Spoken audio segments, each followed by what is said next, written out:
The Marshalltown Bobcats taking on the Des Moines North Polar Bears. We are joined here in the top of the first inning. Des Moines North already active at the plate. Jonah O'Neill lined out to the shortstop. Sam Griesel before Gabe Polick reached on a single up the middle, and Kyle Pierce reached on an error, an errant throw to first base and a mishandle at the bag by Aiden Holmgren. And now another hard contact here in the infield for Des Moines North. Throw to first is in time, and the Bobcats get a double play to end the inning. Stranding two runners on base here. Des Moines North looking to avenge a couple of early season losses here. The Bobcats took down Des Moines North to kick off their 2025 campaign. 19-1 and 21-0 were the scores of those two games as Marshalltown looks to get back in the win column. It has been a struggle since the early going for the Bobcats as they now sit 4-13 on the season. They, of course, won their first three games, 1-13 in their last 14 games. There we get a look at the pitcher, Talon Feldman,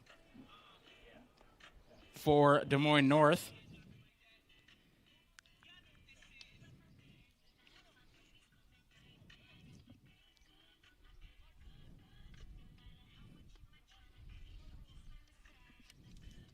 Coming up to bat here first for the Bobcats in their half of the first inning will be Sam Griesel, the shortstop.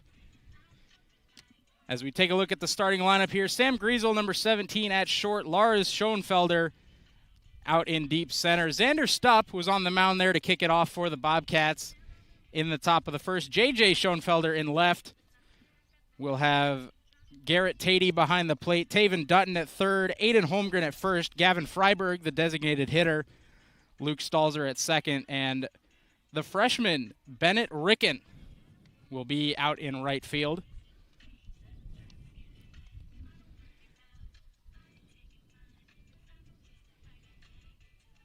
A little bit of an interesting setup here for us tonight on KFJB-TV, as wanting to avoid another tarp situation, we are stationed outside the press box of Leonard Cole Field with a nice overview of the baseball diamond and baseball complex here at Marshalltown High School. As we head to the bottom of the first inning, Marshalltown gets out of a jam thanks to their leadoff batter, Sam Griesel, kicking off that double play to end the top of the first.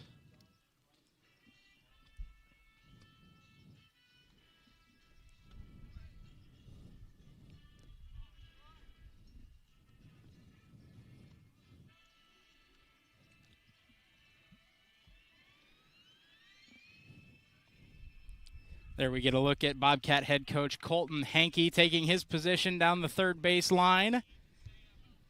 The head man making the calls here today for the Bobcats. As here we see Sam Griesel in his leadoff spot for the Bobcats.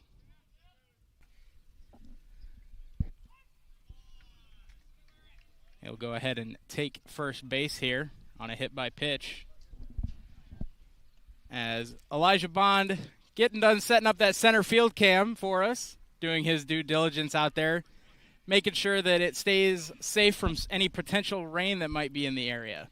Gotta say right now it is pretty clear, but for game two it might be a little spotty, so I just set it up just to make sure. Sun in the sky overlooking the Bobcat baseball diamond, but it is certainly humid out here, so definitely moisture in the air regardless.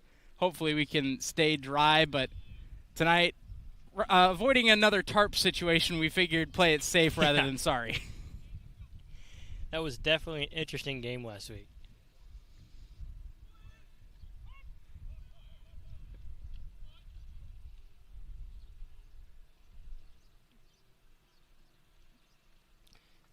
Did Schoenfelder just get hit? I think that's what happened there. The umpire, it sounded like called a strike.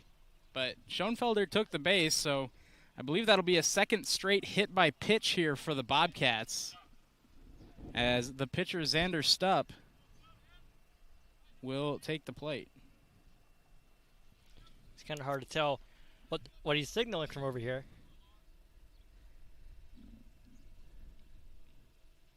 First pitch to Stubb looks high and away here. 1-0 the count.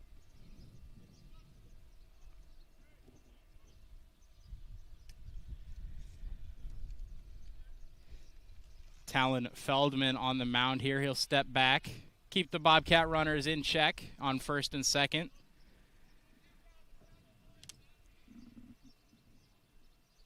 You hate to call something this early a must-score situation for the Bobcats, but we've seen this a couple times so far this year. As again, I believe we have a third hit by pitch. It sounded like yet another strike call, but Xander Stupp on his way to first. And the Bobcats have the bases loaded. And again, you hate to say it's a must score, but now bases loaded, nobody out here as we have a mound visit for the Polar Bears. Out of their element today in the heat. Yeah, it is. It's been hot here in central Iowa the last week or so, and it doesn't show any signs of slowing down at all. Temperature ramping up, as is the pressure here on Feldman at the mound.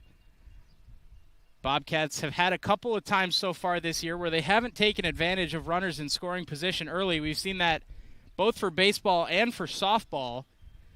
But you have to think here, bases loaded, and your guy Garrett Tatey coming to the plate, the catcher, looking to send the Bobcats to the lead.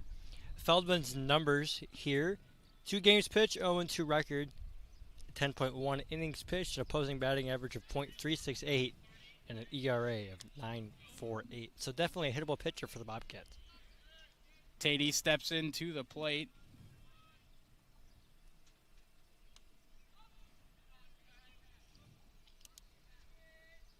Excuse me, I believe that's actually Schoenfelder here, number 30.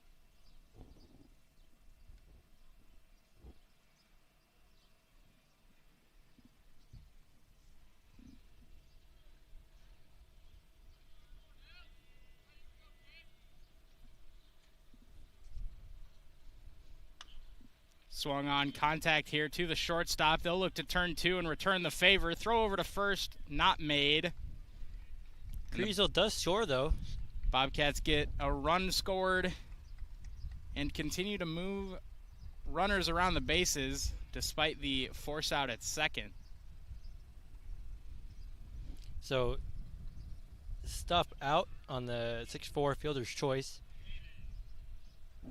Now it's Tatey up to bat here for the Bobcats. The catcher looking to do some damage at the plate. Runners on the corners here for the Bobcats as Feldman steps off the bag.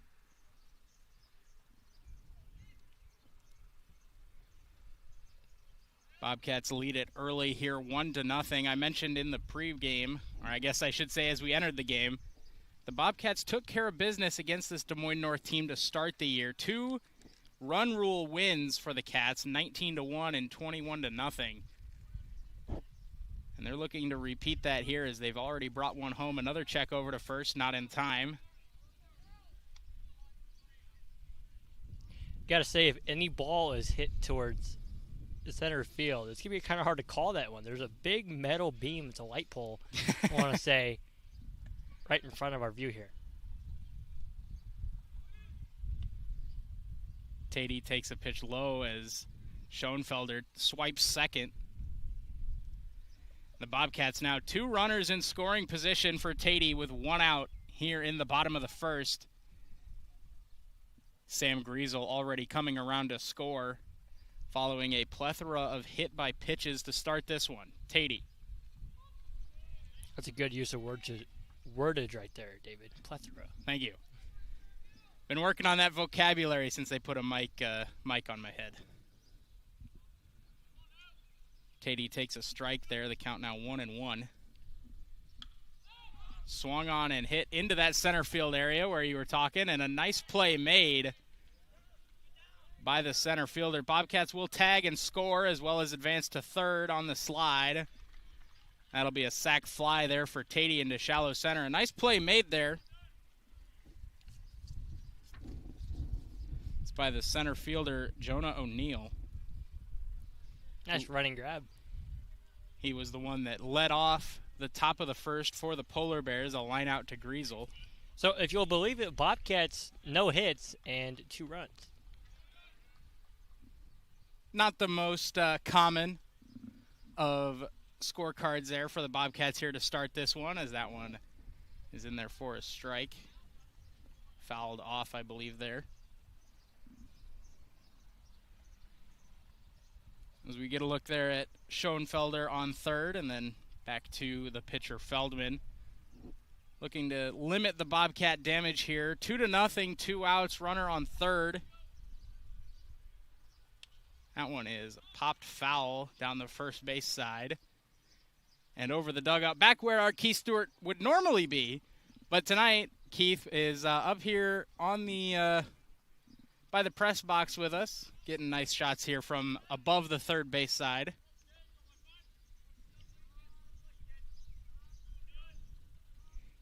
Dutton here now behind 0-2. He'll take a pitch low for ball 1. You gotta say, this is better than calling. What I thought we'd be doing tonight would be in the press box calling the game off of a monitor. So this is definitely better. Certainly better than that. Not quite to that point yet here for game 1. That one is lifted in the air here to shallow left. Run on and the play is made, and the Polar Bears will get out of the inning, but not before the Bobcats strike first. It's 2-0 Cats, and we'll be back for the second inning right here on your home for Marshalltown baseball, KFJB-TV.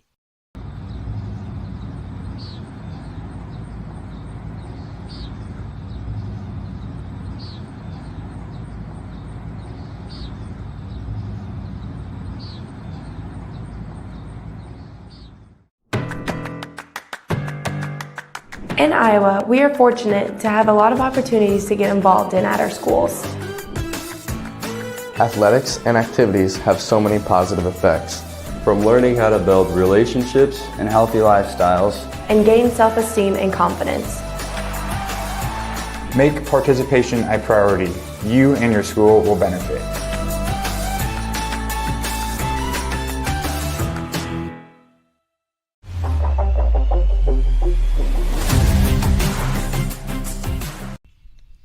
Welcome back into the top of the second inning here. The Marshalltown Bobcats on the board to kick this one off in the first, following 3 straight hit by pitches to load the bases, but nice job by Talon Feldman to limit the damage to just 2.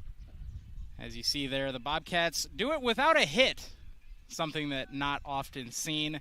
Des Moines North picked up a hit up the middle in the top of the first, but unable to bring anybody home thanks to the defensive efforts of the leadoff man and shortstop Sam Griesel, catching the first out on a line out to him and then kicking off a double play to end the inning. As there we see Xander Stupp on the mound as we take a look at the Des Moines North starting lineup.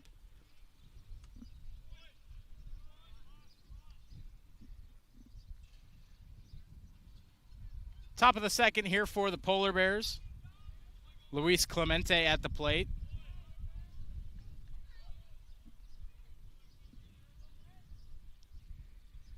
That one fouled back and out of play for strike 1. Count 1-1 to Clemente.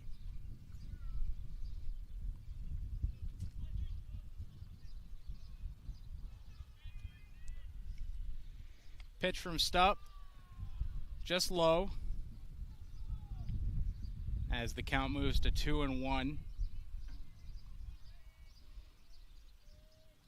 That one swung on hard down the third base side, but foul into the Des Moines North bullpen.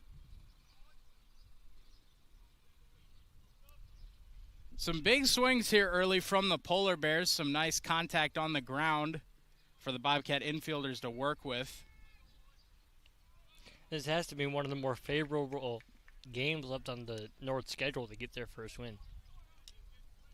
Bobcats have struggled since defeating the Polar Bears, having lost 13 of their last 14. Of course, that win coming against Des Moines Lincoln, as Clemente draws a walk to lead off the second.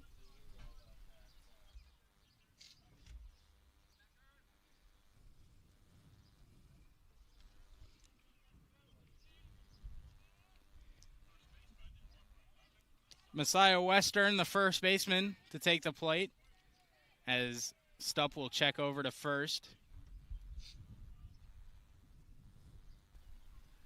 Holmgren makes the snag, but just a little bit behind on the throw. Stupp takes a step off the rubber here. Just holding that runner. We've seen that a lot here with the Bobcats, particularly at the top half of batting orders. Just constantly making sure that that runner knows that the pitching staff is watching. There was definitely a time last week against Ottumwa, I think it was the second or third inning, where the Bobcat pitchers were just checking over and checking over and checking over with the runner on first, seemingly getting in their own head as they lost both games in a blowout fashion. Stupp comes home with that one and gets a swinging strike here working on Western. He'll come home again, that one high and outside. Tatey pumps to first to hold Clemente there,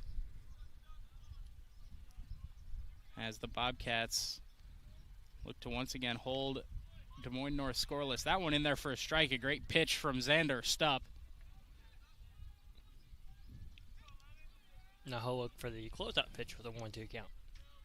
Comes home with it, swung on and fouled back behind the first base side.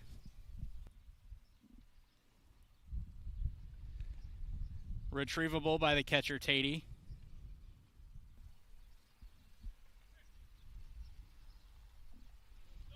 One and two still the count here. Nice job by Western to hang in there at the plate. I know that's something that coaches love to see there, just watching kids stay alive and make sure that they get the most out of each at-bat. Stupp comes home again, the 1-2 pitch. That one also fouled straight back. This one will make itself out of play. Definitely growing up playing baseball, the one word that I heard the most during an at-bat was battle. Battle. Definitely seems like that is what both teams have been doing so far. Stupp makes another check over to Clemente at first. Holmgren applies the tag, but it's late as Clemente's done a good job not getting too far out in front of these checks. That's another hard ball. This one backhanded by the third baseman. Throw over to first in time. A nice play there by Taven Dutton on the backhand stop. The runner advances to second, but Dutton gets the out at first.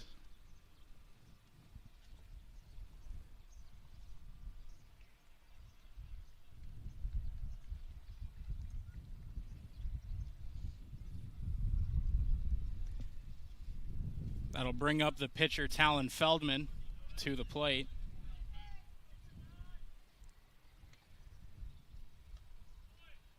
That pitch just misses inside for the pitcher, Stupp. There's another opportunity here in high school baseball for the pitcher to help himself out at the plate. That one swung on and hit back to the pitcher.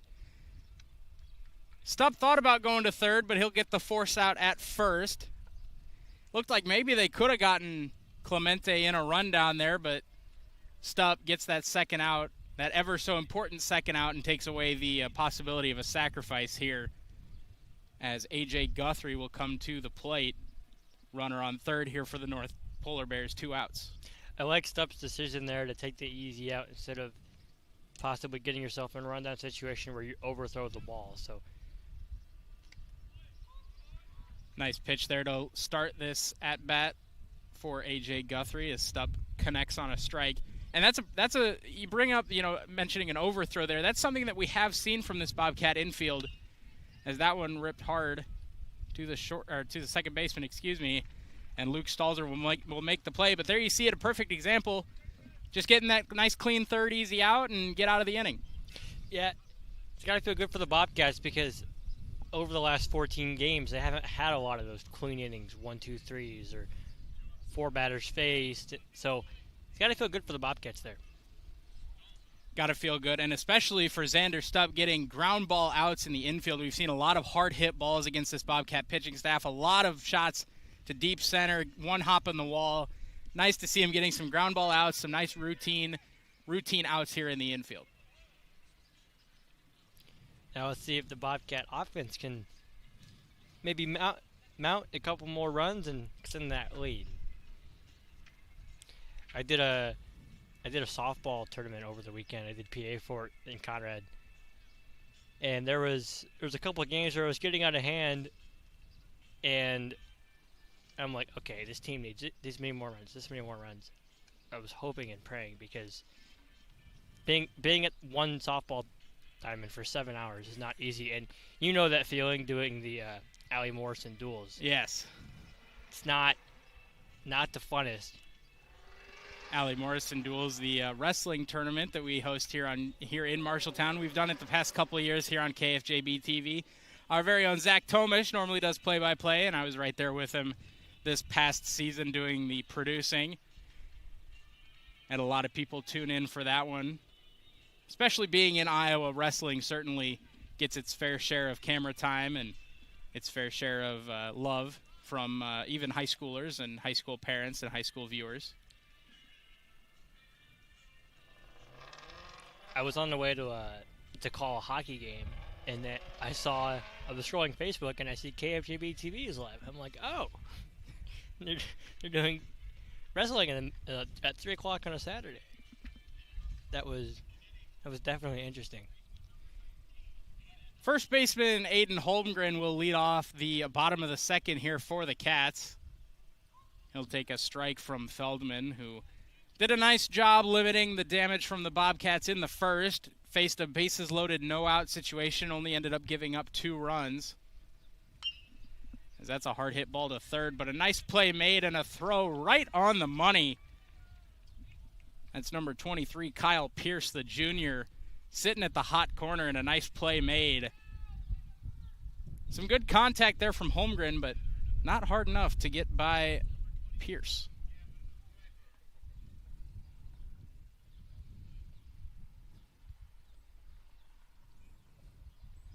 Gavin Freiberg, the designated hitter, will come up to bat here for the Bobcats. He'll take a strike. And all of a sudden, Feldman seems to have warmed up to the strike zone here. A couple nice pitches here in a row to start the second inning.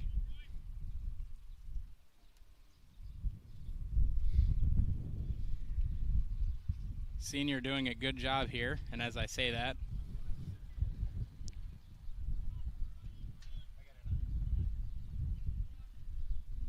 1-1 here, the count now to the DH, Freiberg. Swung on that one, popped up on the infield grass. Second baseman comes in and makes the play.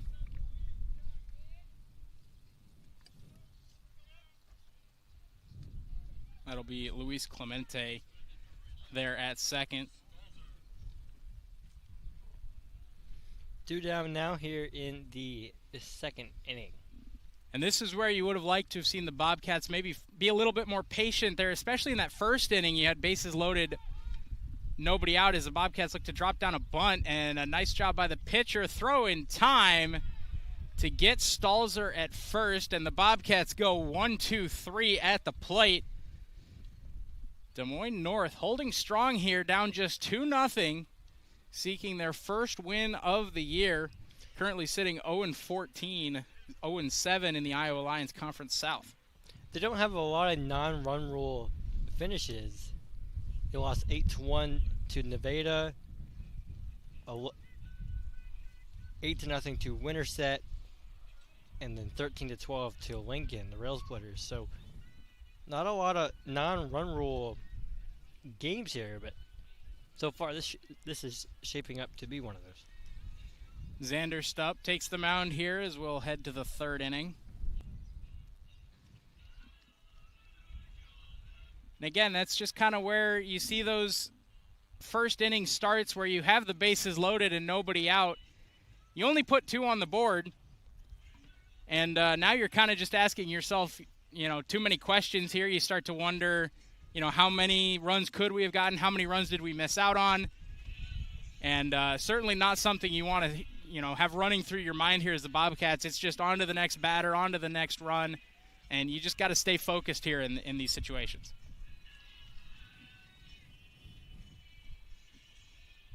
We'll see the bottom of the order come up here for the Polar Bears. There we see Taven Dutton joining Stupp there on the mound.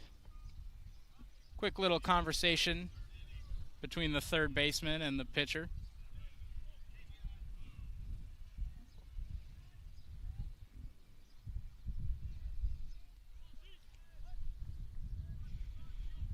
Somebody's going to get a first win in the conference tonight.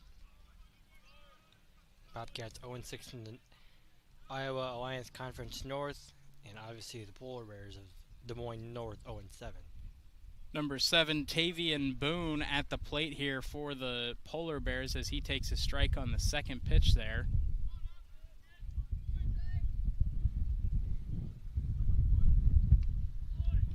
Big swing and a miss there for strike 3. He goes down on 3 pitches. A nice job working around the bottom of the order there from Stupp, getting his first strikeout of the game. Center fielder and leadoff man Jonah O'Neill back up to plate. He lined out to the shortstop Griesel to start this game. I believe it was on the opening pitch of the game. We joined just a half second late here on the KFJB-TV broadcast.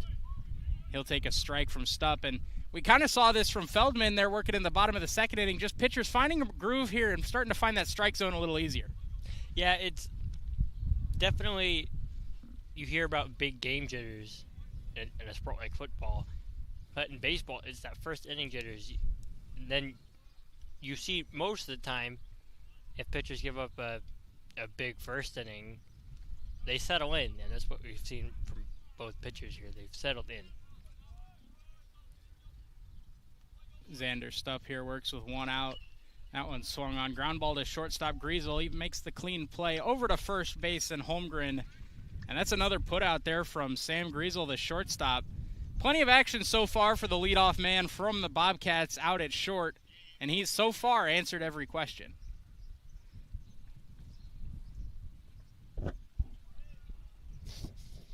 Particularly from Mr. O'Neill at the leadoff spot. That's 2 straight outs to Griesel. That'll bring up Gabe Pollock.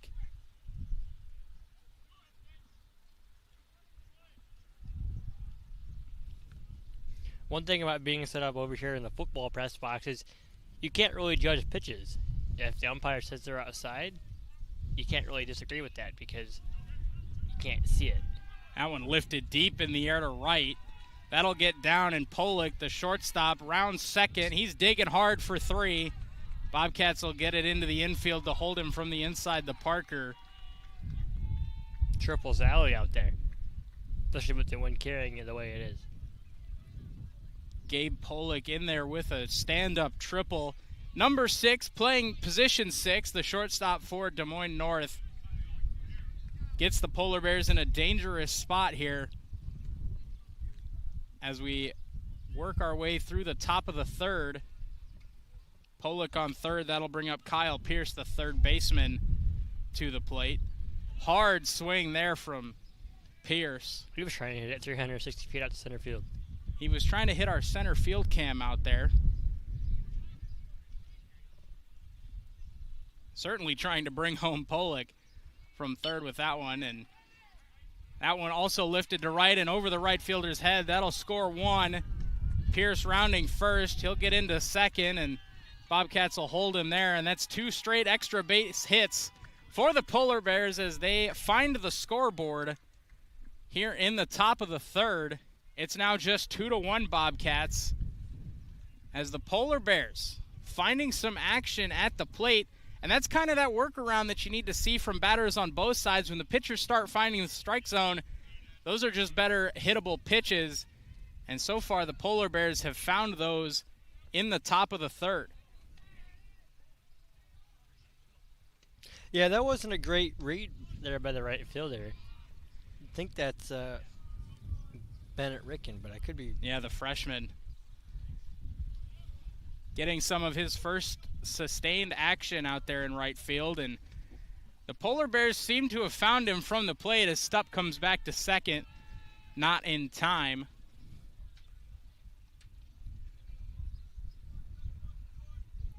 Two outs here for the Polar Bears at the plate.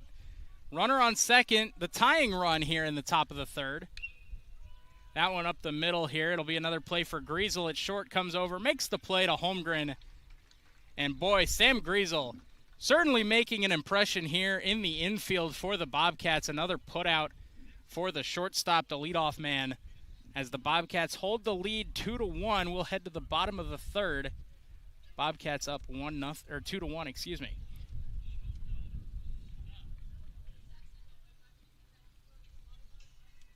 That's now 3 putouts for Griesel there at short, but not before the Polar Bears find a run. Those back-to-back extra base hits by Pollock and Pierce get the Polar Bears on the board. For Pierce, that is his first triple of the first double, or second double of the season, and Pierce, that is his first triple on the season. There we get a look at the Bobcat lineup.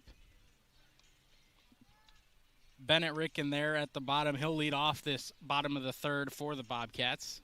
It's good for Ricken to get some varsity playing experience here in Game 1 against the Polar Bears.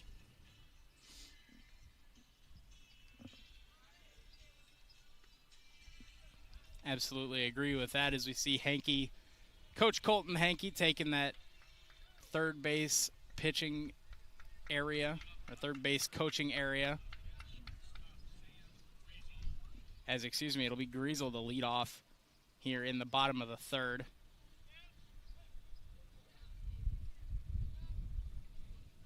There's action in the Marshalltown bullpen, but I can't see who from over here. It's a little bit harder to see the numbers from all the way across the diamond here, but like we said, rather be safe than sorry with some potential rain coming for Game 2. And the last thing you want to see is all the KFJB-TV equipment getting wet. We had to duck under a tarp in the last game that we did. That was interesting. That was interesting. That was certainly fun, sitting behind home plate and throwing the tarp over everything and turtling up there as pitch from Feldman is in there for a strike.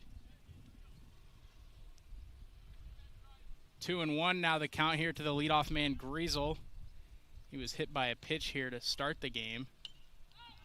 Reaches out and pokes it, looking to get it into shallow center, and shortstop will come over and make the play. That's Gabe Pollock. The lone run scored so far for the Polar Bears. Off of that triple, he comes over and makes the play.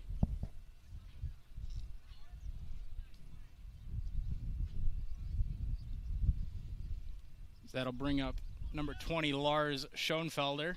It's interesting. Lars is an 8th grader, and he's played in the majority, if not all, of Marshalltown's varsity games. You don't see that very often. Yeah, Schoenfelder so far has been a staple in this Bobcat lineup as he takes a strike here from Feldman.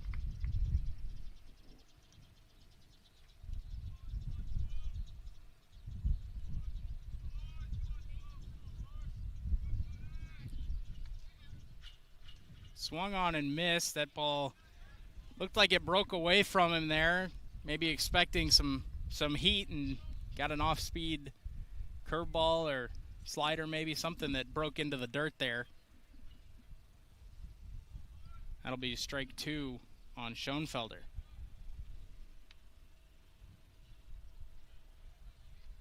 Good take there to even up the count. 2-2 now.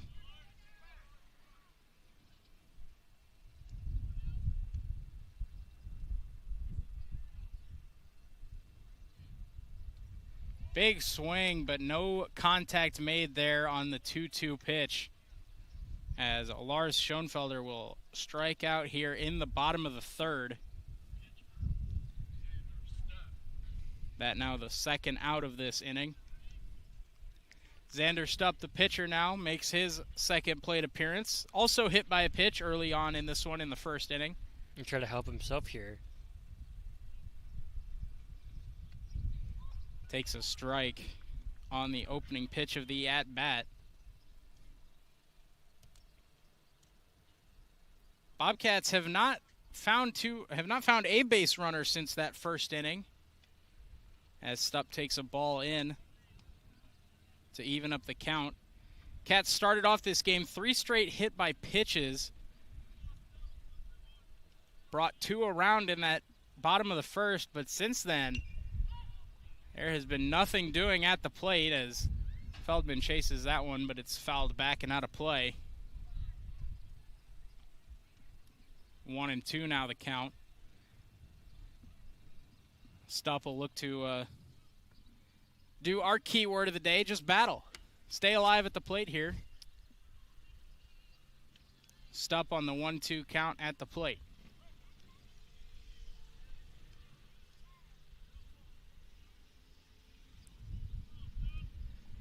Feldman comes home with it. That just missed.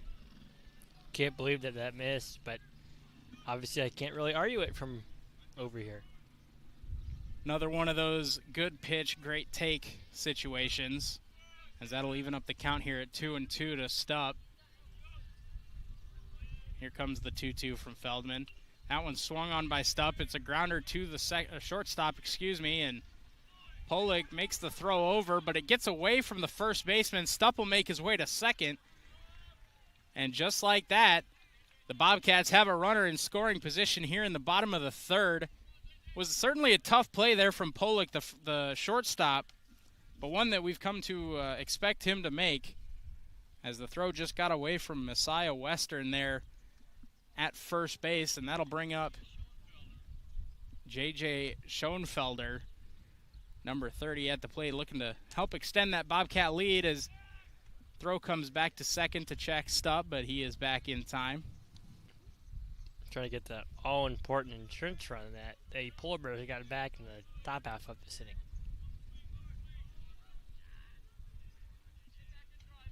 As they come back to second again here, Stupp head first dive back into second is there. As now we've got a little bit of cloud cover, but nothing looks too rainy up there. As there we see the check back to second.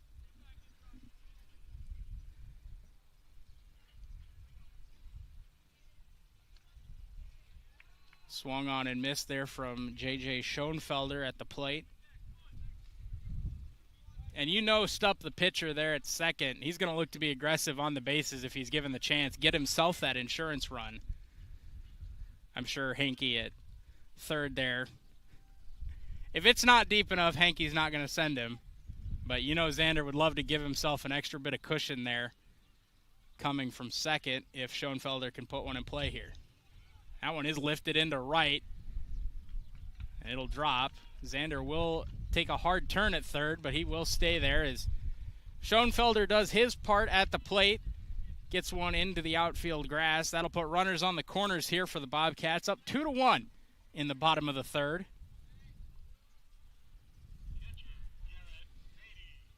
Garrett Tatey coming to the plate here, the catcher.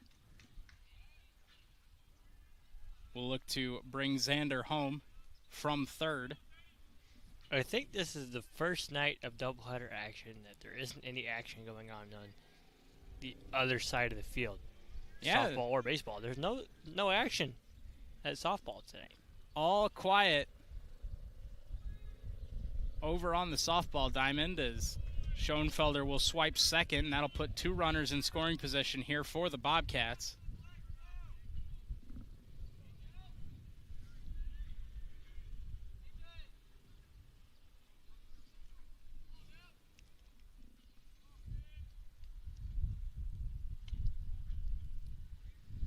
Tatey takes again here. Count now 2-0 to the catcher, Tatey. One thing I wish that Bounds showed was pitch mix for each pitcher. Now that one in the dirt. It'll get deep enough. Xander's coming home. This will be a close play at the plate. Xander underneath the tag, and he is in from third. It seemed like a little bit of a late call to go, but Xander ducks under the tag. And the Bobcats extend the lead to 3-0 as the pitch gets by the catcher at home plate. It's actually being designated hit for here by the Polar Bears. Or excuse me, yes.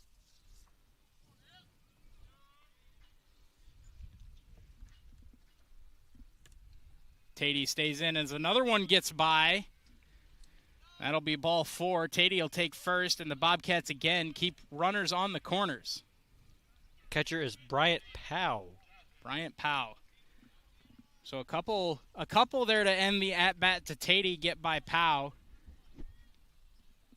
And the Bobcats extend the lead, and they'll continue looking for more here as Taven Dutton comes to the plate.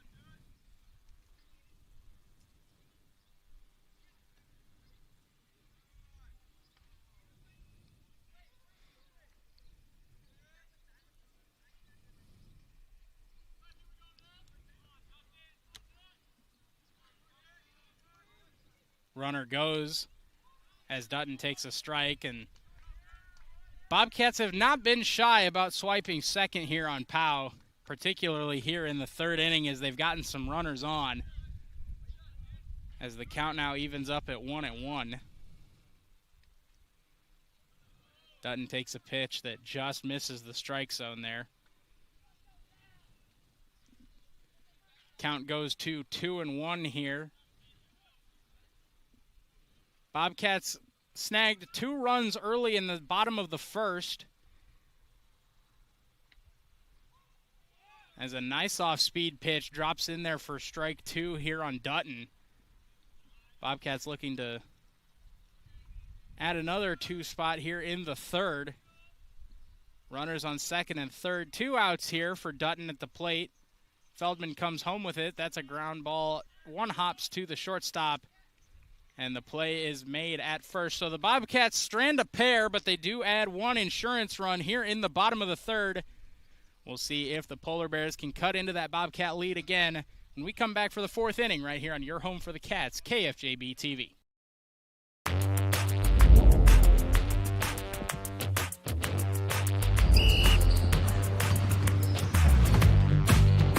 Good. Good sportsmanship is also showing high character and accountability, doing what is right and setting a good example not only on the court but in the classroom as well.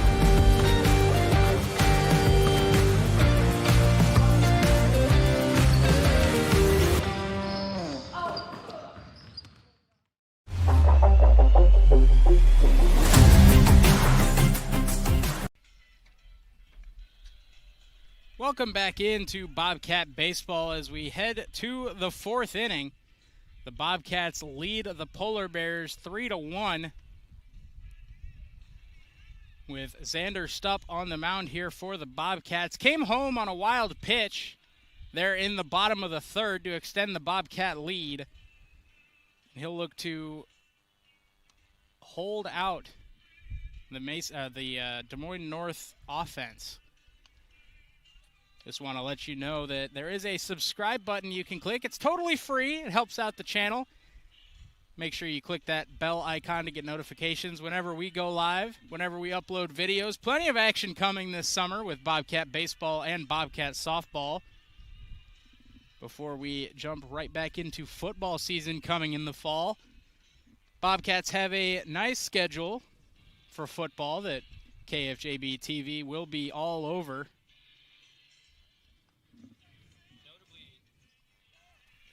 Notably, a home game, a final home game of the season. So senior night against the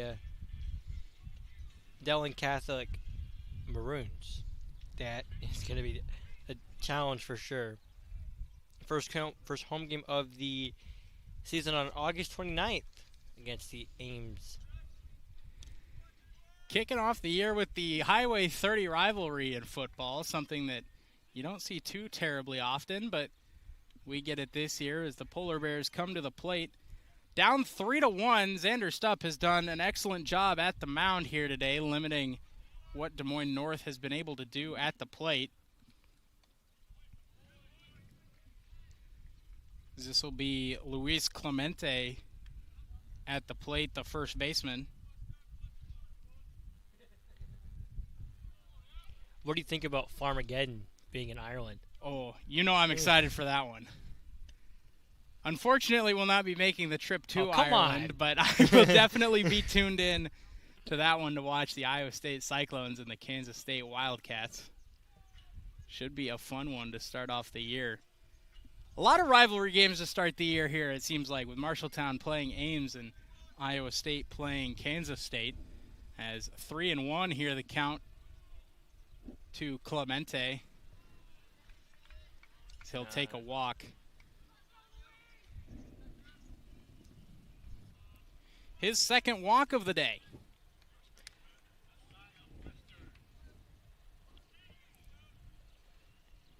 He walked in the first inning there, just after the, or he walked in the second inning, excuse me, right after the double play that was made to end the first inning. So that's his second leadoff walk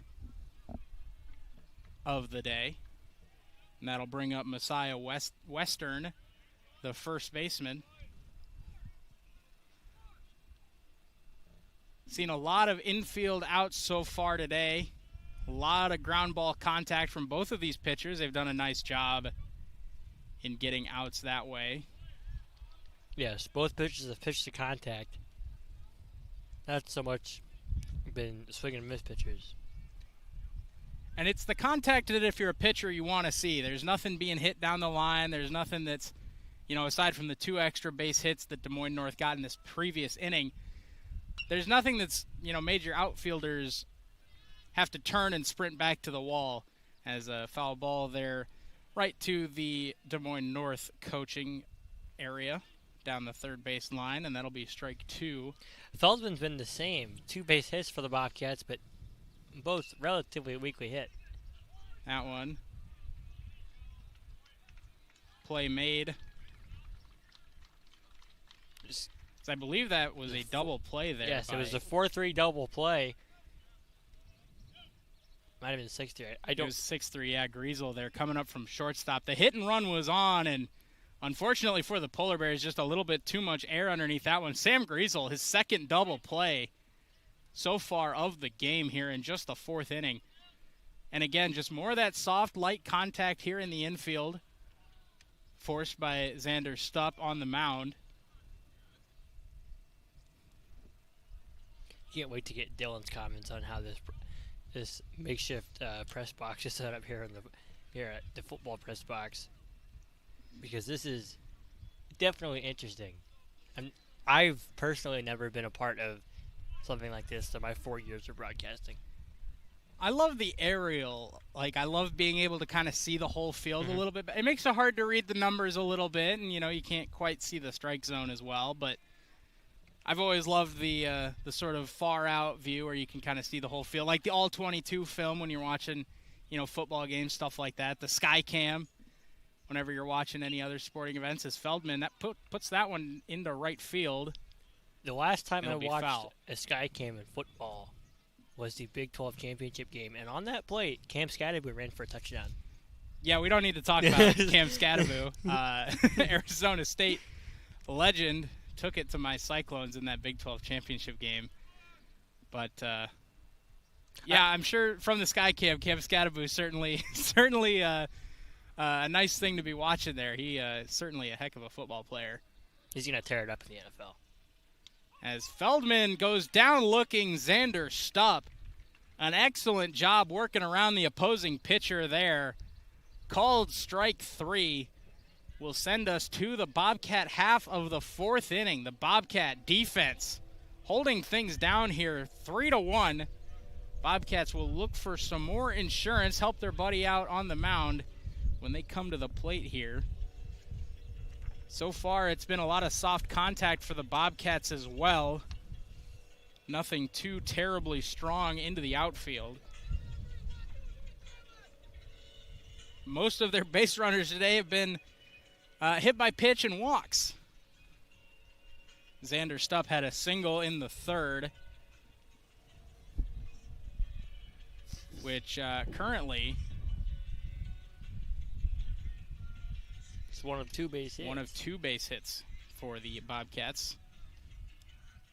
My scorecard is all out of whack because I had I had Garrett Tatey at 4, but apparently it is J.J. Schoenfelder batting 4. I must have the person being designated hit for here in my lineup.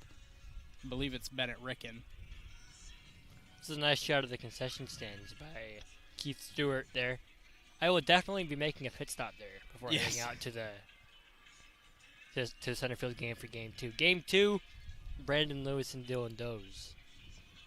That game, first pitch expected right around 7 o'clock here. Hopefully that severe weather stays northwest of us, but we took the precautions here on KFJB-TV, so don't worry. We'll have all the action for that Game 2 of the doubleheader. We'll be broadcasting up here from the Leonard Cole Field press box. A little bit of a different setup here to avoid another tarp situation. As there we get a look at the summer sky here in Marshalltown. Currently, sun shining, breaking through the clouds here over the Marshalltown baseball diamond. As we'll see Aiden Holmgren come to the plate here for the Bobcats. He'll lead off the bottom of the fourth.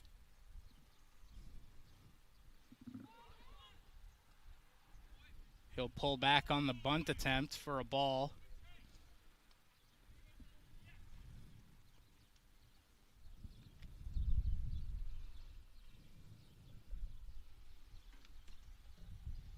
You know, the Bobcats, we talked about Ricken getting the start in right field as a freshman. Here's another freshman up at the plate, Aiden Holmgren. We'll see another one, Garrett Tatey, throughout the game. He drew a walk last inning. Bobcats certainly working in a lot of that younger roster. We've seen a lot of Luke Stalzer this year, just a sophomore, as that pitch misses high.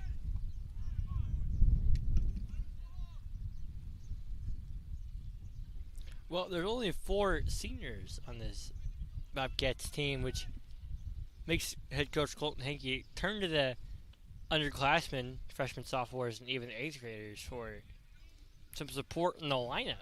And he's gotten that at points in the season. We've seen that over on the softball diamond as well. I believe there's just 3 upperclassmen on the softball team. So the Bobcats here in the summer activities, a lot of youth as the freshman Holmgren draws the walk.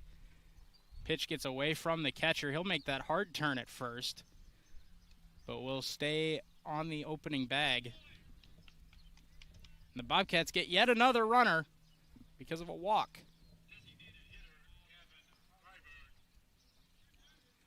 Freiberg up to bat here for the Bobcats, a DH.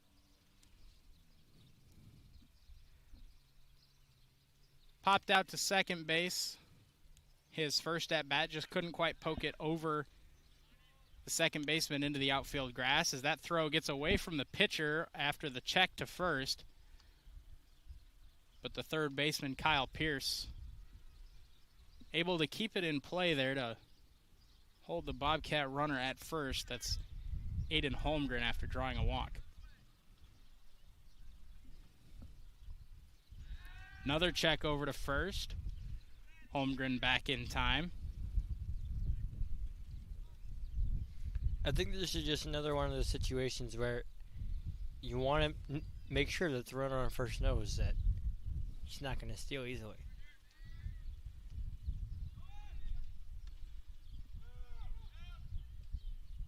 As Holmgren takes off, and he will swipe second there. He didn't make that third check over to first. I think if he'd have made that third check over to first, maybe Holmgren stays. But Bobcats take advantage. Yet another steal. They swiped 2 in the previous inning to put runners on second, as this time Feldman comes home. Another contact here just over the infield, and an over-the-shoulder catch is made. It was a basket-type catch. Billy Mays-esque. Made that one look easy going back from second base.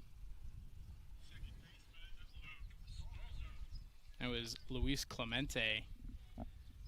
As we get a replay of that, just over the shoulder, right in the bucket.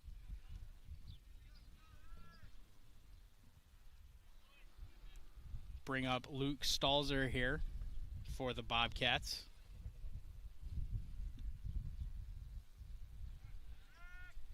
He'll check back to second with Aiden Holmgren on the bag.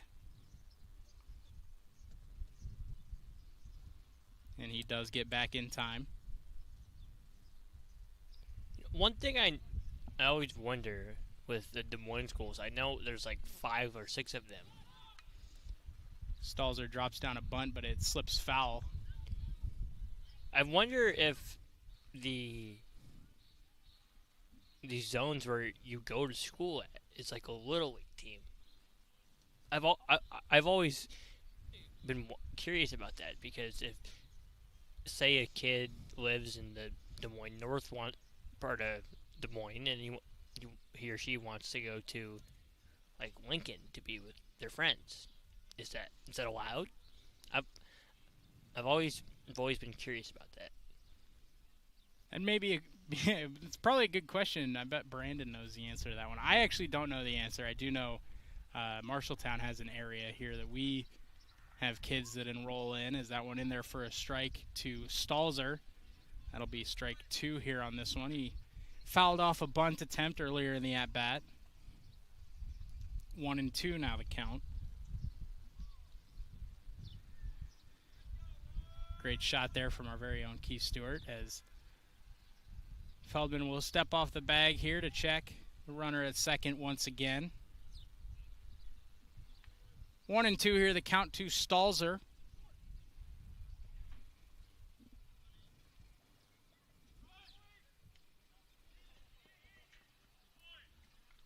Pitch was just outside and dropped by the catcher Powell, as Holmgren, aggressive on the base pads. He'll swipe third there on the dropped ball. Love to see the Bobcats being aggressive here and looking to steal a run here and there.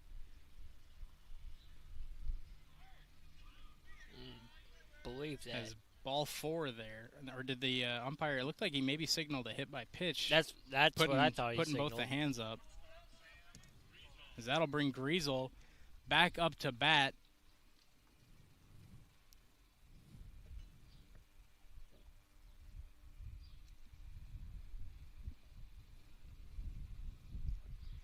Runners on the corners here for the leadoff man and shortstop, Sam Griesel, who has been excellent so far today out in the field.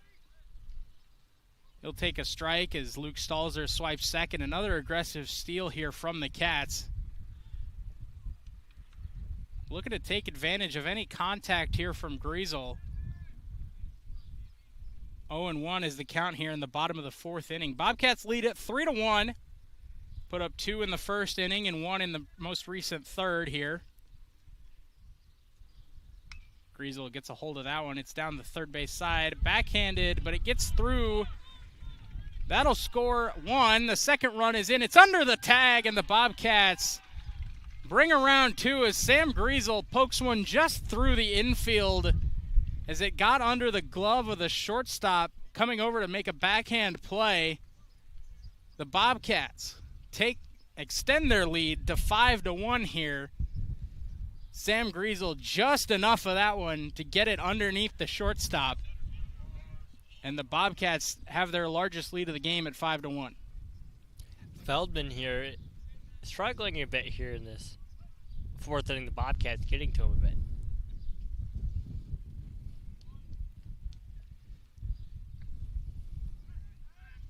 So bring up Lars Schoenfelder.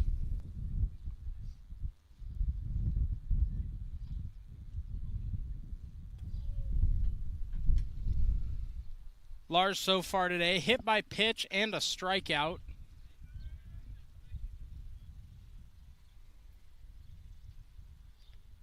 Here with Griesel standing on second.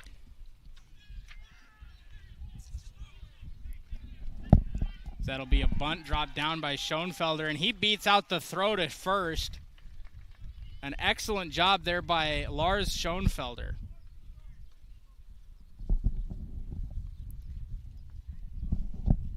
As we've got rosters blowing around here up in our makeshift press box, standing out in the elements, but not too far away from shelter if that rain comes for Game 2 as we think it might. Xander Stupp up to the plate to help out his own cause, a phrase we love here on KFJB-TV. Yet another bag stolen. By we, I think it's you and Brandon Lewis.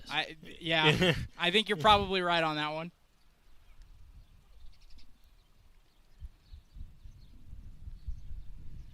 I use it sometimes in my hockey calls, but not as often as Brandon does calling other sports. I think I've used it about every chance I can get here in our Game 1 action on KFJB-TV. Of course, Brandon and Dylan will be on the call for Game 2 here between the Polar Bears and the Bobcats. Two teams struggling in the win column so far this year. Just 4 combined wins, and they're all by Marshalltown in the first few games of the season, as Des Moines North currently sits 0-14 on the year. And the Bobcats looking to make that 0-15 as they've built up a 5-1 lead here. Runners on second and third for the pitcher, Xander Stupp, who is up in the count 2-1. Feldman still in there pitching. He misses again here, and Stupp. Was it North's football team that broke that 60-something game losing streak? I believe so, yeah. In the fall? I believe so. We'll have a quick mound visit here for the Polar Bears. I couldn't remember if it was football or basketball.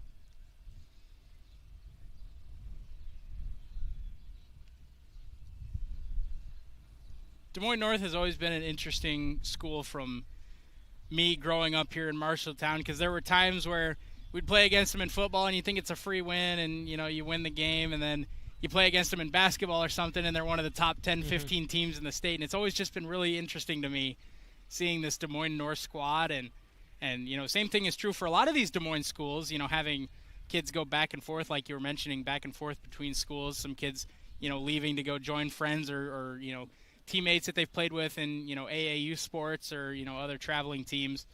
And Des Moines North struggling in that aspect here in baseball is, like we said, currently winless on the year at 0-14. As Xander Stupp will draw the walk to load the bases. And trouble here for Des Moines North as we are in the bottom of the fourth here. Bobcats leading at 5-1. They've got the bases loaded, just 1 out. Good get away from North here, down 4. The run rule is 8 after 5, so give about 4 more here, and they could be in some trouble.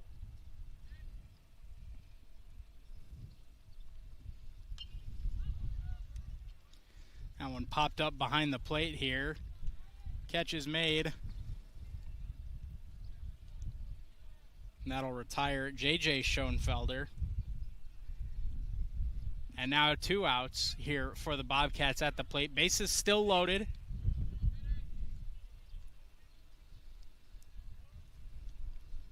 Men's College World Series news. Gage Wood, a 19 strikeout no-hitter to eliminate Murray State. Wow. That is impressive. That is quite the performance from the mound. I saw that as we were coming in today. I believe it's the first no-hitter since 1960 in the College World Series. That's insane. And an incredible performance there from the Arkansas pitcher, Gage Wood. 19 strikeouts. All but 8 outs were strikeouts. As it looks like we've got another hit by pitch here. That'll bring home Sam Griesel from third. And the Bobcats extend their lead 6-1 now. Men's College World Series is definitely one of the top sporting events on my bucket list. Stanley Cup Final being 1, NBA Finals being 2. MLB World Series 3. I think men's college is 4. Just a spectacular event put on every year in Omaha. Bobcats looking to put their lead at 7-1, which would, I say that because 7-1, a score in the World Cup when Germany beat Brazil. World Cup obviously coming to the United States.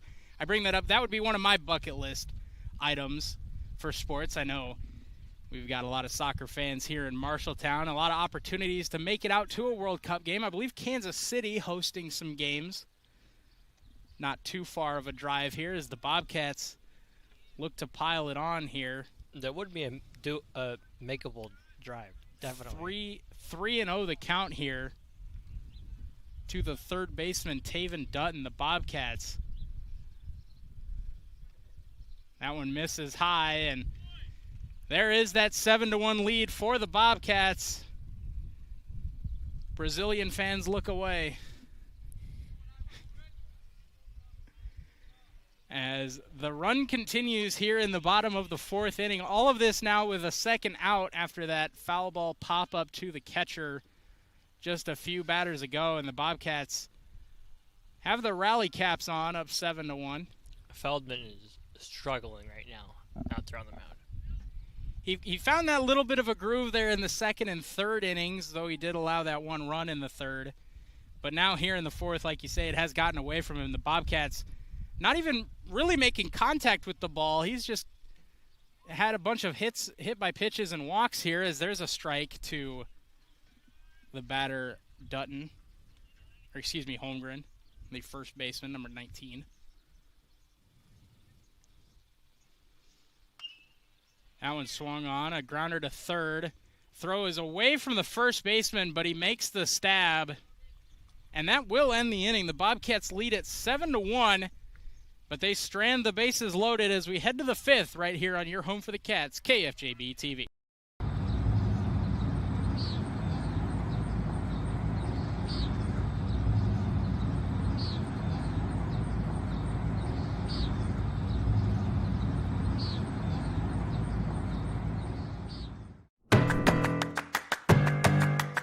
In Iowa, we are fortunate to have a lot of opportunities to get involved in at our schools. Athletics and activities have so many positive effects. From learning how to build relationships and healthy lifestyles. And gain self-esteem and confidence. Make participation a priority. You and your school will benefit.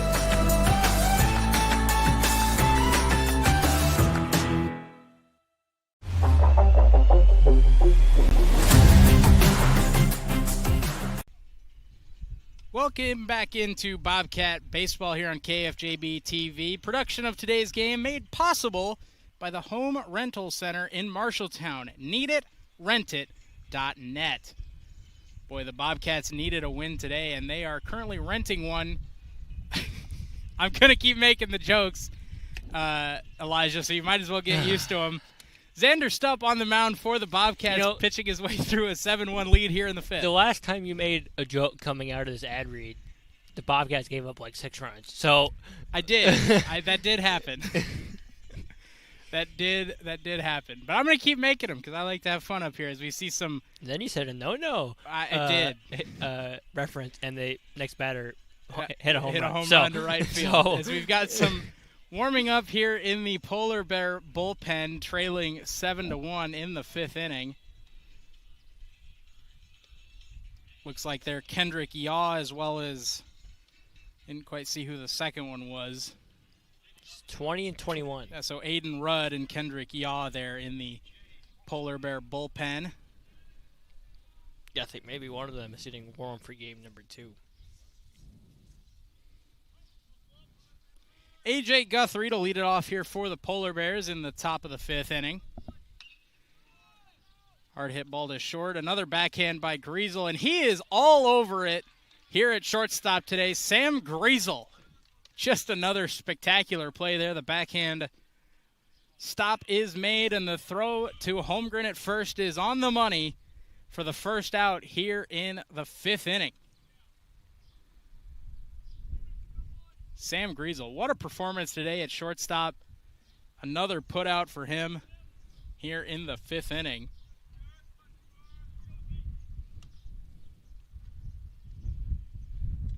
So far, the start of 2 double plays so far today for Griesel, as well as he's played really well. I believe that's now the 5th put out total.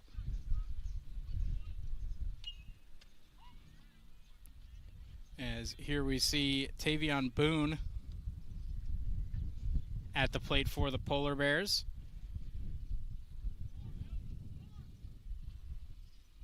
Struck out in his only other at-bat so far today.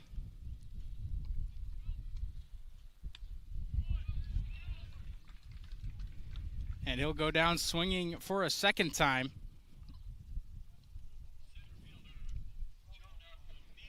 Head back to the top of the order here, Jonah O'Neill.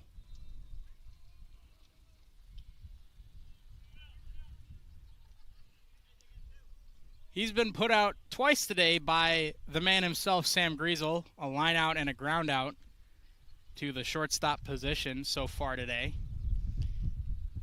Junior Aiden Rudd, the aforementioned 2 pitchers warming up in the bullpen, he is the only one currently throwing. That one there gets its way into left field. He was looking for Griesel again, but did get it by him this time as Jonah O'Neill aboard with a single into left field.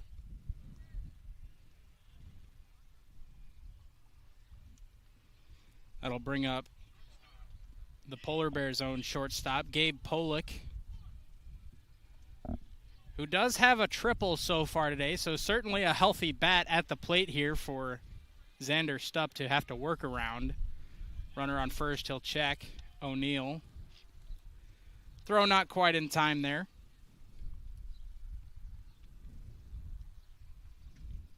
It is Little League night here at the Marshalltown Baseball Diamond, so seeing a few Little League jerseys. I always remember it. Little League night at my local high school in Conrad was one of my favorite nights as a kid. There was nothing better than chasing down foul balls as a little leaguer coming up to the high school. There's all these guys that you look up to playing as, and being one of them here in the near future, and chasing down foul balls to keep them in play here. So shout out to all those little leaguers, as we've got a ground ball to Griesel, but it gets through. He looked for the ball to make the throw, and the ball wasn't in his glove. Yeah, you saw that little tap on the glove there. Looked like he thought he had it, and it just wasn't there. He was expecting himself to make the play, as he has been the guy so far defensively for the Bobcats tonight. But you know, you always worry about those random hops in the infield, and this one it looks like didn't hop. It got through his legs there and into left field for another runner aboard here for the Polar Bears in the top of the 5th inning. 2 outs still, as Xander Stupp will come home with the first pitch, and it's in there for a strike to Kyle Pierce, the third baseman.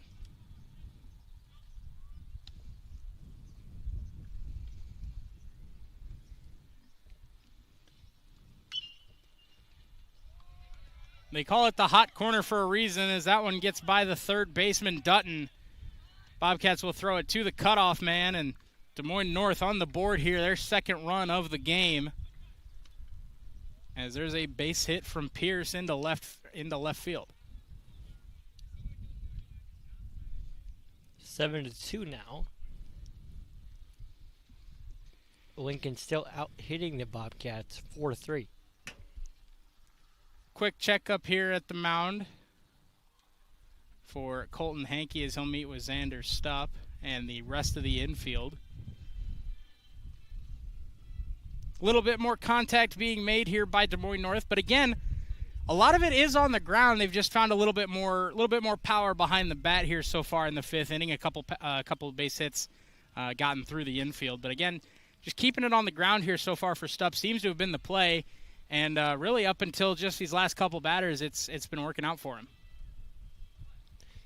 Yeah, I think that Griesel, what I think should be an error, but Griesel's play just before that RBI there is really going to be the deciding factor in this inning for the Bobcats. If Lincoln does mount a 2-out rally here, I think that play will be the reason why. Here we do have Aiden Rudd coming in as the designated hitter. Throw over to third, gets away from Taven Dutton. Left fielder charges over, and on the slide into third, no advancement will be made home. But now the Polar Bears in a very, very nice spot here to continue closing in on this Bobcat lead, as they've now got runners on second and third, with Aiden Rudd up to bat. Trailing 7-2 here in the top of the 5th. The Bobcats worked through some runs here in the bottom of the 4th to extend the lead, and the Polar Bears looking to respond immediately here in the 5th.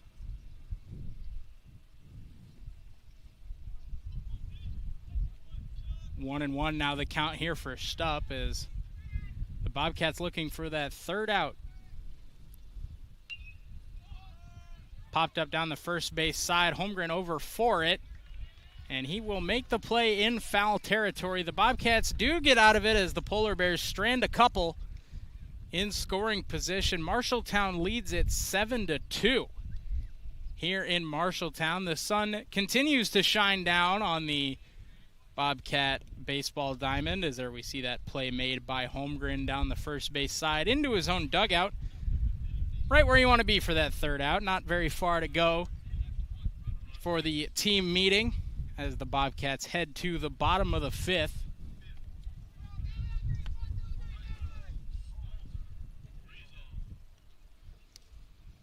I believe you mentioned it earlier, Elijah. It's 8 after 5?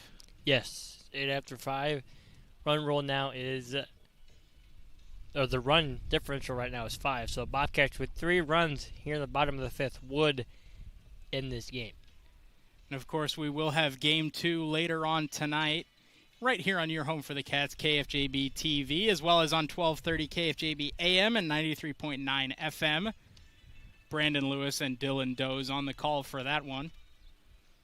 As we look to avoid some weather up here in the press box of Leonard Cole Field, to avoid a disaster class like we had just a few days ago, throwing the tarp over ourselves down behind home plate in our makeshift press box behind there.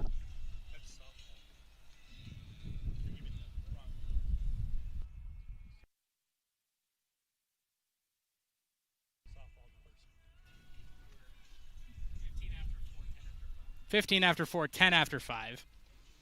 So the Bobcats a few more. They would need 5 here in the bottom of the fifth. Well, that one's on me, doing a weekend full of softball. That one, giving you the wrong numbers there. That is on me. Chalk that one. David, you got 2? I got 1. 2-1 here. As the Bobcats lead at 7-2. Lars Schoenfelder up here for the Bobcats to lead off the bottom of the fifth.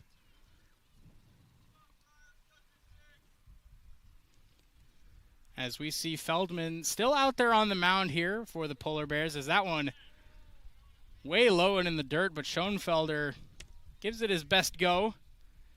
Unfortunately, though, playing baseball here in the summer, not golf, so coming up a little bit empty on that one. As that one will get foul down the third baseline. 0-2 here, the count still to Schoenfelder. The Bobcats lead it 7-2 here in the bottom of the fifth inning.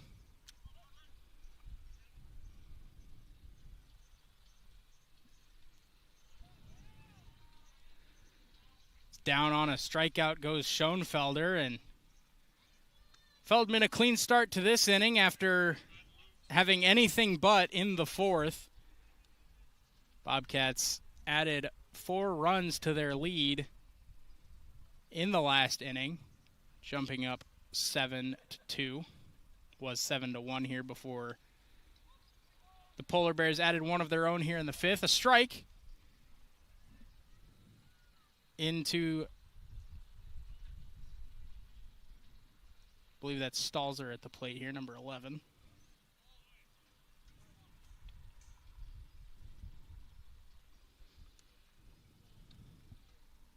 With Feldman right now on the mound, laboring a bit.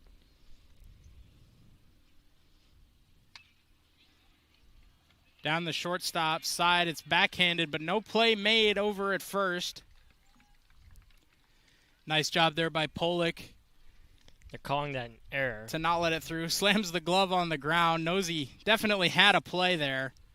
Just could not handle it there. Sam Griesel comes up to bat here for the Bobcats in the bottom half of the fifth inning.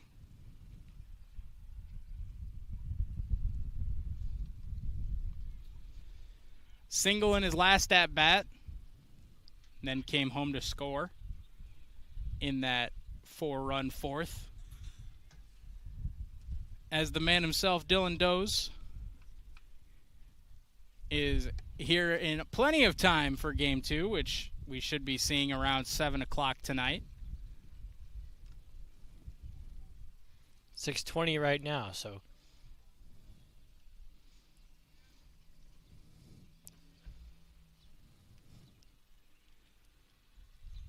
Feldman comes home as the runner goes. Throw is short and not in time to Pollock. And Pollock wasn't even on the bag. Bobcats have yet another steal there. Yeah, Pollock playing just on the edge of that infield grass. A good 5 feet or so in front of the bag. One thing I will say about the Bobcats baseball team here in Marshalltown, their field is really kept up very well, both baseball and softball. Phenomenal fields here in Marshalltown. As Griesel lifts one into left. That'll drop in front of the left fielder. Stalzer all on his way to third. He'll get there. And Griesel, another single here in the 5th for the leadoff man. Bobcats again working their way through the order. Just looking to add base hit after base hit. They've started to find some as the game has gone on. They had 3 straight runners aboard to start this one off, all hit by pitch in that opening inning. And now the bat's starting to wake up at the plate. Runners on the corners, 1 out here for the Bobcats in the bottom of the 5th. Lars Schoenfelder at the plate. Griesel will swipe second. The Bobcats have made a habit, that lead runner getting on, and then swipe second. Take advantage. A lot of aggressive running here so far for the Bobcats with Lars Schoenfelder at the plate.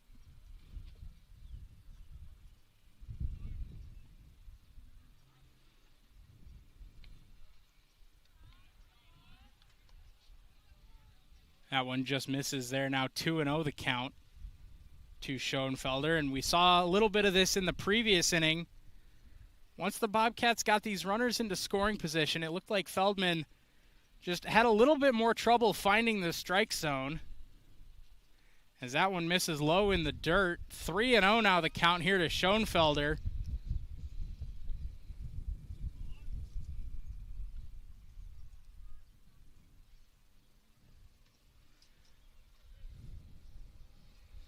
Bobcats already have their fair share of walks so far today, as Schoenfelder taking all the way on 3-0. As the count now goes to 3-1.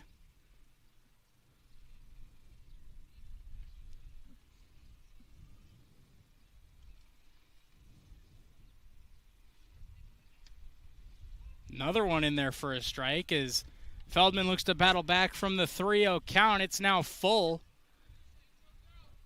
here for Feldman on the mound and Lars Schoenfelder at the plate. 1 out here in the bottom of the 5th inning. Bobcats lead at 7-2.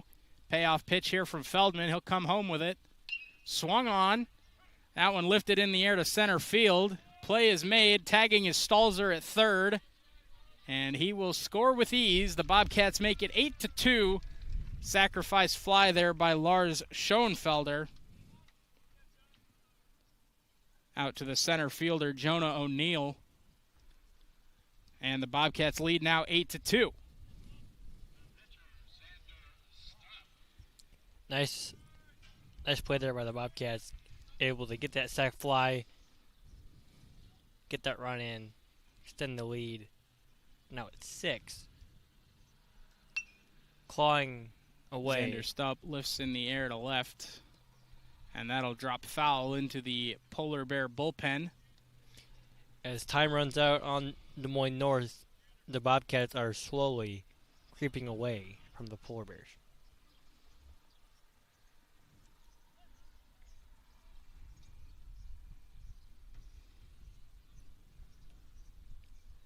Xander Stupp here at the plate for the Bobcats.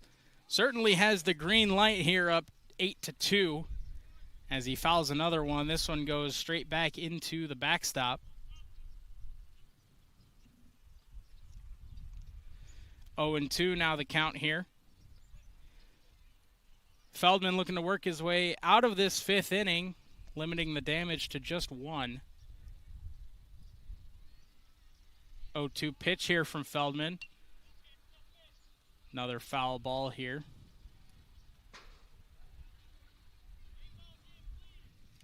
That one down the third base side here.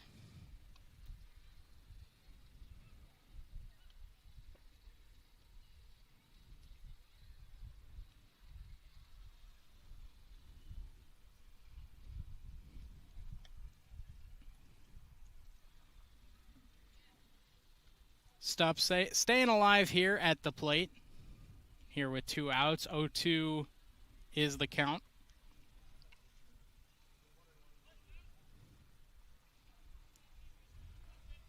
Another 0-2 offering here from Feldman. Another foul ball from Stupp. Stupp is battling. He is battling. Back to that key word here today.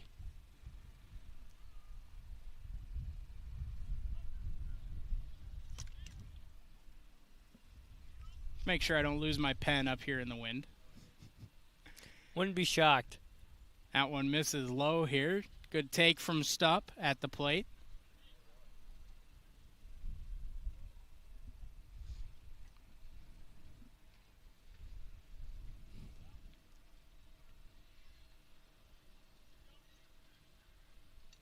He got a piece of it again. That pitch low, but Stupp still finding a way to get the bat to it. I believe that's now 4 foul balls this at bat from Stupp. Count still just 1-2 though. Feldman. That time he got him swinging. Stupp could not keep a bat on it for the 5th foul ball, but the Bobcats do add 1. We'll head to the Des Moines North, top of the 6th when we come back. Bobcats lead at 8-2 right here on KFJB-TV.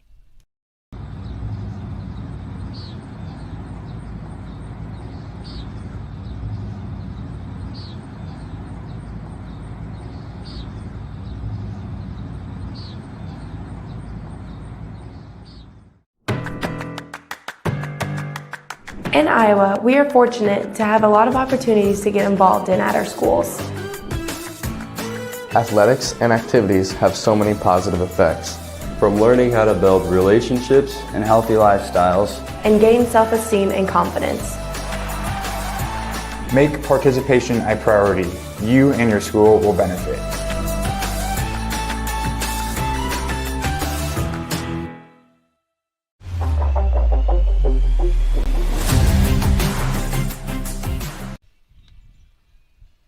Welcome back into the Bobcat baseball diamond. Bobcats leading the Polar Bears 8-2 here as we head to the top of the 6th. Xander Stupp's day is done for the Bobcats as we've got ourselves our first Effington Heating and Cooling pitching change of the afternoon. Xander Stupp, strong performance from him, going 5 strong, allowing just the 2 earned runs. 5 hits for the Des Moines North Polar Bears, but like I say, just the 2 runs allowed there from Xander Stupp.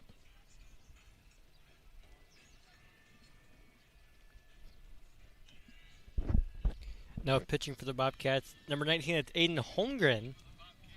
5 games pitched, 3 starts, 0-3 record, and 9-2 third innings pitched, opposing batting average of .447. And an ERA of 13.76. Popped up here to second. Play is made there. And it looks like, do we have just a straight swap at first? I believe that's Xander at first now. I believe that is just a straight swap here as we've got Griesel still at short. Yeah, I Luke believe you're still right, at yes. second and Dutton still at third. Outfield all looks the same here for the Cats.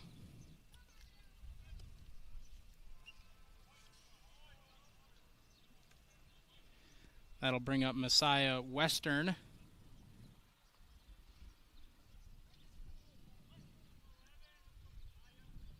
Beautiful night so far for some baseball, gotta say. Let's hope that rain stays out of here for game 2. I did check the radar before we came on the air, and I don't think there was anything in the area. I know a lot of it has been in northwestern Iowa, and a lot of it was looking to be in northwestern Iowa here this evening. So hopefully it stays up there because you're right, Elijah. Definitely a beautiful night here for baseball, especially as this shade starts to come in over the press box. That one lifted in the air to left, and that's a fair ball down the line. Throw in from John Schoenfelder. Will hold the runner at second. That one dropped in mere inches from the foul line. That's why you always got to run it out. Double there.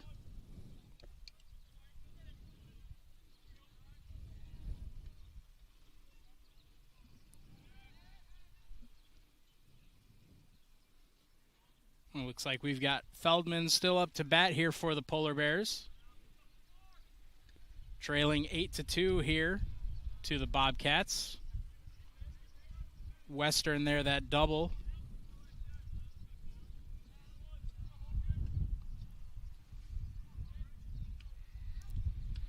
The third extra base hit so far for the Polar Bears as Holmgren in there for a strike. Triple from Gabe Polick, and he was brought home on a double by Kyle Pierce back in the second inning. Now here Messiah Western finds one down the third baseline. So up the middle and through.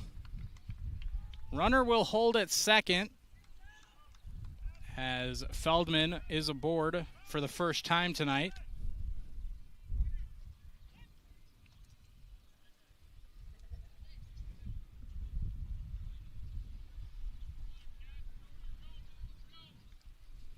This will bring up A.J. Guthrie. Is he going to be a courtesy runner at first base for Feldman? Courtesy runner at first, I believe that's Micah Johnson, number 8, coming in. Believe you're right. Micah Johnson here listed as an 8th grader, as he will take first base as that courtesy runner for the pitcher Feldman.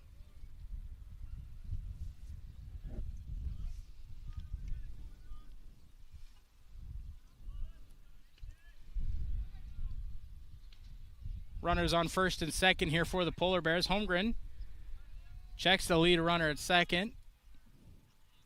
Pickoff attempts not quite in time.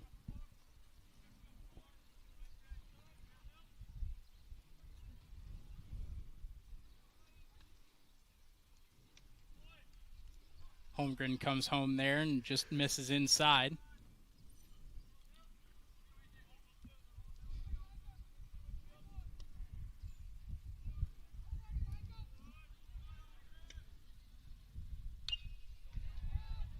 Another ball in play here. This one to the shortstop. Griesel looking to turn the third double play. It will not be in time to first. They do get the runner at second, though. That was the courtesy runner Johnson. Looked like Griesel there, he hesitated to throw that ball. And it looked like there was a slight lag there in the throw to start that double play. Hopefully not still thinking about the ball that got through his legs in the previous inning. Got the glove down in time for this one. Gotta say, when I played, I made a play like that. I was always thinking about it for the rest of the game. You know, a lot of things in sports, they talk about, you know, the physicality of sports. And, you know, baseball maybe not as physical, but still need to be in really good shape to play baseball. But a lot of things, the issue that people don't talk about in sports is just getting over an issue. Just getting over that mistake that you made and, you know, moving on to the next one, just putting those mistakes behind you. And, you know, Griesel maybe still thinking about it, but got the glove down in time for this one. And that's, you know, kind of that, you know, working your way past that previous mistake that you made. So hopefully working through that as we'll see Tavian Boone as that one gets away from the catcher. Bobcats, no play at the plate. That'll bring home Western and advance the runner to second.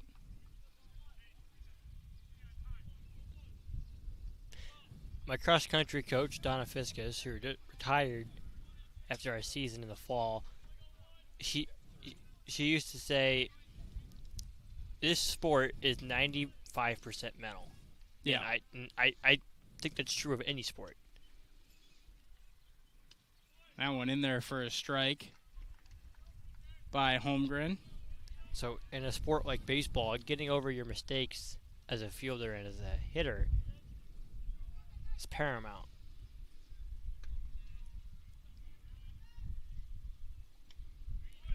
Big swing and a miss there from Tavian Boone at the plate. You talk about that mental aspect. Not every ball is going to be hit to you. Not every, you're not up to bat every single time, every single inning. As there's a swinging third strike dropped by the catcher, but play made over to first, and that'll end the top half of the sixth. Des Moines North still trails it 8-3 here in Marshalltown.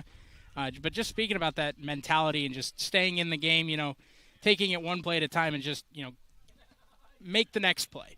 You had the drop in the last inning, you hit the last batter, just on to the next one. Great shot there by Keith Stewart of our center field cam. It was bagged up. That's all I'm going to say. It was bagged up. The bag has come off as we take a look at our center field cam. Not exactly the best shot there from our center field cam. The wind certainly blustery here in Marshalltown. And Elijah, you'll be out there working that cam for game 2. Now that you've seen that, you having second thoughts about that? No, because last week was worse. Okay. Actually having to use the bag and getting pelted by the rain. That was not fun. That was certainly an experience in that most recent game that we had with the tarp and the wind and that little storm front that came through. It started out super windy, and then wind started to die down, and we had some raindrops in the air, and you don't want to get any of the equipment wet, so you guys were scrambling out there with the bags over the cameras, and producer, myself, and Dylan and Brandon were scrambling with the tarp, and that was certainly an interesting inning and a half. I looked into the press area. I wouldn't call it a press box. I would call it a press area. Yeah. And all I see is a green tarp. I don't see Brandon. I don't see Dylan. I don't see you. I see a green tarp. Yet you're still talking. Yeah. Yep. We were very reliant on our camera crew last week to get us some shots on the monitor. Well, didn't go very well. Not for me anyway. We worked our way through it, and we always look forward to bringing everybody out there the Marshalltown baseball action, as Marshalltown will come up to bat here in the bottom of the 6th inning. It looks like we've still got Feldman out there on the mound here, working his way into the bottom of the 6th inning. Aiden Rudd back out to warm up, so you got to think maybe he's a game 2 starter for the Polar Bears. As the Bobcats have another early base runner here in the bottom of the 6th inning. Brings up Garrett Tatey. The man behind the plate for the Bobcats now steps to it. Here in the bottom of the 6th. Bobcats lead it 8-3.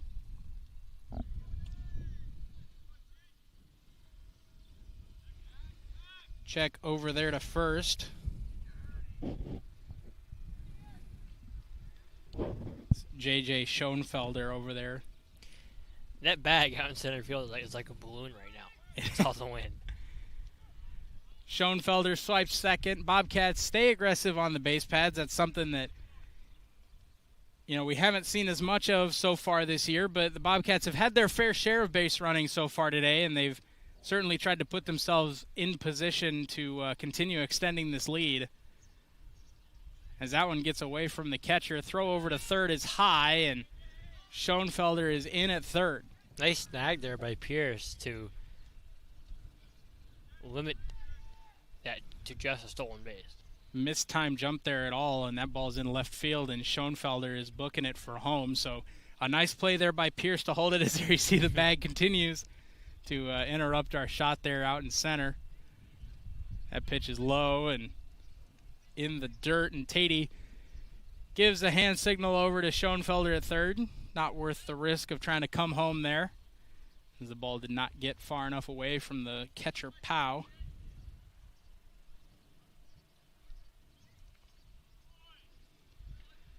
as the Bobcats find another base runner.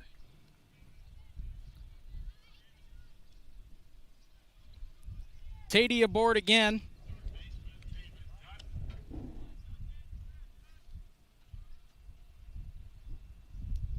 That'll bring up the third baseman, Taven Dutton, here for the Bobcats. As we work our way through the bottom of the sixth inning, Tatey takes off from second. No throw is made as the ball once again in the dirt there. Powell just a good job staying behind the ball there.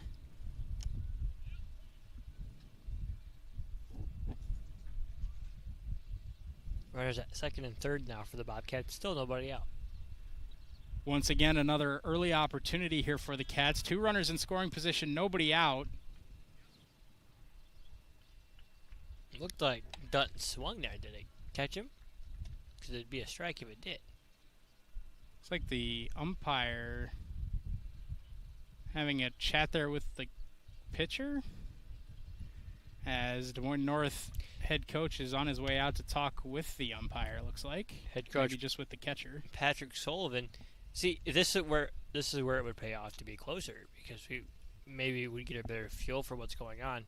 He's talking with the catcher. Is it catcher's interference maybe? Is that could be, because they haven't been sending any other runners, so it's not like it's a balk. I'm wondering if some of these hit by pitches have been catcher interference, because that was, like you said, on a swing and a miss. Mm-hmm.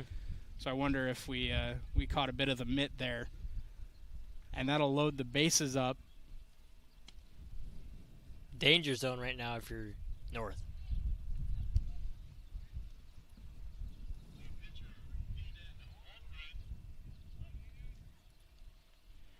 That'll bring up Aiden Holmgren, who is now on the mound for the Cats. Bases loaded. That's a hard hit ball up the middle, but steps on second, fires over to first. Play is made. And some more shortstop action here at the Marshalltown Baseball Diamond, as this time Gabe Polick has his own little solo double play, as not quite solo, he throws it over to first in time. We've seen Sam Griesel make a similar play tonight. The Bobcats do add a run, though. That was a nice play there by Polick. Especially falling away from first base after stepping on second there. That one, a ground ball to second. And the Des Moines North Polar Bears work out of the jam. The Bobcats do extend the lead to 9-3. We'll be back for the 7th on your home for the Cats, KFJB-TV.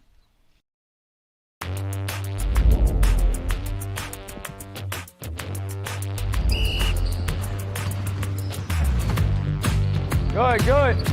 Good sportsmanship is also showing high character and accountability, doing what is right and setting a good example not only on the court but in the classroom as well.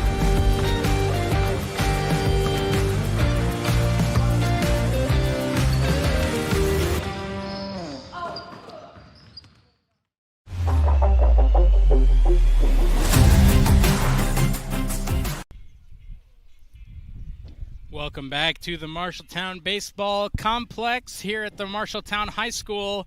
KFJB-TV coverage here for the Bobcats and the Polar Bears. Be sure to hit the subscribe button down below, completely free. It helps out the channel and all of us here at KFJB-TV. Click that bell icon so you get notified whenever we go live for games, whenever we upload videos, particularly our Cat Connections. I know Brandon does some great work with those, interviewing all of your favorite Bobcat athletes right here on KFJB-TV. Elijah, we did it. We made it to the 7th. For the first time, us two have made it to the 7th inning. First full game. First full feels game. Feels good. Gotta say it feels good. For game 1 here of our doubleheader. Game 2 coming up here, I believe 7 o'clock, although I believe it'll probably start a little after 7 o'clock because I think they normally do about 25 minutes between games. But either way, we'll still have your action for game 2. Brandon Lewis and Dylan Doze will be on the call. Elijah, you'll be out in center field dealing with that balloon of a bag on the camera there. That's a majestic shot right now. And I'll be in the press box here at Leonard Cole Field in case we do get that rain. We want to keep our equipment nice and dry So I'll be in the press box of Leonard Cole Field as we're standing out on the balcony behind it. Beautiful coverage, beautiful, very photogenic. Here we've got the roundhouse off to our right, and we've got just a beautiful baseball diamond as we, like we said, making our way into the 7th inning here. Bobcats lead it 9-3 over the Polar Bears. Aiden Holmgren in to try to finish this one off. Holmgren, the freshman, being put into a decent spot. Fouled straight up and back. No play there for Tatey behind the plate as it'll get over the backstop there.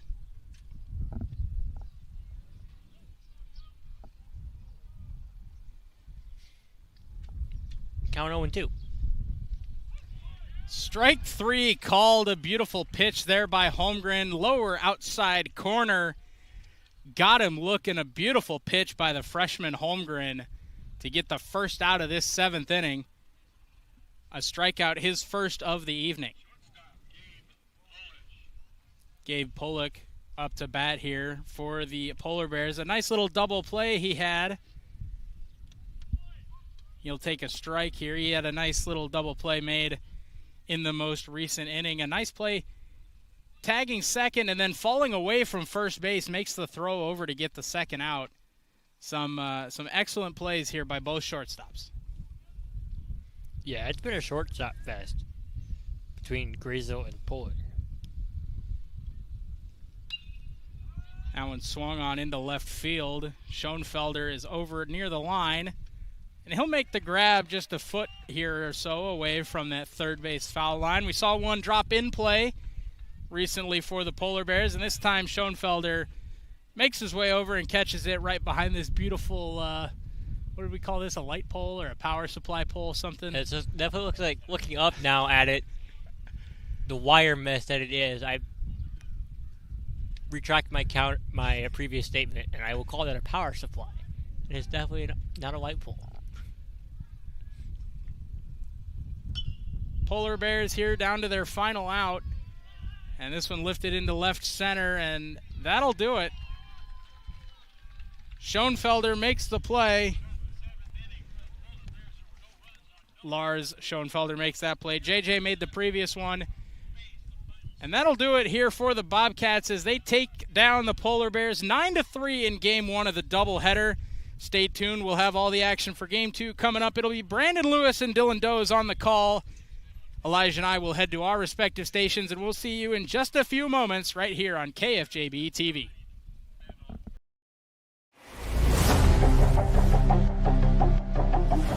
Bobcat Athletics on KFJB-TV is made possible by Assured Partners, Greg Young of Marshalltown, Lennox Employees Credit Union, Marshalltown Area Chamber, Marshalltown Community College, McGregor's Furniture and Mattress, Sports Plus, Wayward Social, Wells Fargo Advisors of Marshalltown, Marshalltown School District, Scooters of Marshalltown, Legends American Grill, Sandvik Enterprises in Marshalltown, Your Marshalltown Hy-Vee, and State Farm, Tyler Pashong Agency.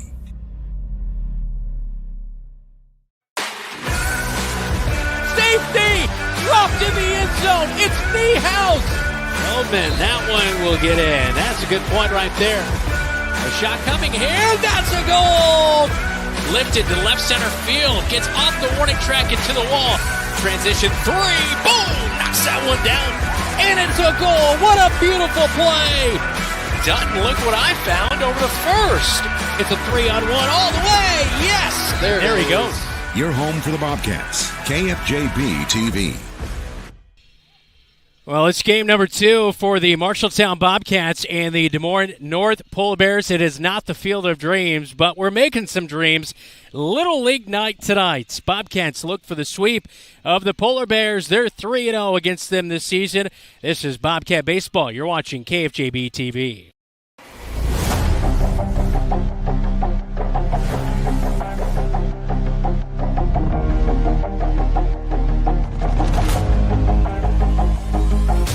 Griesel's going to come home, and that will get the Bobcats on the board. And it's a stand-up double for Xander Stubb.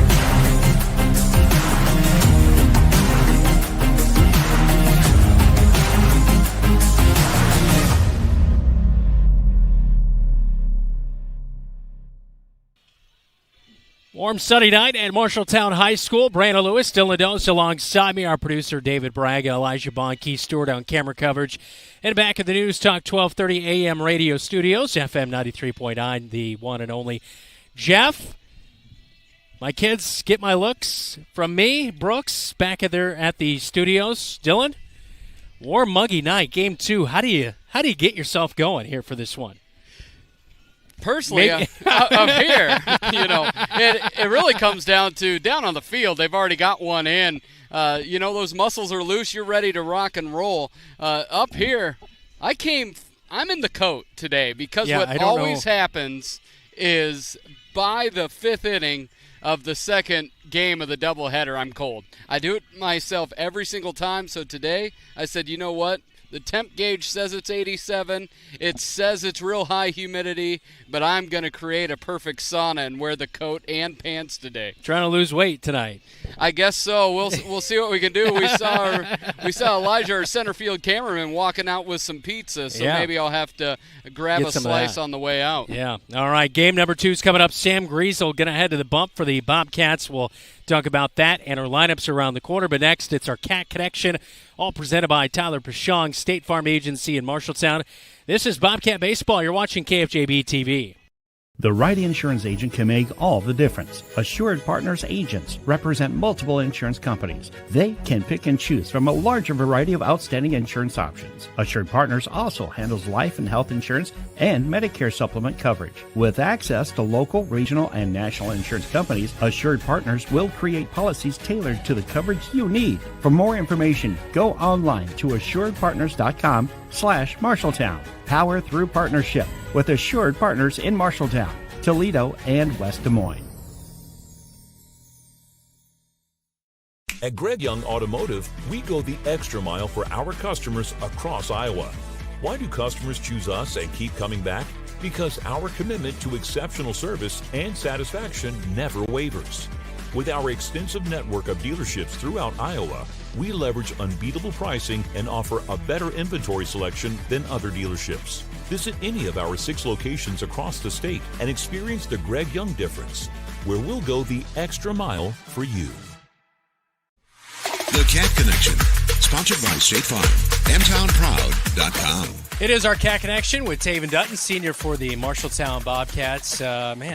You've been playing a long time here in this baseball program. What's this time meant to you? You've seen a lot of different coaches. Now Colton Hankey is in there trying to establish, some good consistency in the baseball program. How do you kind of look to leave it behind, and what's it meant to you? To answer the first question, I think Coach Hankey being here for 2 straight years has been big for me. 8th grade through sophomore year, I had 3 different coaches in 3 years. So, that was a little rough to, switch up every single year. So for Coach Hankey, it's been really big. And I think most of the players, if not all, are really happy for him to be here. Yeah. And then what was the second question? Just what this program's kind of meant to you. Oh, yeah, it's meant the world to me. And all of the players that I've played with have been impactful in my life in some way. Mm-hmm. I'm appreciative of everybody who I've played with. And then I think I want to have the younger kids, look up to me, a little bit. And, it's good to be the mentor a little bit and just help them try to grow as well. Yeah, for sure. And is this program, like you mentioned, Colton Hankey, being the leadership and people kind of recognizing that and growing, the numbers are quite significantly higher this year too. So how exciting is that, kind of looking down, knowing that, there's a little bit of that pipeline coming behind you? Yeah, that's big. Having 10 or 11 8th graders it's really big for the program, especially when we only lost 2 seniors last year. So that's just gaining 8 kids right there at least. Mm-hmm. So I think that's really big for the program, and I think that the numbers will just continue to grow more and more with Coach Hankey. Yeah. Madden Martin, Lars Schoenfelder, a couple 8th graders who have been out there playing. Is there anything you tell them looking back, like on your 8th grade self? Yeah, definitely. I'm like, just just trust me down the road and you'll be better. Like, I wish I would have listened to the seniors when I was an 8th grader, definitely. So I'm just like, I know it sounds a little weird or sounds dumb right now, but trust me, it'll help you down the road. Yeah, for sure. All right, so you played a lot of third base in your history, but now you're over there at first base. What's that transition like for you to making sure, hey, I'm not missing that bag with my foot over there at first? Yeah, I mean, it's just baseball at the end of the day. It's just every position. It's a little different, but at the end of the day, it's really just catching the ball and throwing it. Yeah. Especially first base, just more catching the ball. So I really like first base, honestly, more than any position I've maybe ever played, and I think that I'm good at first base just because I think I have good hands. So I think my best position, honestly, is first base. Yeah. So where have we seen you? Outfield, third, second, first. I caught 3 innings last night against Ames, so that was a first. Never caught in my varsity career, and so I've now played every position in my varsity career. So that was pretty cool last night to finally catch. And I caught Luke Stalzer and Lars Schoenfelder for 3 innings last night, so that was really cool. Awesome. That is definitely cool. So what else is planned for you after your senior season? Yeah, I'm going to continue my academic career at MCC. Awesome. So, yep. Awesome. Well, we wish you best of luck, and it's been fun following you, and hope nothing but the best for you. Appreciate it. Thank you. All right. Keep the golf swing good, too, all right? I'm trying. I'm still getting out there as much as I can, so thank you. Yep. All right. That is Taven Dutton with our Cat Connection, all brought to you by Tyler Prashong Agency, mtownproud.com.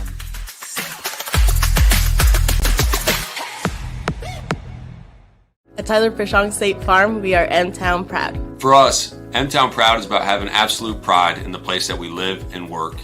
The people in this community represent everything that I believe in and everything I want to instill in my children. Hardworking, Diverse, genuine, kind, and passionate.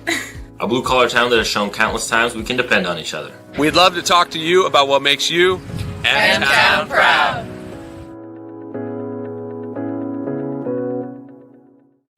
Make the equity in your home work for you with the home equity loan from Lennox Employees Credit Union.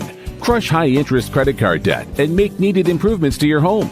You have the power to refinance and change your financial life. With the lower interest rate, repayment is more comfortable than paying those high credit card interest rates.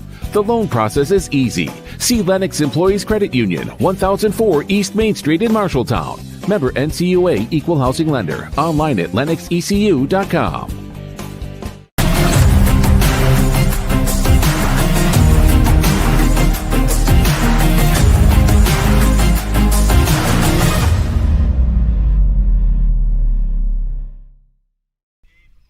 Welcome back to Marshalltown High School. Time for tonight's starting lineups. All brought to you by Sandvik Enterprises in Marshalltown. Let them deliver for you while we deliver the starting lineups. First off, for the Des Moines North Polar Bears, looks like this. It'll be Jonah O'Neill to lead things up. He'll be in center field. Batting second, Gabe Pulich. He is at shortstop tonight. Kyle Pierce is at the hot corner, batting third. Aiden Rudd will DH tonight, as he will be hitting for the right fielder in Bryant Powell. And right behind him, and batting in the sixth hole, Luis Clemente. He is at second base. And Messiah Western is at third base tonight, as he's batting in the 7-hole. Talon Feldman is at first base, batting in the 8-hole. And batting ninth is A.J. Guthrie. He is in center field. And Taven Boone is in left field tonight, as he is batting ninth in the lineup here tonight for the North Polar Bears. As we flip things over, looking for the Marshalltown Bobcats tonight, Sam Griesel will lead things off. He'll be the starting pitcher in game number 2 here tonight. Lars Schoenfelder is at shortstop. He's batting second. Xander Stupp is at second base, batting in the 3-hole. J.J. Schoenfelder is in left, batting fourth. Garrett Tady's at first. At third is Taven Dutton. Catcher tonight, Madden Martin. Aiden Holmgren bats behind him in the 8-hole, playing in right. And Luke Stalzer will be in center field tonight, batting in the 9th hole. That is our starting lineups tonight. Again, all brought to you by Sandvik Enterprises in Marshalltown. This is Bobcat Baseball. You're watching KFJB-TV.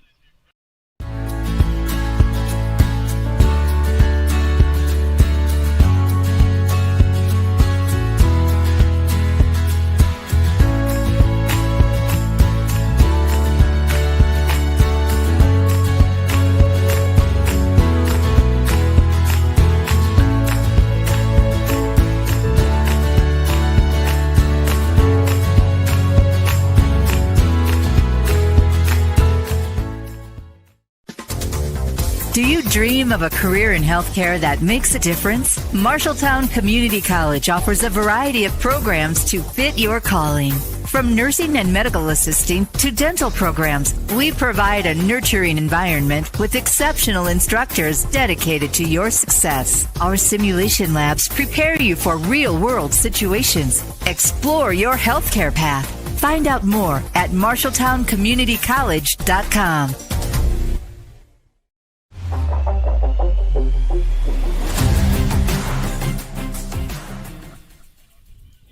Welcome back to Marshalltown High School, getting ready for game number 2 tonight as the Little Leaguers taking the field. Nice moment there before the game tonight, Dylan.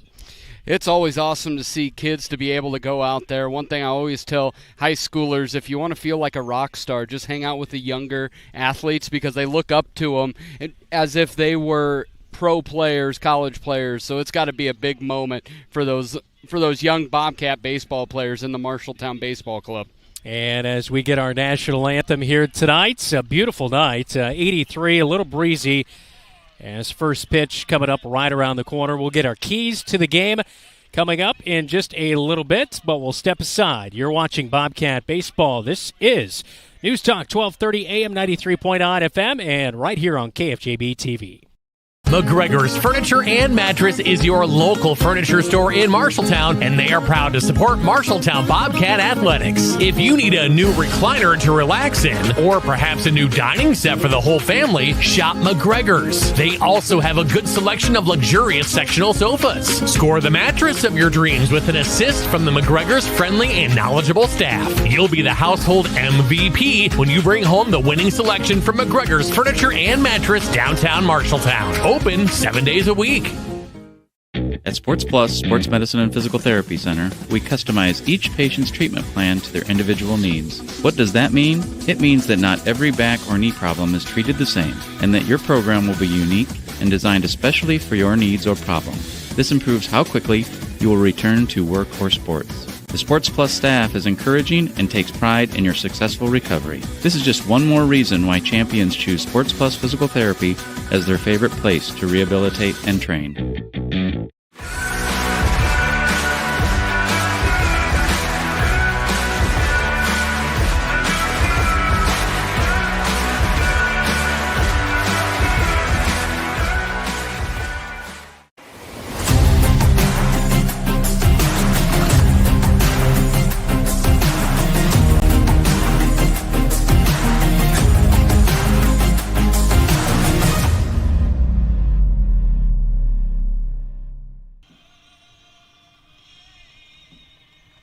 National anthem wrapping up here at Marshalltown High School as, again, the Little Leaguers out there sharing a nice moment with the varsity starters. All right, let's get to tonight's keys to the game, all brought to you by First Rate Real Estate, FirstRateTeam.com. Dylan?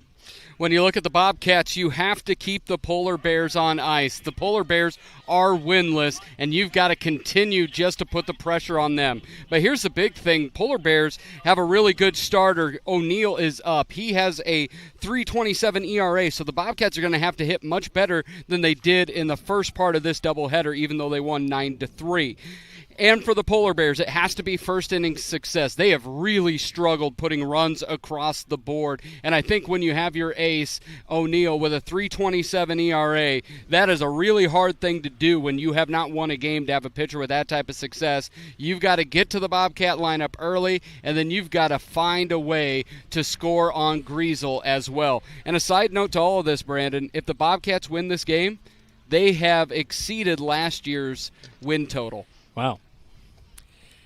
Bobcats will make a pitching change to begin as we have a different starting pitcher than what given it to us. So Aiden Holmgren's actually going to go out to the bump to begin game number 2, and Sam Griesel will be over at shortstop tonight for the Bobcats in game number 2. We have Madden Martin at third base. We have a different lineup than what was just handed to us by the coaching staff. All right, there you go. We love the curveballs, literally and figuratively here, Dylan. Yes, we do. Is that Aiden or is... It's Aiden Holmgren. Okay, and then Garrett Tate. Don't question me. Garrett Tatey is at first, which would put Taven Dutton, your cat connection, behind the dish. All right, you got that down? I think I do. All right. And that would put Lars Schoenfelder back in center field, which would then put Stalzer. And it's Xander Stupp at second base. And I think Stalzer might be in right? No, that's he's in left field.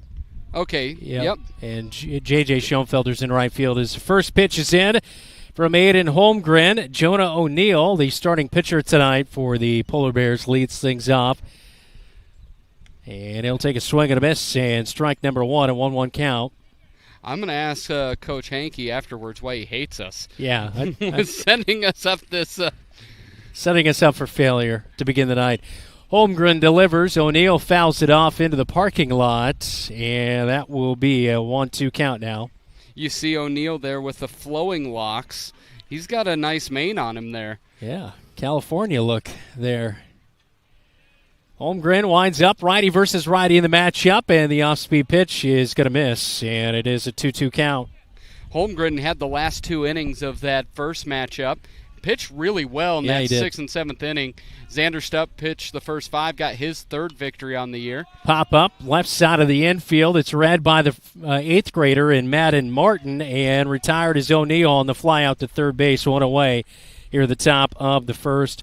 Gabe Polich will step in. He is the catcher tonight in game number 2, batting in the 2-hole for the North Polar Bears. And we've talked a lot about the 8th graders stepping up, both Lars Schoenfelder playing 8th and Madden Martin playing third base. The hitting will come more. I've been impressed by both of them defensively. They've looked really good so far. That was up and in. Nice job by Dutton getting a glove on that. So 1-0 count. And the second pitch of the at-bat is going to hit for a strike, 1-1 to Polich. He's a starting catcher. And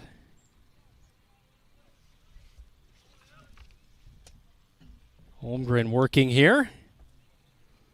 He'll fire in. It sounded like a little foul tip there for strike number 2, and it's a 1-2 count on Polich. And Holmgren staying on the top of that strike zone.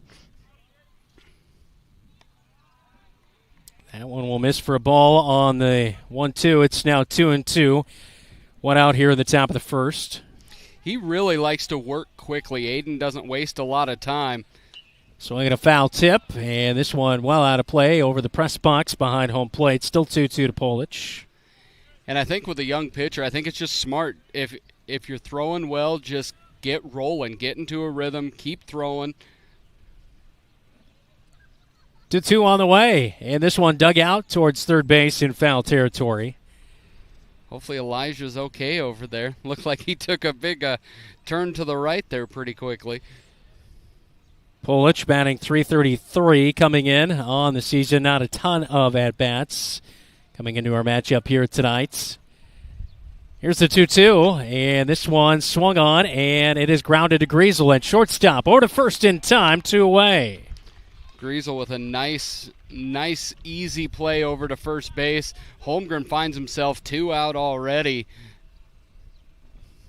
Might notice a couple little camera angles here tonight after Tarpageddon last week and the wind and the waves. We are up just in case there's going to be a cell pop-up on the backside of the football press box. Yeah, we are not taking any chances tonight. No. There's a really strong line of thunderstorms moving its way towards this area. Looks like hopefully we should be able to get in game number 2 in complete coverage here tonight. It is a 1-0 count to Kyle Pierce, who's standing in, righty versus righty in the matchup, and that one will be down. And ball number 2 in the count, 2-0. That motorcycle makes noise on Olive Street, but it seems that Kyle Pierce is the one that can make a noise here in this North Polar Bear lineup. He has 7 RBI to lead the team, and a team that's really struggled for runs. And that pitch is just going to hit as Pierce watches it, and it is a 2-1 count.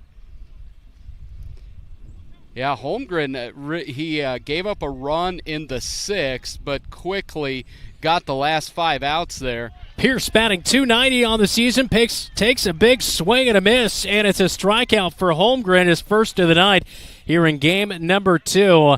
And that is a 1-2-3, top of the first inning. We head to the bottom of the first as the Bobcats will come to bat when we come back on KFJB-TV.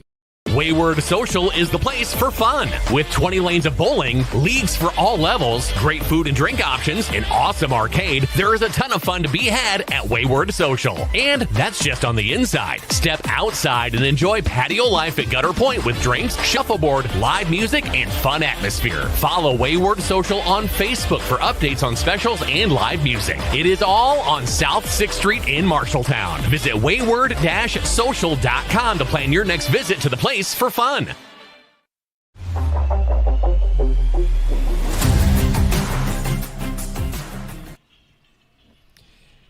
Welcome back to Marshalltown High School. It's a quick 1-2-3 top of the first inning. We head to the bottom. A scoreboard update tonight, all brought to you by Central State Bank. Dylan? We have an Iowa Alliance showdown, North versus South, as Ames leads Roosevelt 3-1 in the top of the fourth. Going to the CIML, Ankeny Centennial 5, Urbandale 0. That's in the bottom of first, and that is, Jeff Brooks just texted me right after he texted me that score. Ignore that Centennial score. It's softball. Okay. So if you want a softball score, that's fine. That's we can Centennial 5, Urbandale nothing, and that's after 1. All right, discover what Central State Bank can do for you. Locations in Ames, State Center, and in West Des Moines. All right, the Bobcats will have Sam Griesel leading off here tonight in game number 2, followed by Lars Schoenfelder and Xander Stupp. As North Polar Bears getting in their final tosses. And Jonah O'Neill is on the bump tonight for the North Polar Bears.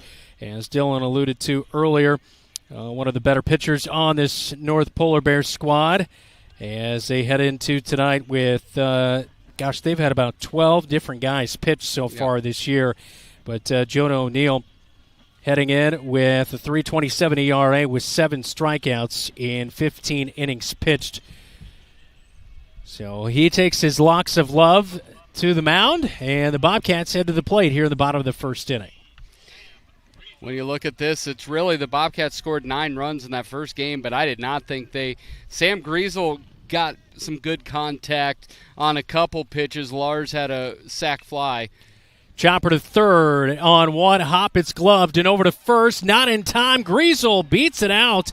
Western with a really good load up and a tough play at third base. Threw over to first, but not in time. That'll be an infield single for Sam Griesel beating it out. But wow, what a nice glove over there at third by Western. If you can make that glove and throw him out there, you're going to get paid to play at some level, because that was a deep, deep throw, and Western just did not have the arm for it. But athletic play to get him on the line. Sam's just too fast. So Sam Griesel stands at first base as Lars Schoenfelder stands at the plate. The pitch is in, and the throw is down to second as Sam Griesel will steal the bag, and the Bobcats were super aggressive in game number 1 here tonight on the base paths. Sam Griesel with now 13. I think he had a few there in game number 1, not sure how many, but he came in with 12 on the night, and the first pitch was a strike in there to Lars Schoenfelder, 0-1. And Lars moving up to that 2-hole, he just makes really good baseball plays. And he drops down a great bunt. This will get Griesel to third, throws to first, not in time, and safe is Lars Schoenfelder. The throw is past. Griesel is in at home, and the Bobcats lead it 1-0 here in the bottom of the first inning. So how about that? Get yourself a sacrifice bunt to move that runner over to third base, and he does the job. And then the error on the throw by the pitcher in O'Neill scores them. So Griesel comes in on the E1. Lars Schoenfelder over to second base, and a good start here in game number 2, Dylan. This is exactly, if you're the Cats, that you wanted to do. And now you see a wild pitch there, and Lars is going to get to third base standing up with Stupp with a chance to add to the run total here in his RBI total. And North has just struggled all year long. They've struggled really being able to compete in ball games, and a lot of that happens at the mound. But in that first game, The 1-0 to Xander Stupp is nubbed right back to the mound. Over to his left goes the pitcher. O'Neill fires to first. The out is recorded, but Lars Schoenfelder, a heads-up base running play, goes to home plate and scores, and it's now 2-0 Bobcats as Xander Stupp getting that one down on the right side of the infield. And there you see, able to get it off the handle, and that's where O'Neill's going to have to live. He does not have overpowering stuff. But what Feldman did in Game 1 pretty effectively for the most part for North is what O'Neill's going to have to do. He's going to have to pitch to the handle. He's going to have to stretch it to the black to get Bobcat players lunging for it so they can't get solid contact on it. Well, nobody on the base paths now for J.J. Schoenfelder. Takes a first pitch ball from O'Neill. And the 1-0 on the way, and this one will also miss. It is now 2-0 the count to the batter in J.J. Schoenfelder. Righty versus righty in the matchup as North will come set quickly, and out of the stretch, O'Neill fires in. Off-speed pitch will hit for a strike, 2-1. And you can tell Coach Hankey thinks this first inning's also important. We talked about how important it is for North. Off-speed pitch, drilled, third base side, foul territory, glove by Western, but that one will be foul, and it's now 2-2 count to J.J. Schoenfelder. And I say that about Coach Hankey because, you know, even though you got somebody on second, nobody out, he's playing small ball to get those guys into scoring position, willing to lay down a bunt to make sure you get the one run. 159 on the season for J.J. Schoenfelder. It's a 2-2 count. As O'Neill will come set. Schoenfelder stands in, and upstairs he'll swing at it.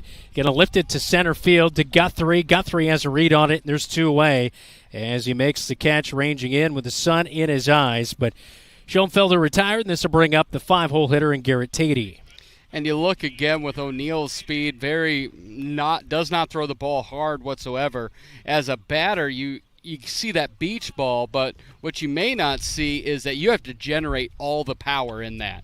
Tatey will generate some power past the glove of O'Neill, but it's picked up by the shortstop over to first. A good stretch by Feldman, and Pierce retires Tatey on the 6-3 ground out number 3. But Sam Griesel, Lars Schoenfelder score for the Cats in the bottom of the first. We head into the second with the Bobcats leading 2-0 on KFJB-TV. You're an empty nester closing in on that retirement property. Chances are your plans didn't include mom moving in, but life happens and you do the right thing. Wells Fargo Advisors can help. For more than 125 years, we've created wealth management and investment strategies aimed at achieving our clients' personal financial goals. When retirement means caring for yourself and a loved one, turn to Wells Fargo Advisors. Together we'll go far. Wells Fargo Advisors is located at 14 East South Ridge Road in Marshalltown. Call them at 641-752-5401. They're a member SIPC.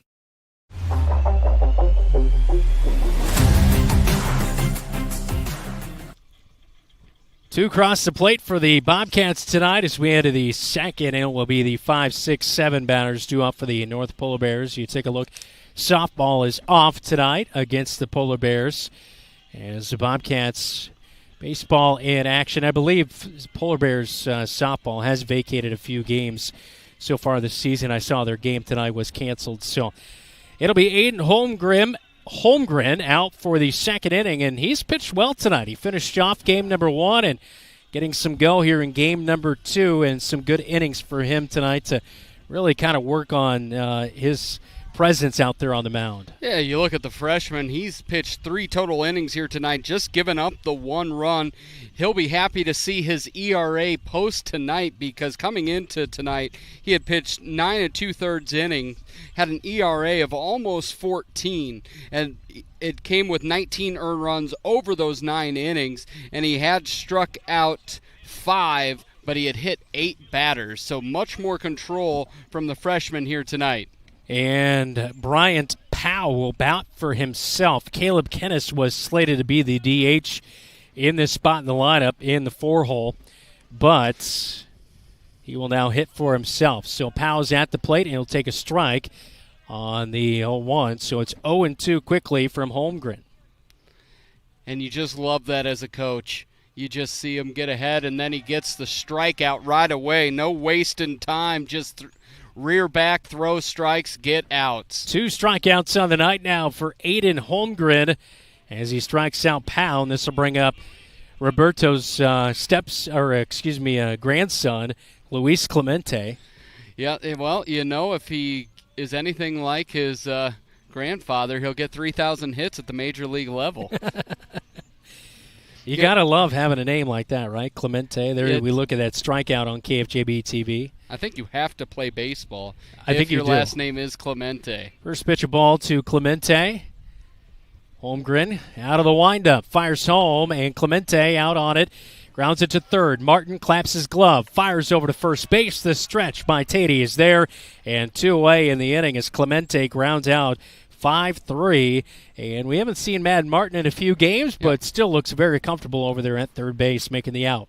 Nice to see him come back. He's got a big-time arm. He's got across the diamond. Both he and Griesel have the 2 strongest arms over there. I guess you could throw Lars Schoenfelder in there as well. That's an easy play for him across the diamond. This will bring up Messiah Western, as we've seen him with a few nice gloves over there at third base.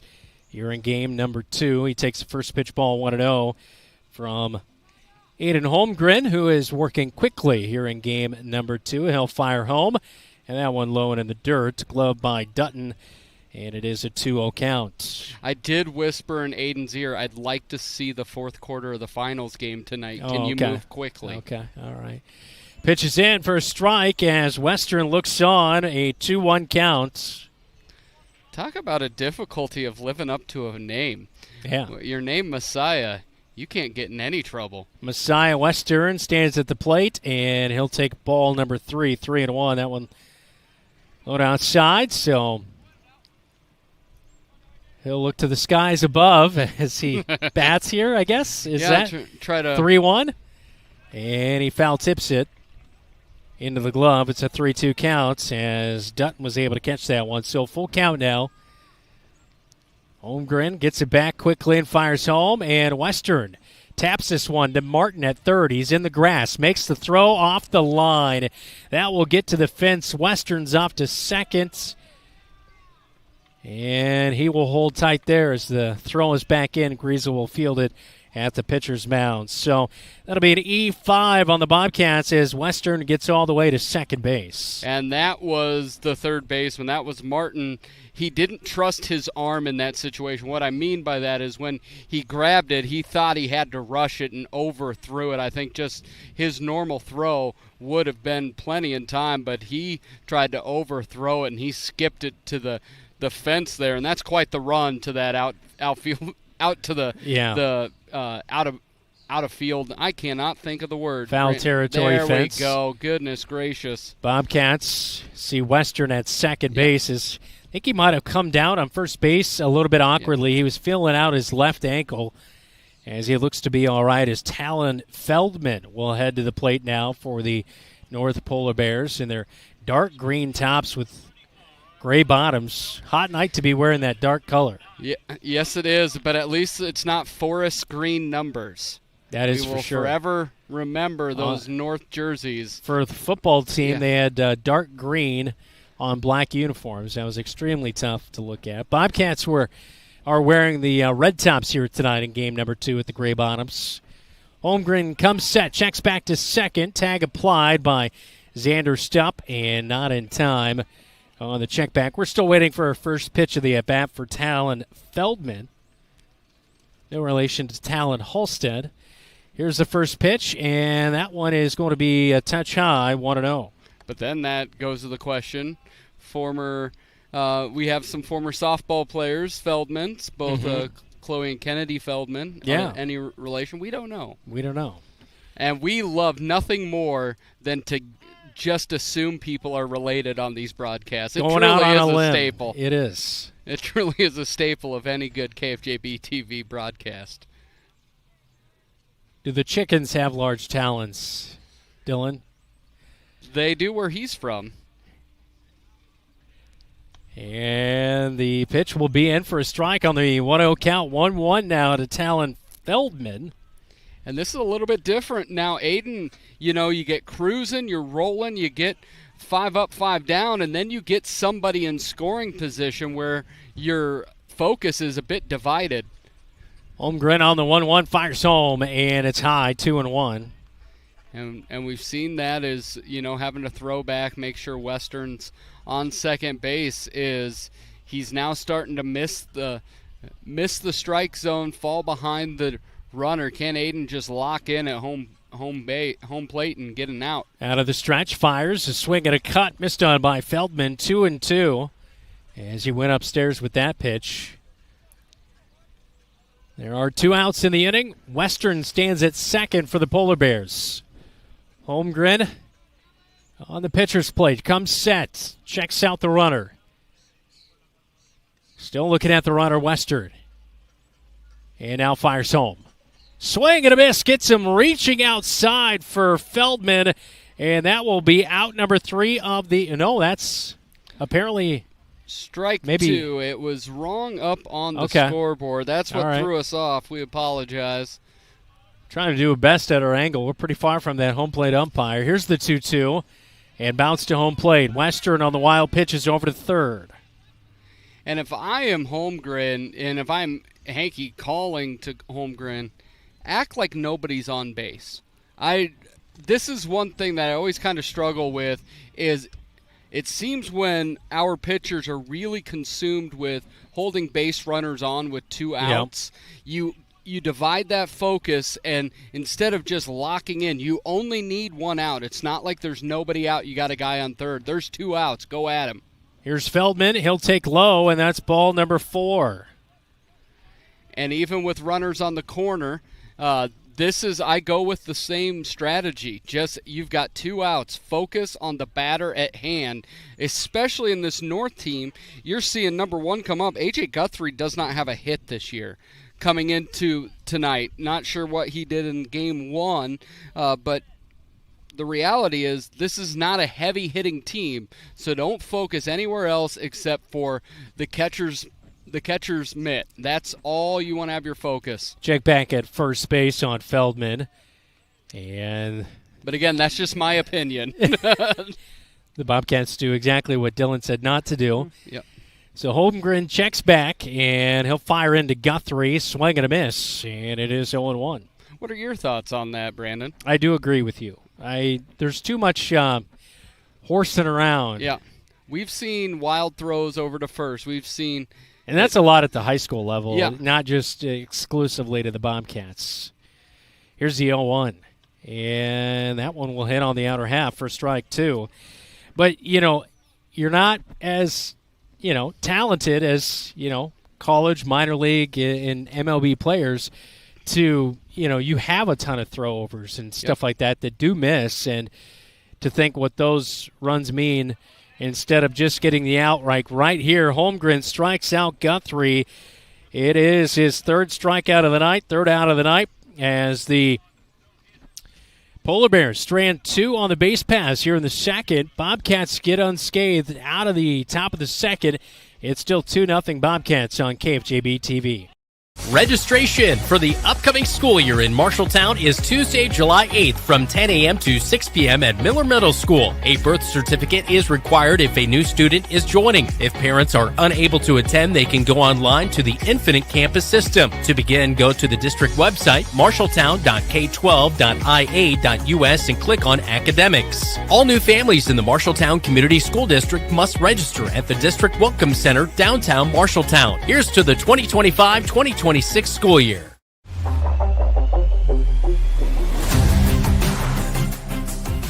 To make sure you know where that is, as we welcome you back to Marshalltown High School. Brandon Lewis, Dylan Dones alongside me. 2-0 is our score. Bobcats feeling pretty good early on here as they're facing Jonah O'Neill at the plate. The Bobcats will send the 6, 7, 8 batters up to the plate as we take a look at head coach Colton Hankey talking to Nick Rebick, as one of the former Bobcat players, Carson Johnson as well, in that coaching staff as they look on here heading to the bottom of the 2nd inning. Is I thought it was interesting. Taven Dutton just talked about a little more consistency that the Bobcats have had and not those coaching changes. Second year for Colton Hankey now. Yeah, and Colton has a good chance. He won 5 games in his first year. He's got 5 so far here in his second year with a chance to make that 6. And I think we both talked about it this year. It's been a very difficult 3-week stretch with just 1 win in that run, but it does look like a better team. There's more participation from each level coming up, and it does seem like there's some more talent coming through that Colton's got him focused and pointed in the right direction. Dutton, Martin, Holmgren due up for the Bobcats here in the bottom of the second inning. Home plate umpire was checking something out there before our first pitch. I'm not sure what it was. He gives the indication to play now. I think O'Neill wanted a new ball. Okay. I was wondering if that was the case. O'Neill floats one in. It is bunted down the third base line. Fielded by Western over to first. It's high, and that will be in for a hit. And over to second goes Dutton. He's rounding over to third base. The throw will finally be relayed. It's off the mark, and Dutton will be into third base. So that will be Taven Dutton standing on third. We'll see. It looks like they're going to give a straight-up E5 on that one. That was close whether Dutton was going to beat that out or not, but the E5 gets Dutton all the way to third base to lead off the bottom of the second. All righty, yeah, that was a real borderline. Was it going to be a single and a 2-base error or just straight-up error? And they look, it's just going to be a straight-up error there. Check back to third base as O'Neill fires to Western, and he's back in time as Taven Dutton. Dutton catching tonight. Matt Martin is playing third base as he stands in, and the pitch is a strike. 0-1 to the catcher. He's slated to be the catcher tonight, but he is playing third base. As you see Dutton putting that bunt down on KFJB-TV. That is a hit for sure. And now a foul ball by Matt Martin, and he quickly has 2 strikes on him. So you're right. I'm going to give an E5 there and a base knock for Taven Dutton because that was definitely a hit right there. The throw was going to be late regardless. Yeah, so that would be ruled a single and then an error, and a pass ball gets a third run for the Cats. And now a wild pitch by O'Neill gets to the backstop, and it scores Taven Dutton, and it's 3-0 Bobcats as Martin takes the ball right there, 1-2. And Cats have done a really nice job. We were here last week during the TARP game, as we lovingly will refer to it, as against Ottumwa. Bobcats in the second game of that as just on a rope. Matt Martin laces one to left center field. That will get down. Martin's going to round first, but hold tight there as the relay throw is in from the left fielder in Boone, as it took a little bit of time for him to go over there and get that one. And Martin almost an opportunity for a double, but did not want to stretch that one out. And so a single here to get him aboard after Taven Dutton scores. Martin is on first, and Aiden Holmgren will come to the plate. But Martin, what a great cut right there on the ball. Yeah, he just held back on it and then brought his hands through and ripped it into the gap there. Really good piece of hitting for the 8th grader. But going back to that Ottumwa game, in the second game of that doubleheader, Marshalltown had runners in scoring position with less than 2 outs in each and every inning and didn't score. Here tonight, when they've got somebody into scoring position, they've made sure to find a way to get them across. And the first pitch of the at-bat to Holmgren now is a ball, 1-0. There was a couple of checkbacks on Martin at first base by O'Neill. No outs in the inning, 1 run already in, and a runner at first. Ball floated in. This one will be bounced to Pollock, the catcher. And it is now 2-0 to Aiden Holmgren.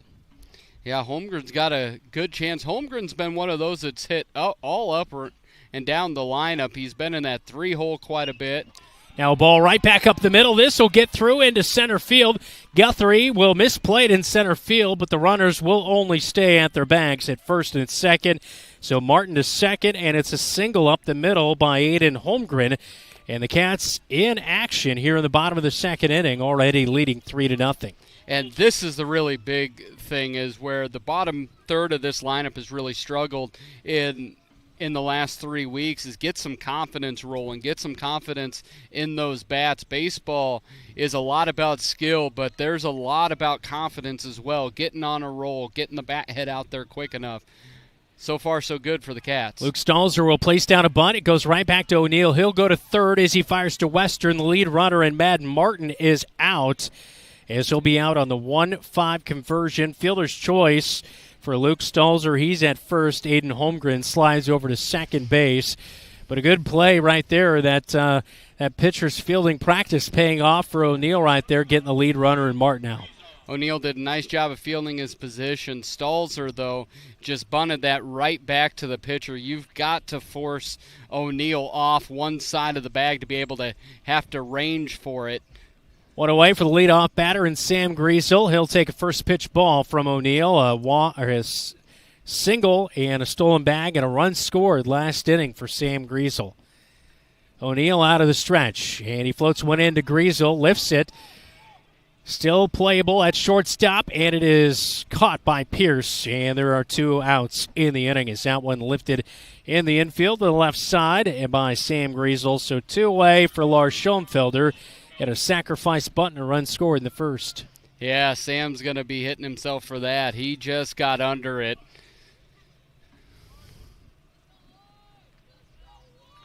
I know that North has had a tough year, but, I've seen them make some of those really nice routine plays. Lars Schoenfelder with a drill to center field. It's over the glove of Guthrie. This is going to score 1, possibly 2, as the Bobcats send in Stalzer. It'll clear the bags. It's a stand-up double. 2 RBI for the 8th grader, Lars Schoenfelder.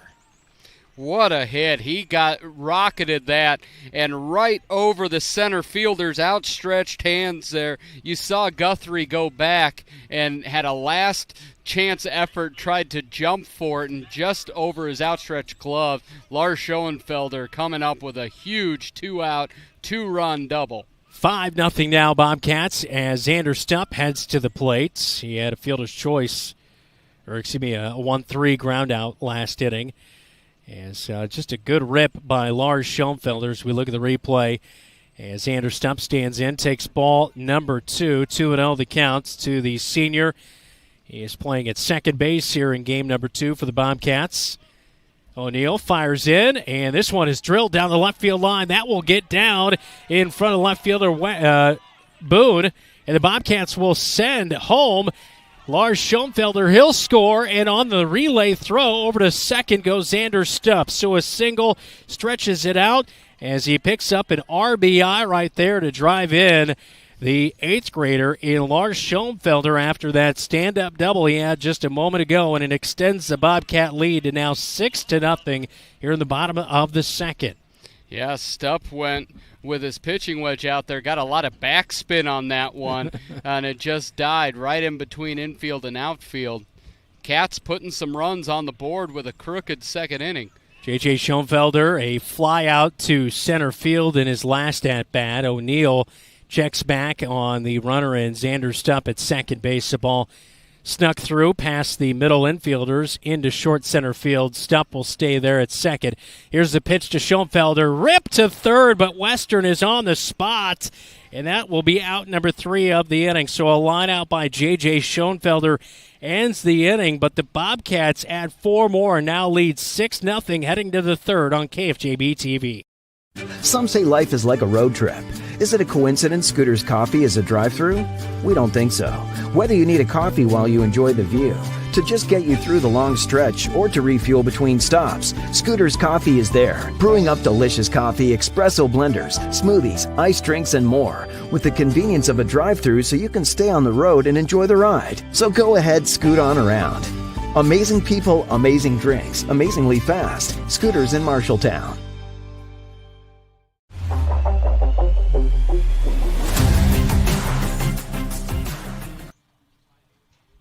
Production of today's game is made possible by the Home Rental Center in Marshalltown. Need it? Rent it.com. Welcome into our makeshift booth here tonight. He's Dylan Doze. I'm Brandon Lewis. And when somebody has a jacket and pants on when it's 83, I hug them. Yes. Because you're not hot enough. That's right. My core temp is now at about 103. I missed you. I hope you had a great Father's Day. You spent a little time with the kids? Yeah, separately. Separately. That's the best. We're just hanging out with that Bobcat logo. I think that was too hot for TV, I think. It's not only too hot for holding me, it's also too hot for TV. And so we're just hanging out looking at the old before that one, I think they're going to tear that down eventually, aren't they? I think they've gone back and forth on it. I know sometimes certain people say during football, do you like having a set of restrooms on Is it this the side? urinals? Do we got to keep the urinals? Yeah, they've upgraded them a little bit in there. Oh, we got a little soccer going on tonight out here as well. You got some soccer action going on. You got the Little League out here. You've got sports. It's all sports. But no softball tonight. Although the field, I will have to say, it looks really nice. Yeah, over at the softball diamond. There's going to be a new Oh, now you're putting glasses on. Now you're going to be really hot. It's gotten a little bit darker out. I dropped the Old sunglasses eyes. off. That's right. Anyway, your Father's Day was good. It was. We had only one kid last week. Our I didn't know you were expecting. Yeah, well, when you're in your 40s, you're always expecting the other shoe to drop. Then we shipped off the younger one and got the older one back, so I got to celebrate twice. Good for you. Luke Stalzer's now into the game. We have a pitching change for the Bobcats as Aiden Holmgren goes 2 innings. Pitching change all brought to you by Effington Heating and Cooling. They're not comfortable until you are. So Luke Stalzer into the game for the Bobcats. I was telling coworkers what I did for Father's Day today, and our workforce director, Kate Bowermaster, looked at me and said, "You sound like the oldest man in the world." And it was right after I said Aubrey and I watched a wonderful David Attenborough documentary on National Geographic about the oceans. Oh, wow. 9-1-2 batters due up here in the third inning. And a strikeout for Luke Stalzer as Taven Boone is down on the strikeouts, and there's one away in the top of the third inning. Bobcats leading 6-0. I had a good Father's Day. Thanks for asking. I did off air. I will That's on true. air, so it plays well for our audience. I just wanted people to think you didn't care. Yeah. Dylan always cares. I care so much that we actually talk off air as well. That is true. Ball ripped by Jonah O'Neill, foul. We went to the orchard yesterday and saw the goats, and then Deegan and I went golfing in the rain. I went Friday. Did you? Yeah, we went to Lincoln Valley. Okay. We went to the Legion in Marshalltown yesterday, 1-1 count. This has to happen to you quite a bit. I'm walking in. We'll wait till this pitch by Stalzer. 1-1 to O'Neill is ripped to left field, and over to left field to field it is J.J. Schoenfelder off of his glove. He'll throw it back in. O'Neill at second. Oh, he is caught, and he is out. J.J. Schoenfelder ripped one to stop at second. O'Neill kind of hesitated and then went, and then that was the wrong move as O'Neill, it'll be ruled a single and then thrown out on the unconventional 7-4 play in your scorecard, Dylan. I hope you write that down. 2 away in the inning, but J.J. Schoenfelder, nice snag right there to drop it down with the glove to make sure it didn't get past him. This will bring up Gabe Polich, a 6-3 ground out in his last at-bat. He sends one back to Stalzer, and over to first in time. A quick 1-2-3 inning to Luke Stalzer as he gets the 1-3 ground out by Polich for out number 3. 1-2-3. We head to the bottom of the third on KFJB-TV.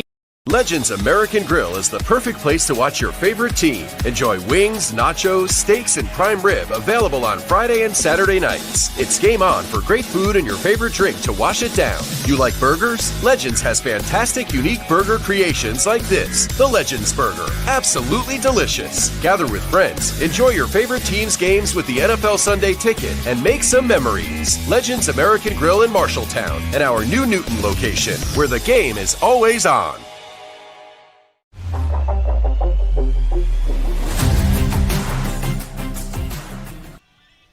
Heading to the bottom of the third inning, Bobcats will come to the plate as due up this inning for the Marshalltown Bobcats. It will be the 5, 6, 7 batters due up, leading 6-0, heading into the bottom of the third inning. As Luke Stalzer, a nice little inning there in the top of the third. Yeah, he went in, got some strikes, and then J.J. Schoenfelder with a really nice throw. It kind of all set up poorly for O'Neill there. You look at a decent crowd there behind home plate tonight.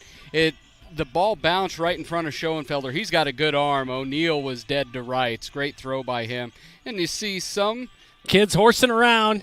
And, some of those, when you have younger kids, you're more in that stage than I am. Yeah. You can't always make it to both games of the doubleheader. Yep. J.J. Schoenfelder with the rocket to second as we look at the replay on KFJB-TV as Xander Stump tagged out O'Neill. Anyway, you're going to say about my golf game or no? I something? was at Lincoln Valley. This must happen to you a lot because you are the Kicks 101, the voice of Kicks 101, the program director, and all those wonderful things. I walk into Lincoln Valley, and they have Kicks on, and I immediately walk in, and the radio goes, "Hi, my name is Dylan Doze with the Marshalltown Area Chamber of Commerce." I'm like, "Hey, that's me." You have to go through that. I will say it was a bit of a weird, it doesn't happen to me often, so it was a very weird situation. I was like myself greeting myself going to golf. I always love when people tell me, "Hey, I heard you on the radio." I'm like, wow. That is my job. And a ball to us, but it's going to come up short, but it is in foul territory. Off the bat of Garrett Tatey to lead off the inning. He grounded out 6-3 back in the first inning. I thought, wow, if we get a foul ball tonight, we'd be doing well. Yeah, somebody really turned on one. Yeah.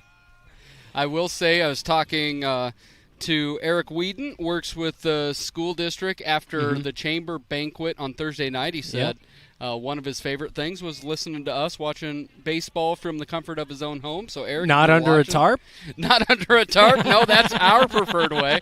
So Eric, if you're watching, hope you're enjoying this Bobcat win in Game 1 and up 6-0 in the bottom of the third here in Game 2. Tatey takes ball number 2. It's a 2-2 count. And now Tatey rips one to third past the glove of Pierce, and that will get in for a single for Garrett Tatey to lead off the bottom of the third inning. Bobcats leading 6-0 currently. Yeah, Tatey has seen the ball a lot better here over the last month. We talked about it last week, but he really, in his 8th grade year, he was playing up by necessity. This year you can see it's kind of slowing down for him a little bit more and more. Being able to string some hits together so far, like the growth we've seen at the plate from the freshman Garrett Tatey. O'Neill, check back to first, not in time, and now a ball lifted. Foul territory behind home plate and ranging over the catcher in Pollock. He is going to make the catch and retired as Taven Dutton for the out. And I was going to mention earlier as the fly out by Pollock, the catcher, makes it there for out number 1 here in the bottom of the third.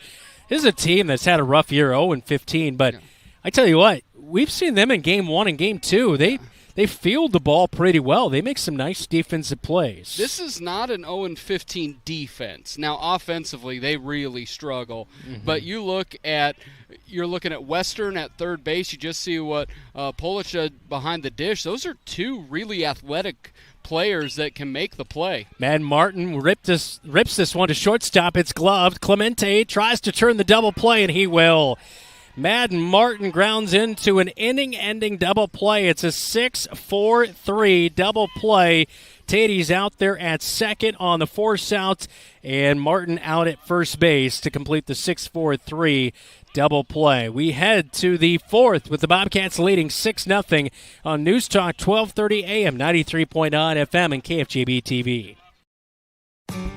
Don't let concerns about shifts in the market disrupt your long-term financial goals. Edward Jones financial advisor Zach Wall can help. He'll work with you on an investment strategy for long-term results. Edward Jones can give you the tools and knowledge for a steady approach to hitting your financial targets. Get started by giving Zach Wall a call at 641-752-3017 in Marshalltown or visiting edwardjones.com. Edward Jones, member SIPC.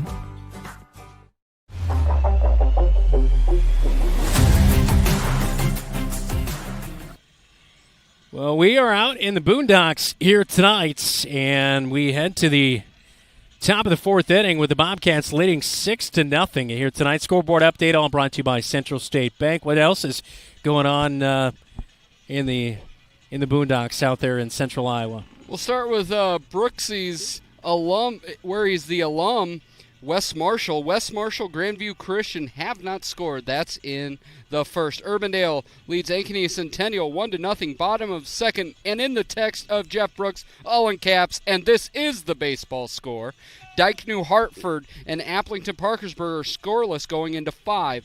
Ames 3, Roosevelt 2, and that's going into the 6th inning. 7 hits, 6 runs for the Bobcats tonight. 1 hit. Or actually, it's one hit. There is one hit. That would have been a single. I have 7. They did change it up there on the scoreboard as well. They gave that error a hit as well. So earlier tonight we were discussing that points. And they don't yet have a hit for O'Neill in that last inning, but that definitely was a single.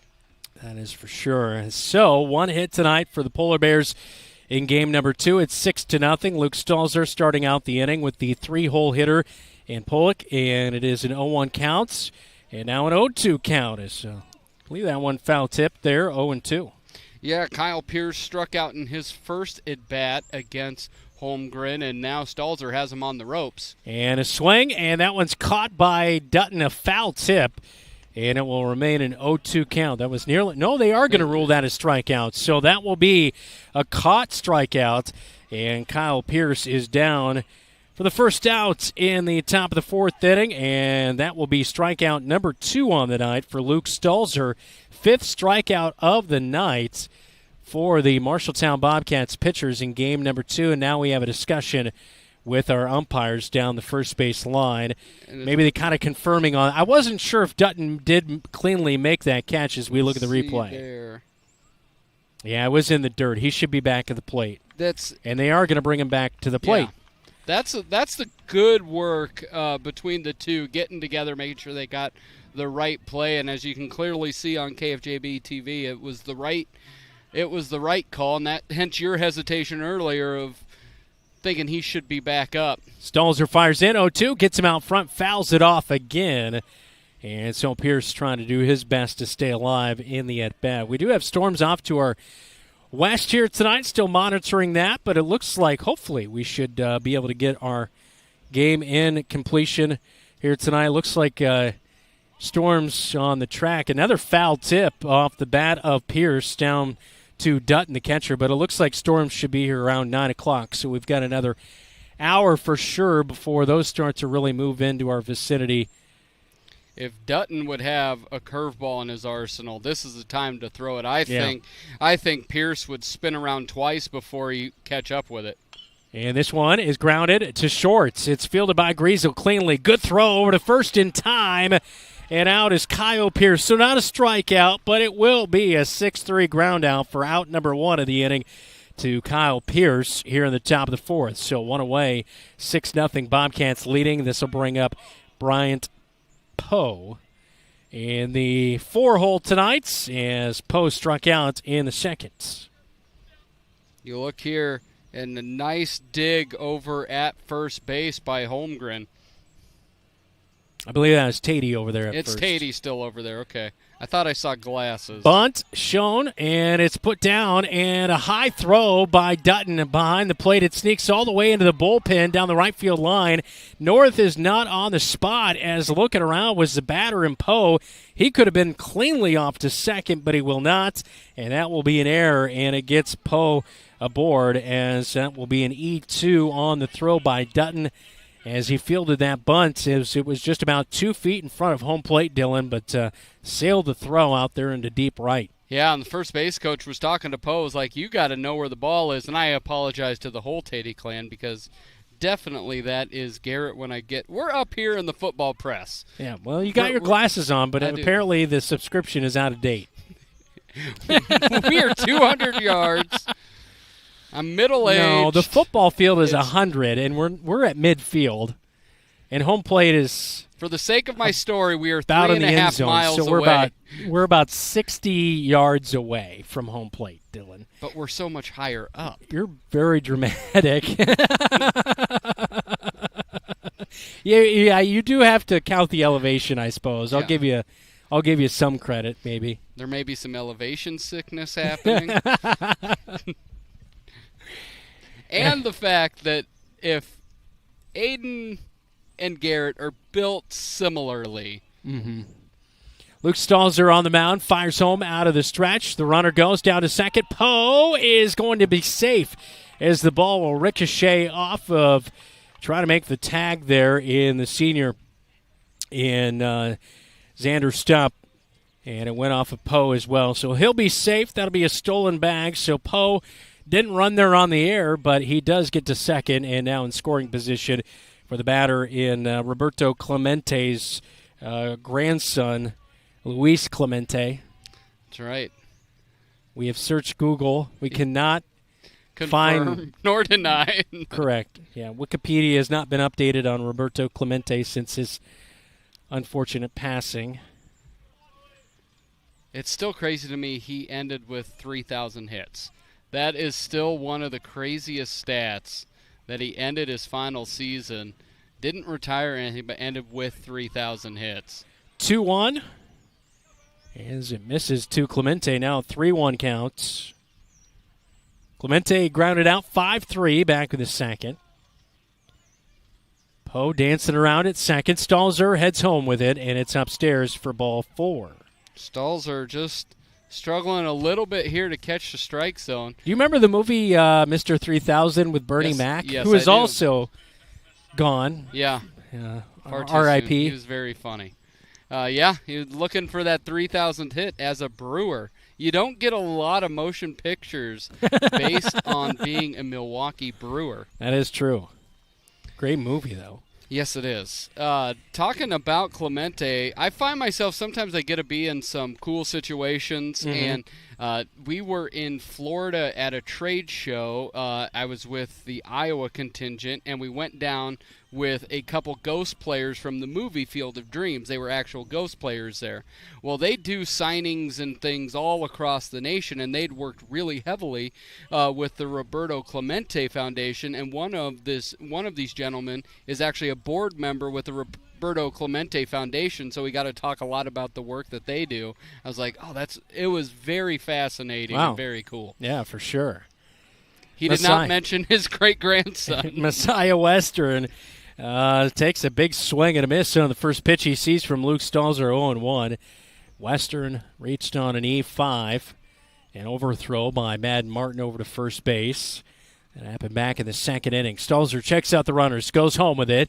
It is lifted into foul territory down the third base side, into left field, and down near the bullpen for the North Polar Bears. Long run there for Martin. Lost his hat, couldn't get to it in time, and it will fall foul for Western. 0-2 the count now. We talk a lot about it. That area is so large, and for Madden to be able to turn around and sprint, that is a good 25, 30 yards from behind third base. Oakland A's Coliseum was designed on the markings of the Marshalltown High School field. Yes. Over to second, Bobcats go back to third as Poe will watch as the ball is thrown over towards the dugout for the Polar Bears, and Poe will get up and go to home plate. And the Polar Bears are on the board here in game number 2, 6-1.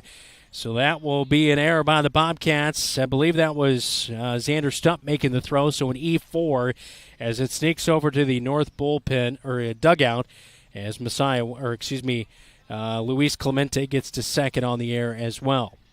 Yeah, it's been a little bit of a rough fourth inning here. Just a couple small plays Bobcats just have not handled well. Messiah Western still at the plate. He has an 0-2 count from Luke Stalzer, who stands in the stretch and comes set.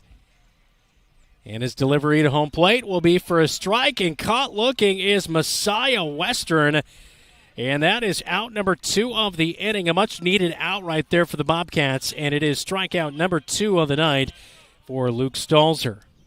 Yeah, that's a big one right there. To be able to come back, that shows some guts there by Stalzer. Able to get a good pitch here, see if he can get out of this inning with just the one run. Talon Feldman will dig in, a walk in his last at-bat. Likes to watch Napoleon Dynamite in his free time, and he'll take for a ball on the first pitch, 1-0. Those are the kind of facts that you get with us here. That's right. You're not going to learn about that anywhere else. Nope, you are not. Yeah. And that's why you choose us. It's for the game, but it's also for outside of the game. Yeah. It's for the full experience. It's for Eric Whedon. Yes, it's for all of those. It's for all of you out there that hang out with us here in the summer. This is our social life when you're when you've got, a small child that's slapping you in the face, you don't have a whole lot of free time. Yeah. And, or if you have a play-by-play partner who's slapping you in the face. It's true, Dylan. You are our social hour, KFJB-TV. A break from reality. That's right. The 2-1 on the way to Feldman, and I shouldn't have made that joke. I was about to call him Halstead there for a second. No, I will tell you, no one is confused what we're doing up here with reality. I will promise you that. 3-1 to Talon Feldman as Stolzer comes set. And this one's going to be fouled out of play behind home plate. So a full count now, 3-2. Bobcats leading 6-1. Top of the fourth. We have not been flying by any means in either game here tonight. No, we have not. Stalzer, though, and Holmgren have pitched quickly tonight when they've been on the bump. And a swing and a tapper foul behind home plate. Off the bat of Feldman staying alive on a full count. Yeah, we're just 4 innings. This got started a little bit late, maybe 10 to 15 minutes later than advertised due to that first I heard game. David, game 1, 7 o'clock. We did not go at 7 o'clock sharp. He lied to us. He did.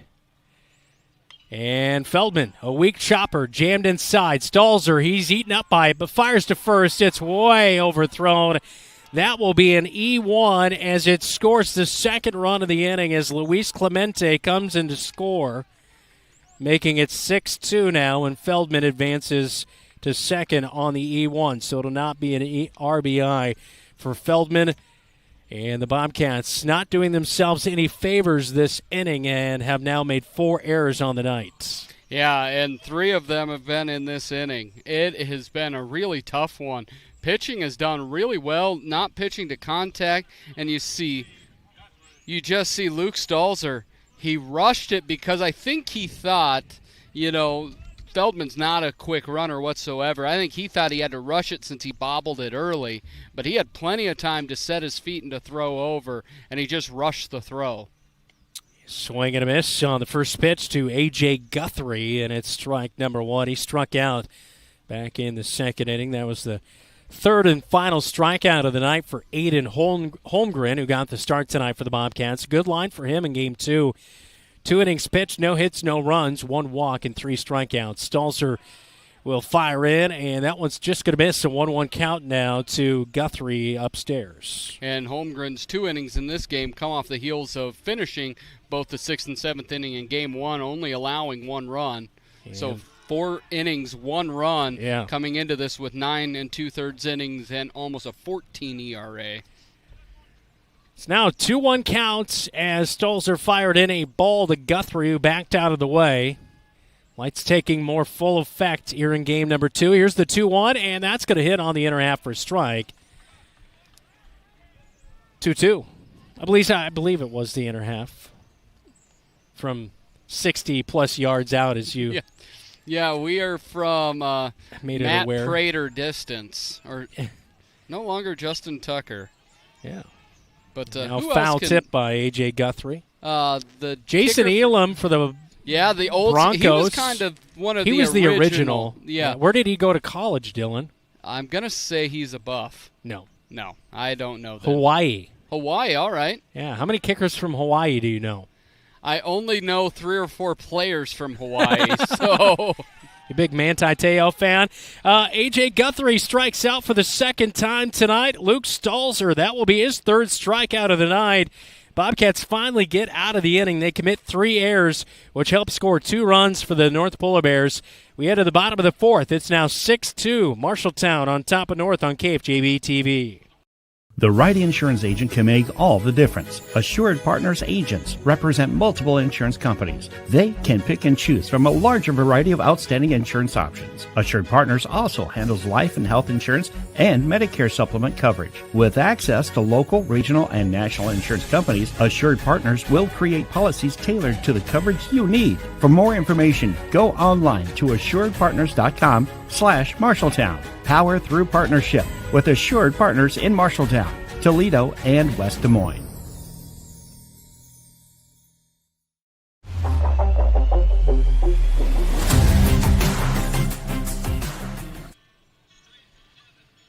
The bottom of the fourth we go with the Bobcats up 6-2. Be sure to hit the like button and subscribe to KFJB-TV. Turn on those alerts to get the upcoming game notifications, and don't miss any of our coverage, Dylan. I wouldn't call it award-winning, but others would. Yeah. But no, it's come out, enjoy your summer with us. I hear a lot of different things. You know, some people you're watching on your TV, some people are watching on their phone while maybe they're at practice with someone else, or they're in between baseball practice and grabbing a kid. Or maybe somebody misses you. Somebody misses you, and this is the way you get to hang out with them. Your wife? My wife did say you're doing a lot of baseball games this summer. I was like, well, I like to go where I'm appreciated. That's what I say. And that's how we know Aubrey is not watching. Yeah, there is one place I will not get in trouble with her from what I'm saying, and it's us doing a broadcast. Leading off the inning, Aiden Holmgren. Luke Stalzer, Sam Griesel will bat this inning as well. And I will quote her when she said, I'm not going to do that. Holmgren down in an 0-2 hole. He had a single and a run scored back in the second inning. As he faces O'Neill, he'll rip one to shortstop. Fielded by Pierce over to first. A good relay there to Feldman. And it is a 6-3 ground out by Aiden Holmgren to start off the bottom of the fourth inning. This will bring up Luke Stalzer, a fielder's choice, and a run scored in the second. Yeah, defensively, we've talked about it before, but I'm impressed with this North team. We did not call that first matchup, so this is our first time seeing them. Bunt down the third base line. It's a good one. Western over to first. His throw is off the mark. It pulls the first baseman Feldman off the bag, and that will be a bunt put down for a single for Luke Stalzer. Good heads-up play. That one just kind of died in the grass for Western, who was charging. Yeah, and that's the one thing you'll see. This that infield grass is pretty thick. It eats up the ball quite a bit, and you've seen having to charge and make a throw on the run. Western was not able to. Check back to first on Luke Stalzer, not in time from O'Neill. Bobcats have hit the ball a lot better than they did in that first game, though they did score 9 runs in that first game. A lot of that was in that first inning. North hit at least 3 batters to start. Bobcats got a lot of free bases and then extra opportunities due to polar bear errors. Sam Griesel standing in, leadoff batter in the Bobcat lineup. He is 1 for 2 tonight. Down to the count, 0-1 after first pitch strike, and now he rips one to left field. Going back is Boone. He'll look up and make the catch. There's 2 away, and he looked pretty cool, calm, collected out there in left field, did Boone. So Griesel lines out to left field. Luke Stalzer still on first, and this will bring up Lars Schoenfelder, who had a 2 RBI double in the second. It was a really well-hit ball. Yeah, he put some juice behind it. It was inside belt high, and he just drove it over the center fielder's head. He scored twice today so far. Sam has gotten a little bit of bad luck. He got under just the last 2 pitches flying out to the shortstop in the second inning, but flying out there to left field just underneath the pitch. Schoenfelder takes the pitch. The runner and Stalzer's off. He has a stolen bag into second, sliding safely as the throw was off the mark from the catcher and Polich. So Bobcats get a runner in scoring position with 2 outs. They did some damage back there in the second with 2 outs to score some of those runs. Yeah, some 4-run inning. Defensive miscues and some hard-hit balls by the Bobcats. Schoenfelder gets underneath one, and he fouls it off down the right field line. This will be out of play for Poe, and he'll head back to home plate. Down in the count. Or, excuse me, is it 1-2? Is that what you have as well? 1-2 count? That's what I have. But what do they have here? We're a little far away from that. Yeah, scoreboard has it as 1-0, so I know it is not that. I'm going to trust David here. Is Lars Schoenfelder, major league pop-up to short left field. Can anybody get there? No, it is in the Bermuda Triangle as Luke Stalzer scores. That will be a single, an unconventional single and an RBI for Lars Schoenfelder, as it was between Pierce, the shortstop, who went out to short left, and then Boone and Guthrie, the outfielders, were not able to make the play either. And right there, that's Guthrie. You as the center fielder, you have to be communicating, because what happened, you see this at the end, is Guthrie didn't think he could get to it. He's waiting. He thinks the shortstop's too far back. You have got to be screaming and dictating who's got that ball, because what happens at the end is they were afraid of a collision and they all peeled back, and the single comes up for Lars. So Stalzer scores, and now runner takes off at first base, and sliding in safely is Lars Schoenfelder, and he'll have a stolen bag for the Bobcats to get himself into scoring position, just like Luke Stalzer did a moment ago. Yeah, put that pressure on North continuously. Make them throw you out.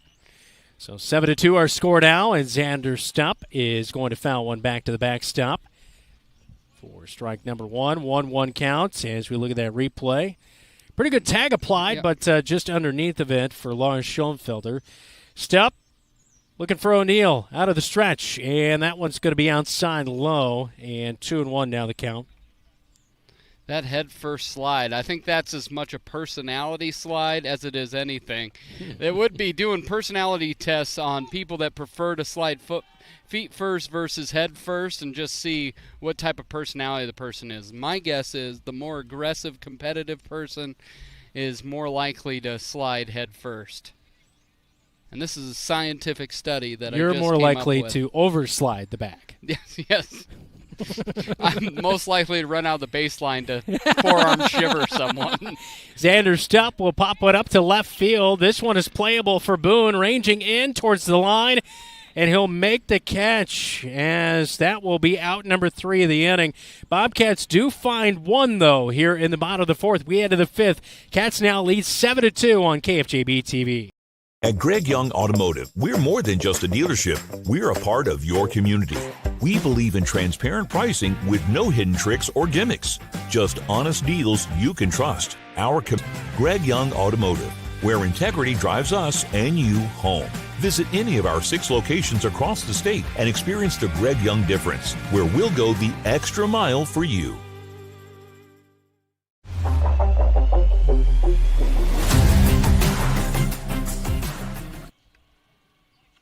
Bobcats do strand one on the base pass that inning, but they add 2 more hits in 1 run. They now lead 7-2, heading to the top of the 5th inning. As we take a look at the water tower. Looks like those birds underneath are expecting a rain delay. I believe that is the case. There's a lot of birds. A lot of birds What's going on hanging out there. Can somebody... Can we shoot some of them? What's going on? Well, violence right away. Okay, all right. I just say we create a cinematic... What do you want me to say? Eradicate them? A cinematic masterpiece. I say you and I reenact Hitchcock classic The Birds. The Birds, yeah. And we see if we can make a movie out of it. Okay. Or we can just assassinate birds. I like that plan. Luke Stalzer is back out for the 5th inning as he pitched the 3rd and 4th out there on the pump. He had a really nice, good 3rd inning, struggled last inning. Of course, 3 errors kind of aided to 2 runs coming across the plate. Yeah, he came in, was effective and quick, and I think both of those are what Holmgren did earlier as well, just a effective, quick, and I will give Luke, he came through even after those couple runs scored. He was able to end up shutting the door and just shaking off the air, his throwing air to first, shake it off, get the out, move forward. Taven Boone stands in, the 9-hole hitter for the North Polar Bears. He struck out back in the 3rd. And Boone has struggled from the plate, but he's played a really good left field here tonight. Yeah. He looks really confident. He glides well to the ball, does not seem to misread it whatsoever. Much like your dance moves. It really is. Yeah. Just, if you see me out on the dance floor, just let me go. Don't touch me. I'll be fine. I've got to express myself. All those salsa classes you took when you lived out in Washington. The only salsa classes I took were combined with tortilla chips. I promise you that. Oh, really? I could go for some salsa right now. If you're out there listening, we could have a pulley system up on the backside of the press box. Hey, we had Mama Negredo's deliver pizza to us during football season, so why not salsa during baseball season? I feel like if there's any one of our wonderful Mexican establishments, I mean, just being honest, as Boone takes ball number 4, he is going to head down to first base. I mean,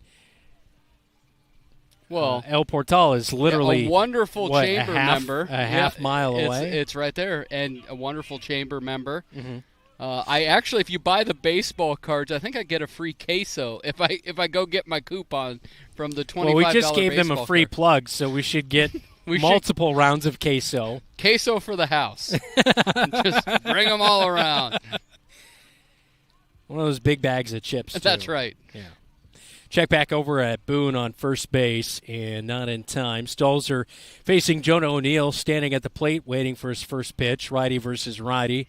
And Stolzer fires home high out of the glove of Dutton. Runner will hold at first base. It is 1-0 the count. Bobcat pitchers, obviously you mentioned a weaker North lineup here tonight, but we've seen a little more hitting the zone or being around it here tonight, which has helped. Yeah, very much so. Not getting behind batters too often. And Stolzer will find a strike there as 1-1 now. Cats do have someone warming up. Again, that's about 6.5 miles away, so I can't quite see who it is. Jonah O'Neill, thank goodness Keith Stewart has zoom on that camera over there. It is chopped to the right side of the infield. That'll get between first and second. It's going to be a single. Runner being aggressive, going all the way to third. Sliding in is Boone. He is safe. Runner on the throw is off the mark, and it will sneak over to the short left field, and that will get Jonah O'Neill all the way to second base. So it'll be a single.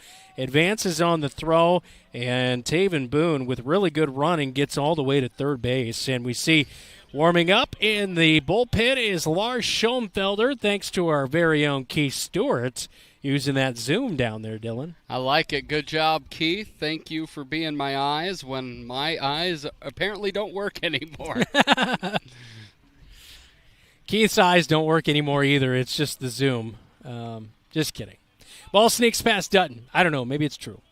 Yeah, I think as we all age. Yeah, it all goes downhill. Yeah, well, that was very negative of you. yeah, that got dark. A dose of reality with Dose, a new segment here on KFJB-TV. Chopper, one hop. Really good play by Griesel over to first, but it takes Tatey off the bag at first. They say he got him. They say he gets him, and it does allow Boone to score. So there's one out in the inning. Boone comes in from third. That will be an RBI by Gabe Polich as he picks up the RBI but the outs. And that will be a 6-3 ground out by Polich. And so one away. Jonah O'Neill advanced over to third as that play was taking place. So it's now 7-3. North trying to wiggle their way back into this game. Yeah, O'Neill standing on third has both of the hits for the Polar Bears here tonight while still also pitching. And a foul ball down the first base side, out of play by the three-hole hitter. Kyle Pierce, a strikeout and a ground out tonight, and he's down in the count 0-1. One away here in the top of the fifth.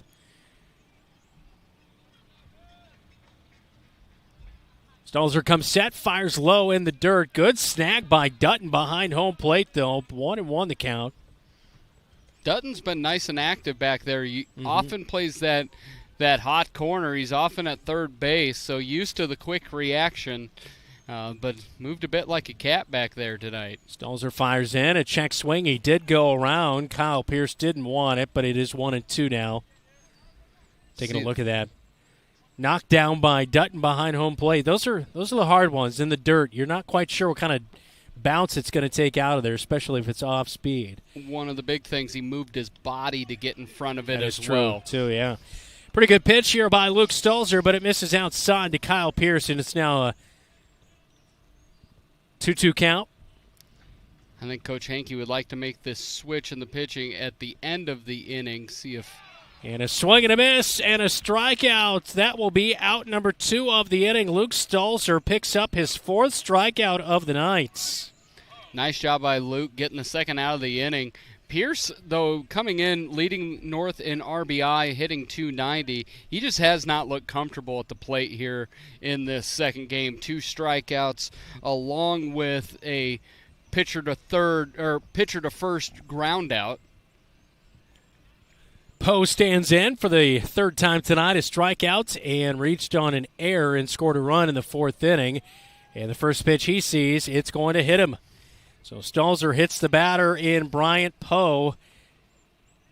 And with 2 outs in the inning, that will get Luis Clemente to the plate. A ground out and a walk and a run scored tonight. And first base coach over there showing him how to wear it so you get the least amount of pain possible. Yeah, he is not grueling in agony, but it looks like we will have a pitching change. So Luke Stolzer hits the batter in Bryant Poe, but he's pitched well tonight. But out of the game is Luke Stolzer. We'll tell you who's into the game when we come back. This is Bobcat Baseball. You're watching KFJB-TV. You look forward to retirement as your time to relax. But now that it's here, turns out relaxation is overrated and you'd rather get back to work with an idea of your own. Wells Fargo Advisors can help. For more than 125 years, we've created wealth management and investment strategies aimed at achieving our clients' personal financial goals. When retirement plans change course, turn to Wells Fargo Advisors. Together, we'll go far. Wells Fargo Advisors is located at 14 East South Ridge Road in Marshalltown. Call them at 641-752-5401. They're a member SIPC.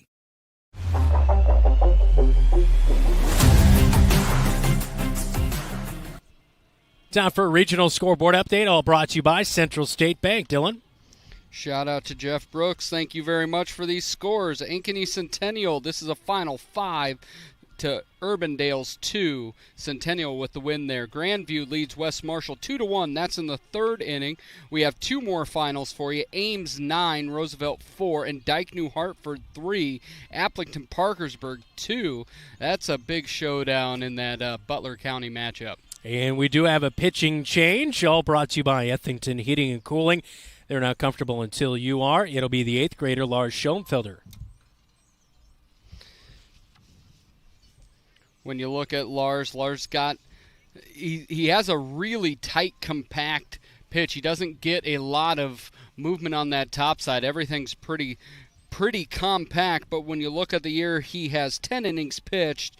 He has a 7.70 ERA. He has given up 11 earned runs, 12 walks, and 5 hit batters. His big thing has really come in control. He does have 13 strikeouts, 3rd on the team in strikeouts. I think he's going to end up being a really good pitcher for the Cats. He's an overall really good baseball player, but right now just struggling a little bit with control. See if he can get out of this one with runners on the corner and 2 outs here in the 5th.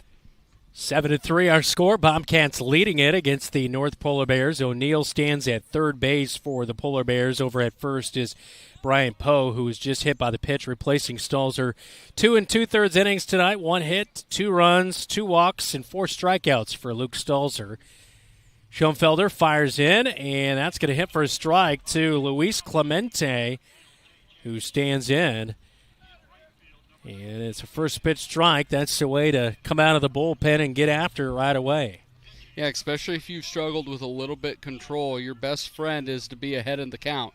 And he fires in low. It is thrown to second. It's cut off by Stolzer. Back to home on the relay. O'Neill scores not in time. And it's now 7-4. Yeah, this game has gotten tight there. They tried to undercut it to see if they could almost goose the runner from 3rd to go, kind of bait him into it, but the Bobcats could not get it back down to home plate in time. It seems Xander had to jump a little bit for that throw, delayed his delivery back home. Yeah, and the pitch was low, so that didn't help. 1-1 count. Schoenfelder out of the stretch, steps off the rubber, and he'll check back the runner. No throw, but just chasing him back. There's the throw down to second as Stupp was fielding it, and the throw was a little bit high. It's just the timing on that one, just not quite what you needed to be. It was a good opportunity for the Bobcats, but couldn't convert. And so Schoenfelder comes set. Still giving the runner a look, and he will not throw back to second base.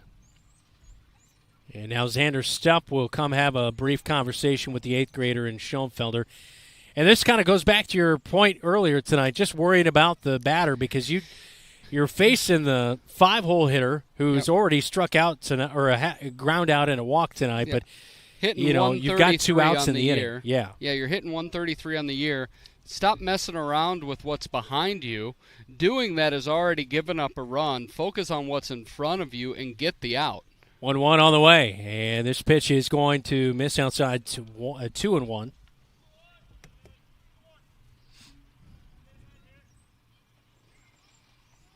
Defense pretty straight up. Middle infielders they're playing shading over towards the bag just a touch. Playing straight up on the corners there. Outfield is playing basically straight up. Now check back to second, and the Bobcats try to deke the runner, and Schoenfelder still has the ball. He'll go over to Madden Martin at third, applies the tag, he missed and they say he was out of the baseline, and he is out. So the runner tries to go around it in Poe, but he's out of the baseline, and that will be out number 3. And the Bobcats steal it out to get out of the top of the 5th. We go to the bottom of the 5th. Bobcats leading 7-4.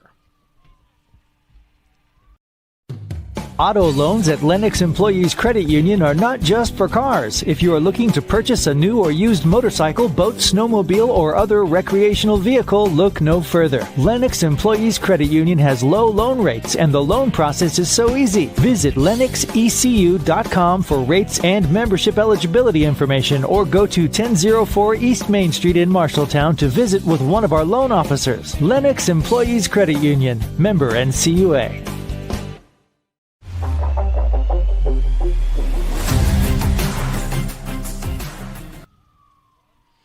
7-4 score. Bottom of the 5th we go. Bobcats leading it here as we take a look at the replay in the last play. It was a fake overthrow by Lars Schoenfelder as the middle infielders acted like the ball snuck into center field. It did not. Lars Schoenfelder runs off the mound, throws it over to Madden Martin, and he applied the tag. It looked like the tag was there, but they say the runner was out of the baseline regardless for out number 3. So heading to the bottom of the 5th inning, O'Neill is still out there for the North Polar Bears as he's given up 7 runs off 9 hits here tonight. Don't know if he got him or not, but it ultimately, if he would have stayed within the defined base path, he would have been out definitely. But that's really Poe's second base running gaffe. If you remember in the first, it was a wild throw when he got to first and he didn't pick up the baseball and stayed at first base instead of going to second. On this one, you know that on those type of plays, you need to pick up your third base coach, and the third base coach has to be communicating, no, the ball did not go. You've got to pick up that base coach before you're running and just trusting that, you know, the ball's gone out into center field when you haven't seen the ball for yourself. I'm Brandon Lewis, still in those alongside me, our producer David Braga, our radio producer tonight, Jeff Stewart, or Jeff. Congrats, Keith and Jeff. Jeff Brooks back at our radio studios, there we go. And Keith Stewart, Elijah Bond on camera coverage tonight. Rotating names tonight. That's right. It's a game we like to play. J.J. Schoenfelder will start off the inning. He's hit by the pitch by Jonah O'Neill. And the Bobcats start off the bottom of the 5th with a base runner leading 7-4. And Garrett Tatey coming up. He had a base knocked last time up. See if he can see if he takes a pitch here, as the Bobcats have been really aggressive on the base pass early in counts. So Tatey with that base knock and a 6-3 ground out. Check back on the runner, and Schoenfelder at first by O'Neill, not in time. How do you think those chips and salsa are coming? I think they're going well. I assume that they're just frying them to order for us. Gotcha, yeah. Pitch is in. It's lifted to center field by Tatey, and calling for it is Guthrie. He'll make the catch, and Tatey's out number 1 of the inning, going to fly out to center field. Yeah, a little surprised they didn't take early to allow that run, but as that's not just, you know, that's kind of what Tatey has done, is allowed allowed another pitch or two to see if the runner wants to go before he really looks to attack. This will bring up Taven Dutton. And the first pitch from O'Neill is dropped by the catcher in Pollock, and it'll be ball number 1, 1-0. Taven's laid down a bunt in this game, not afraid to play a little small ball. Runner takes off, bunt is put down, but it is going to work its way into foul territory behind home plate off the bat of Dutton. Now 1-1 count as J.J. Schoenfelder was running over there at first. Taven couldn't quite get the bat squared there. Showed bunt late.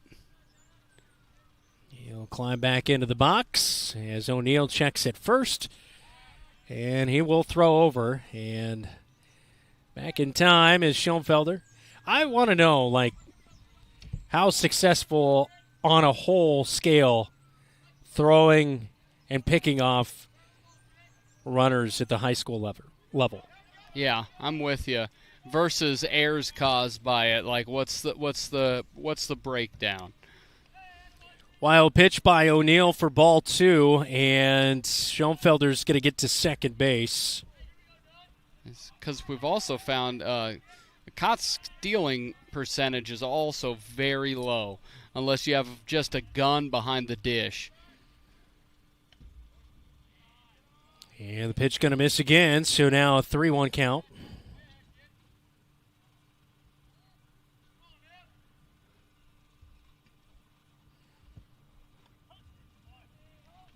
That just lollipopped in there for a strike.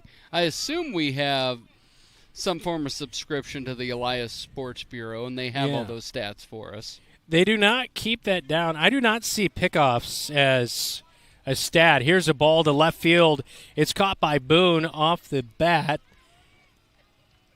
of the hitter in Taven Dutton, and that will be out number 2 of the inning, so a fly out to left field. But looking at the statistics on Varsity Bound, they do not have pickoff, and then when you go to the base running, they just stolen base and stolen base attempt. So this game has stayed tight. It's North has not won this year, but they're definitely not going away. And you look again, another play made out in left field by Taven Boone. He's been really, really good there. Madden Martin takes a first pitch ball and now hacks one foul down the third base line for strike number 1.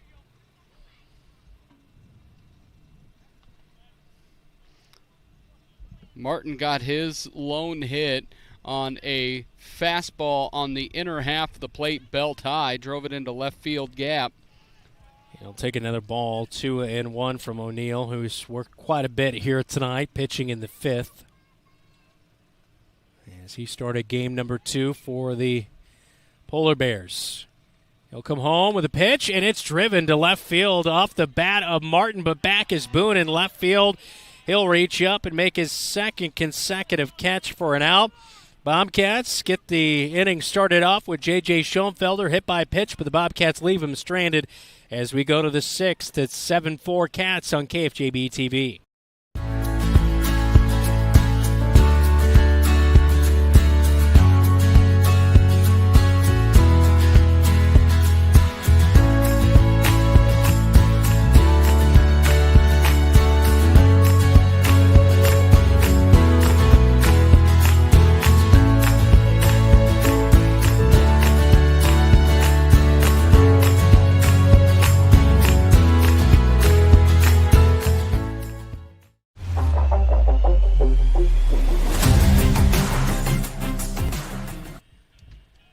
Seven to 4, heading to the top of the 6th inning. It'll be Clemente Western Feldman due up for the North Polar Bears. They're playing It's Cold as Ice on the PA, and it is not. I am going to politely disagree. It is not. I am committed to this coat. Still and I am 80 degrees now. I have committed to this coat after Tarpgate. really threw me off, and I was cold the rest of the game. Okay, we're getting a close-up of the police vehicle. Somebody tipped him off about our very own David Braga, I maybe guess. Maybe they're the ones delivering the chips and salsa. Yeah. El Portal said, we got to get there quick. Can we get a police escort? Yes. For the two-block drive. How great would that be? That'd be Out of the back seat. Keith Stewart better be ready when they're bringing it in the main gates. That's all I got to say. Nope, there goes the cruiser. Maybe there's a pursuit. Yeah. Hot chase tonight in Marshalltown. Who knows? Or maybe the police department is adding some DoorDash services.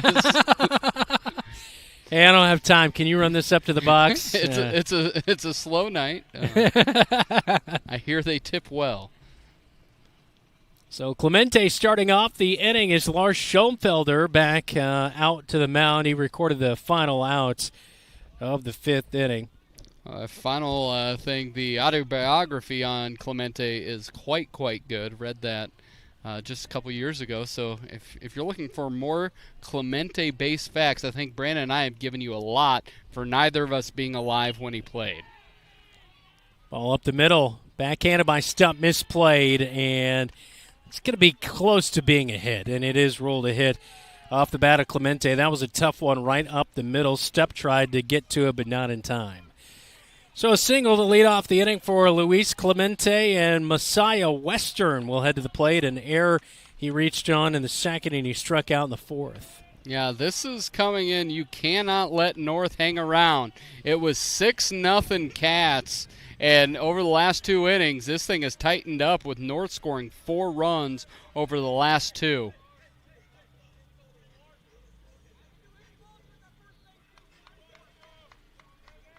Stalzer giving up all 4 runs here tonight. Not all of those were earned. Some errors were committed tonight.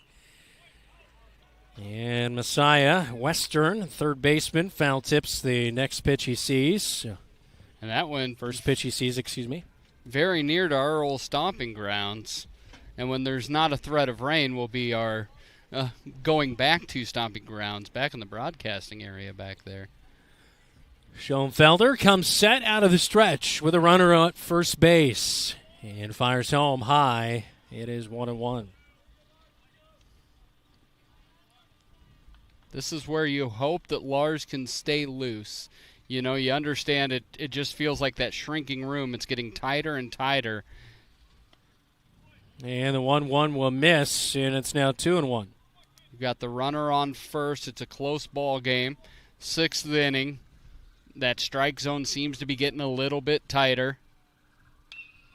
And now a ball by Western set back up the middle underneath the glove of Stupp, who tried to make the long-range run, and that will be another hit, back-to-back hits given up by Lars Schoenfelder, and there's runners on first and second. And that was really interesting. It seemed like I thought Griesel was going to be able to get to that ball, and just at the last second could not get there. Stupp couldn't either. This will bring up Talon Feldman. And Stupp is playing almost directly straight up the middle. Feldman, a walk and an error tonight, so he's 0 for 1 at the plate. Schoenfelder fires in high, 1-0 to Feldman. You see this here right up the middle, and it just in between both. Yeah, I thought I think Griesel kind of coming in. I think Stupp thought he was going to have it maybe, but. And the 1-0 will miss, now 2-0. And I would not be surprised if at least a conversation to the mound will come if Lars cannot get the batter here. 2-0 to Feldman out of the stretch. And this one driven to left field. Back goes J.J. Schoenfelder, makes the catch with 2 hands on the glove, and he throws it back in. The runners will hold tight. There's one away as Feldman lines out to left. We've seen a couple good center or left fielders go tonight. J.J. made a nice play there, just camping right underneath it. We've talked a lot about his counterpart Boone having a really good night tonight. And this will bring up A.J. Guthrie. 2 strikeouts tonight, batting in the 8 hole for the Polar Bears. See some lightning off to our west. There's the storms creeping over I-35. Schoenfelder throws back to second base. It actually hits the runner in Messiah Western. Yeah, we're going to have to really kick it into gear to get this one before a delay happens, because you see that lightning as we see a little bit more of it. Schoenfelder comes set and fires home, and that one's going to hit for a strike to A.J. Guthrie. 0-1 as we take a look at those storms moving in off to our west on KFJB-TV. We don't get the chance to run Andy Griffith reruns like they would back in Braves games back in the day. We don't have those on KFJB-TV. Schoenfelder is going to fire back in a strike to Guthrie. So 2 strikeouts tonight, and Schoenfelder up with the count 0-2. As he comes set, fires home, and a swing and a miss. And that will be the first strikeout of the night for Lars Schoenfelder. And there's now 2 away here in the 6th. 8th graders really bounced back well the last couple batters there. As we see more lightning off to our west, and we're going to have a pinch hitter, it looks like. Number 20 is going to come in and hit for Taven Boone as Aiden Rudd, the junior, will bat. And Rudd's been decent on the year. Hitting-wise, Rudd on the year is hitting .240. He does have an RBI. All 6 of his hits are singles. Replacing Boone, who is hitting .167 on the year coming into tonight. Rudd digs in. Schoenfelder out of the stretch, fires in a first pitch strike, 0-1. Nice pitch.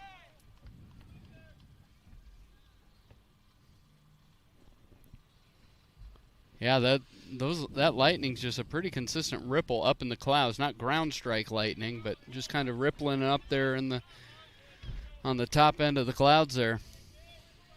And a strike thrown by Schoenfelder, and it's now an 0-2 count with 2 down in the inning. Runners at first and second for the Polar Bears. Schoenfelder trying to lock it down here late in the top of the 6th, and he'll swing. And right off the glove of Stupp, misplay, but tagging is shortstop at second base. It is a good heads-up play by the shortstop in Sam Griesel. And that will be out number 3. So off the glove of Stupp and the fielder's choice. Out is the runner in Messiah Western. He'll be out number 3 officially in your scorecard. But off the bat of Rudd, and we head to the bottom of the 6th as the Bobcats lead at 7-4 on KFJB-TV. Legends American Grill is the perfect place to watch your favorite team. Enjoy wings, nachos, steaks, and prime rib available on Friday and Saturday nights. It's game on for great food and your favorite drink to wash it down. You like burgers? Legends has fantastic, unique burger creations like this. The Legends Burger. Absolutely delicious. Gather with friends, enjoy your favorite team's games with the NFL Sunday Ticket, and make some memories. Legends American Grill in Marshalltown and our new Newton location, where the game is always on.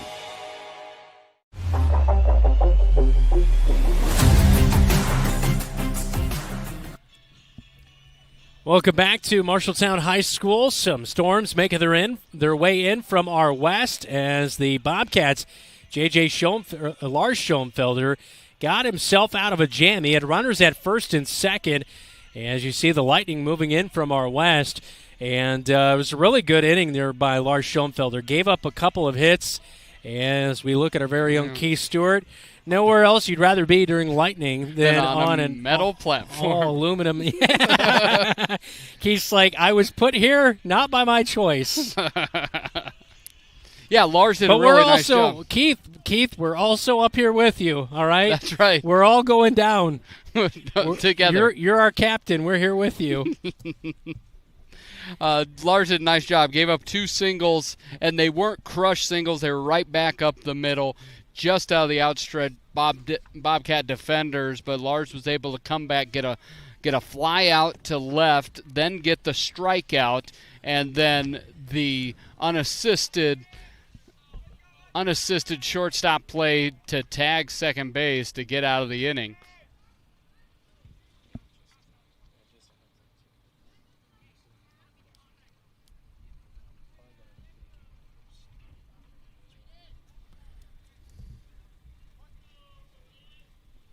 Leading off the inning, Aiden Holmgren, and the first pitch he looks at is a ball 1-0 from O'Neill, who working a long night tonight. He's had to battle a lot, but pretty good. I mean, he gave up four runs right away in the first 2 innings. Yeah. And since then he's kind of lightened up right there. You look at the last 3, just giving up the 1 run. Has not faced a lot of batters. Been really leaning on the play of his outfield. They've played really well out there.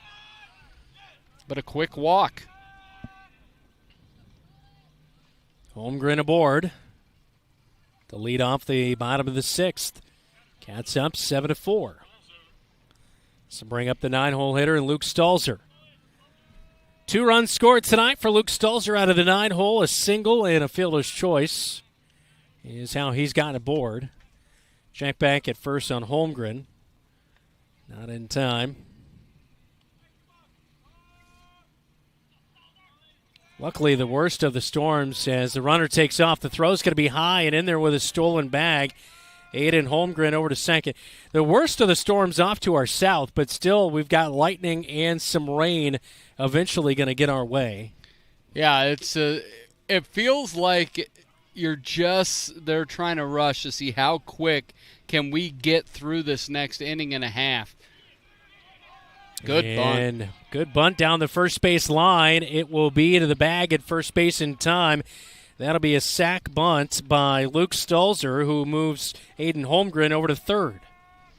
And in this tight 3-run contest, being able to get your runners closer to wild pitch, pass ball, or anything will give Aiden a great shot at scoring from third. That's just good baseball right there. Luke does a great job of putting down a really good bunt there. And the first pitch of the at-bat to Sam Griesel, who stands in here in the bottom of the 6th inning with 1 away. Runner 90 feet away at third base.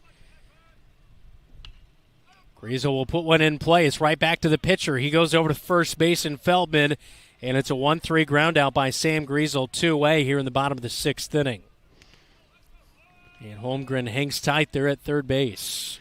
They have done a really nice job with Griesel. He's 1 of 4. He does have a stolen base and a run in that first inning, but he's come up in some big spots with runners in scoring position, and they have not allowed him to do anything. First pitch of the at-bat, attacked on. It's grounded to shortstop. Good play and a good stretch. Pierce over to Feldman. It's a 6-3 ground out here in the bottom of the 6th inning, and the Bobcats got a walk to begin the inning with Holmgren. Can't do anything with it. They leave the runner stranded. That's their 4th stranded runner of the night, but the Bobcats lead 7-4 heading to the top of the 7th as the North Polar Bears are down to their final 3 outs of the game here on KFJB-TV. Don't let concerns about shifts in the market disrupt your long-term financial goals. Edward Jones financial advisor Zach Wall can help. He'll work with you on an investment strategy for long-term results. Edward Jones can give you the tools and knowledge for a steady approach to hitting your financial targets. Get started by giving Zach Wall a call at 641-752-3017 in Marshalltown or visiting edwardjones.com. Edward Jones, member SIPC.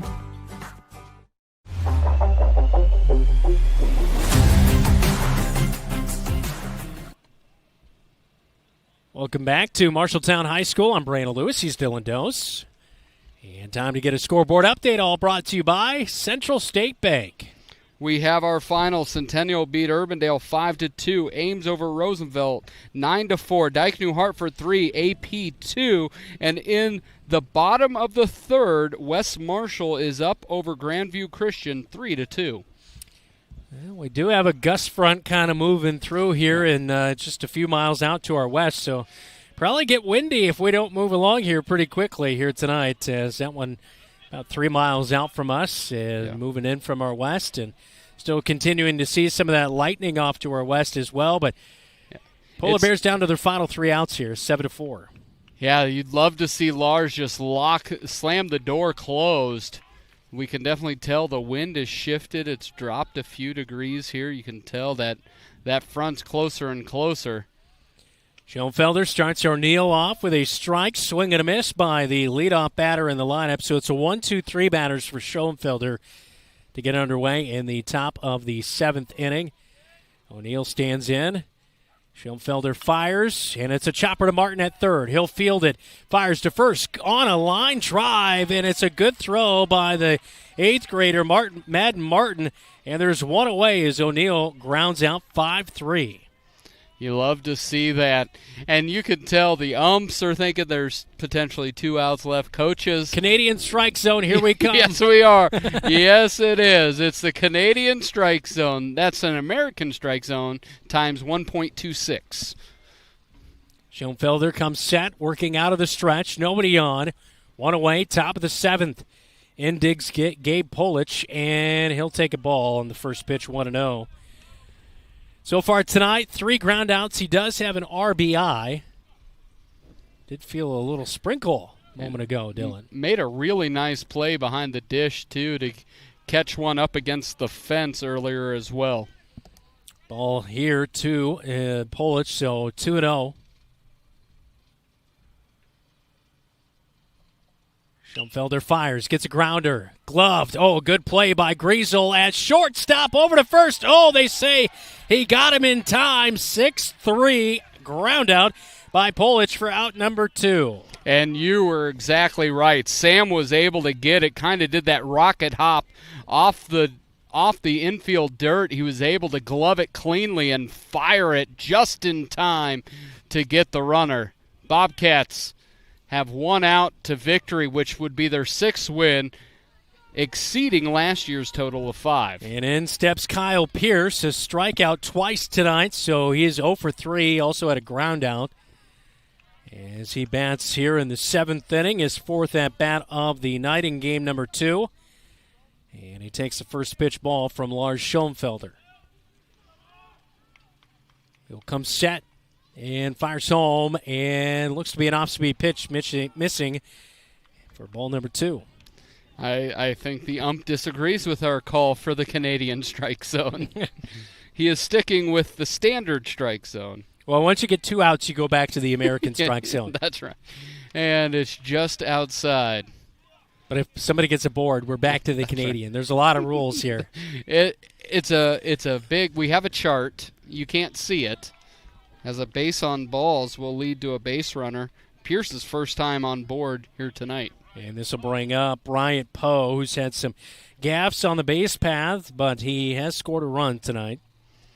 Yeah, it's one of those things. He's made 2 gaffes on the base paths, but to make a gaff on the base path, you got to get on base. So he's gotten on base a couple times. I just saw a pretty good lightning strike off to our west, one of the more impressive ones we've seen tonight. So I would imagine we are not long for this game here tonight if the Polar Bears were able to extend it. But Poe will dig in. Caleb Kennis is actually going to come in, who was going to be the DH to begin this game. And then he did not enter the batter's box in the top of the first inning, so he will bat for Poe here. And he swings and misses at the first pitch he sees. It's 0-1. Schoenfelder fires. It's upstairs as Kennis watches it by. It's a 1-1 count. Runner at first base. And Pierce, he'll get a good 3, maybe almost a 4-stride lead. Works his way back to the bag. Schoenfelder fires. And it's low and in the dirt. 2-1. Yeah, and this is where, maybe you can be like, hey, I want to hurry this up. I see the lightning coming in because everybody can see. Maybe just take that deep breath. He struggled with the strike zone a little bit, but there he gets Kennis to swing and miss. 2-2. 2-2, yeah.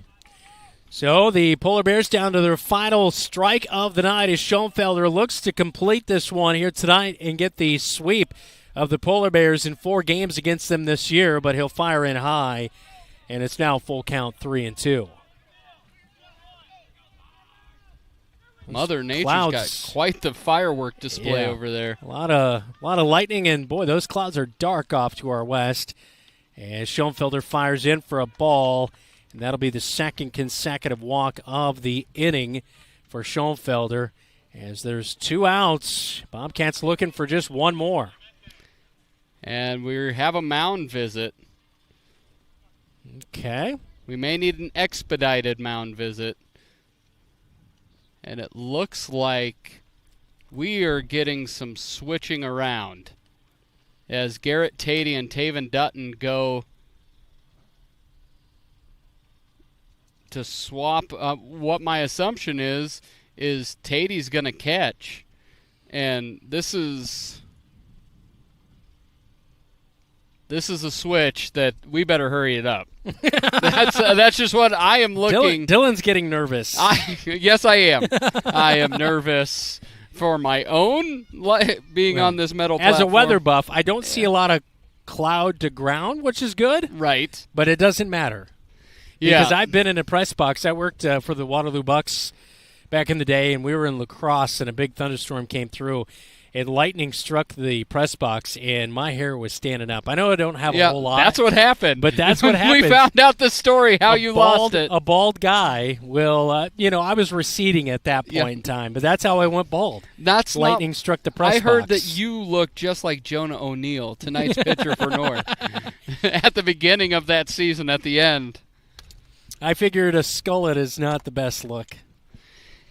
No, it really isn't. It's not a mullet when you're bald, and then But you could pull off a Kyle Petty NASCAR shirt then if you had a skullet. It would all come together. The mellow yellow. That is true. We have a pitching change. We will step aside as you're watching Bobcat Baseball on KFJB-TV. And Sandvik drills one to right field. Backing up is the right fielder over her head. Griesel's going to come home, and that will get the Bobcats on the board again. Your home for the Bobcats. KFJB-TV. Streaming all year on YouTube.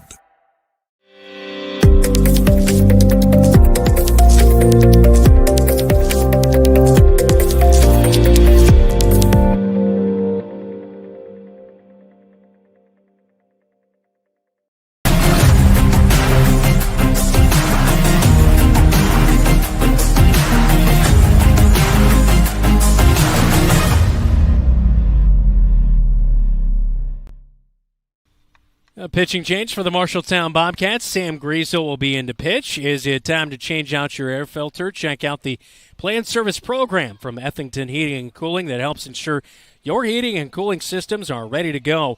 Ethington Heating and Cooling, they're not comfortable until you are. Well, we thought we'd see Sam Griesel to begin this matchup. We'll now see him closing it out. Sam 2-3 on the year with a 7.60 ERA. He's given up 17 earned runs this year. He does lead the team with 16 strikeouts coming into tonight. 16 strikeouts, does have 11 walks in his 15 2/3 innings. And he'll face Luis Clemente to try to get out of this one late as the weather approaches from our west. And he'll start off Luis Clemente with a first pitch strike. It is 0-1. Griesel working out of the stretch. 2 runners on. Marshalltown leading 7-4, top of the 7th.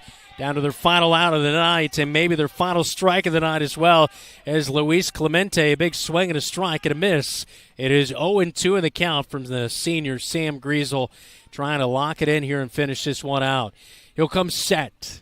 Checks out the runners. Fires home, and a dropped pitch on the outer half by Taven. Actually, I believe it might be. It's Garrett Tatey. Tatey is catching now. And Taven's at first, and Lars is at shortstop. 1-2 count. Schoenfelder comes set, Griesel comes set, fires home, and it's foul tip to the backstop, 1-2. Good piece of hitting for Clemente to stay alive. And this is not a lot of opportunities North's had to be in ball games late.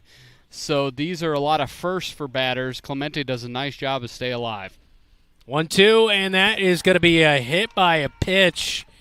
Clemente turns around, takes one right in the middle of the back by Griesel, and the bases are loaded in the 7th with 2 down for the Polar Bears, and Messiah Western will head to the plate. A strikeout, reached on an error, and had a single tonight. He's had a mixed bag at the plate. Yeah. And Clemente wearing that one. He wore it better than anybody else I've seen tonight. Yeah, he put it right in the 1. Yeah, but Griesel struggles. That's his 7th hit batter this year. Now pop up third base side, out of play. That will hit on the concession stand by Messiah Western for strike number 1. It's 0-1. and he struggled specifically in that Newton 12-5 loss where the Bobcats just really struggled in the field, hitting batters. And Griesel, he has one of the better fastballs, if not the best fastball on the team, but has struggled with control. Griesel fires, and in tight, it will miss for a ball, 1-1.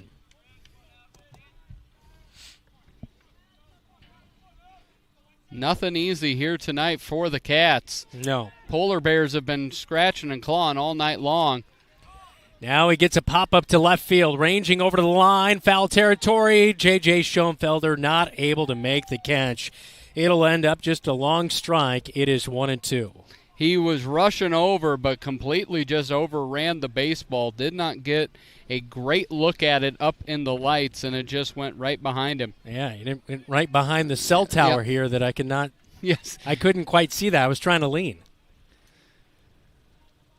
Well, it is 1-2 the count as Polar Bears for what about the last two batters? They've been down to their final strike of the night, and they could be right here. It is 1-2 from Griesel, trying to finish this one off as Western is at the plate. Griesel out of the stretch, swinging a chopper foul on the third base side of home plate. Tying run is on first base. They can take the lead if somehow Messiah Western can turn on one here tonight. Has not shown the power previously that think he would, but you never know. Griesel comes set on the 1-2 count. And that's going to be on the outer half for a strike. Western caught looking for out number 3 as Sam Griesel comes in, gets the final out of the night. And the Bobcats sweep the Polar Bears 4-0 against Des Moines North this year with a 7-4 victory in game number 2. Yeah, win number 6 on the year. Bobcats go to 6-13, exceeding the win total of last year. And the highest next time they come to play, Bobcats have a chance for 7 wins, which has not happened since before COVID. Wow. Hard to believe, that is for sure. 7-4, our final score from game number 2 as the Bobcats win it. And the Polar Bears drop to 0-16. Bobcats will improve to, like Dylan said, 6-13 on the season. We head to the locker room report when we come back. This is Bobcat Baseball. You're watching KFJB-TV. At Sports Plus Sports Medicine and Physical Therapy Center, we customize each patient's treatment plan to their individual needs. What does that mean? It means that not every back or knee problem is treated the same, and that your program will be unique and designed especially for your needs or problem. This improves how quickly you will return to work or sports. The Sports Plus staff is encouraging and takes pride in your successful recovery. This is just one more reason why champions choose Sports Plus Physical Therapy as their favorite place to rehabilitate and train. Wayward Social is the place for fun. With 20 lanes of bowling, leagues for all levels, great food and drink options, an awesome arcade, there is a ton of fun to be had at Wayward Social. And that's just on the inside. Step outside and enjoy patio life at Gutter Point with drinks, shuffleboard, live music, and fun atmosphere. Follow Wayward Social on Facebook for updates on specials and live music. It is all on South 6th Street in Marshalltown. Visit wayward-social.com to plan your next visit to the place for fun. Your degree, your way. Online learning at Marshalltown Community College lets you learn at your own pace, from home, fitting education into your life. Choose from 9 fully online programs. Balance work, family, and your future. Plus, you get dedicated support just like on-campus students. Library, advising, everything you need. Online degrees at MCC, flexible, accessible, and supported. Visit MarshalltownCommunityCollege.com to learn more. Start learning your way today. The KFJB-TV Locker Room Report, presented by Wells Fargo Advisors of Marshalltown. Welcome back into the Locker Room Reports as the Bobcats win it. Game number 2, 7-4. Jonah O'Neill goes all 6 innings here tonight for the Polar Bears as he suffers the loss 7-4. Gave up those 7 runs to the Bobcats tonight. Aiden Holmgren started out the night for the Bobcats. He goes 2 innings pitched, gives up no hits, no runs, 1 walk and 3 strikeouts. Luke Stolzer gave up 4 runs here tonight for the Bobcats. He goes 2 2/3.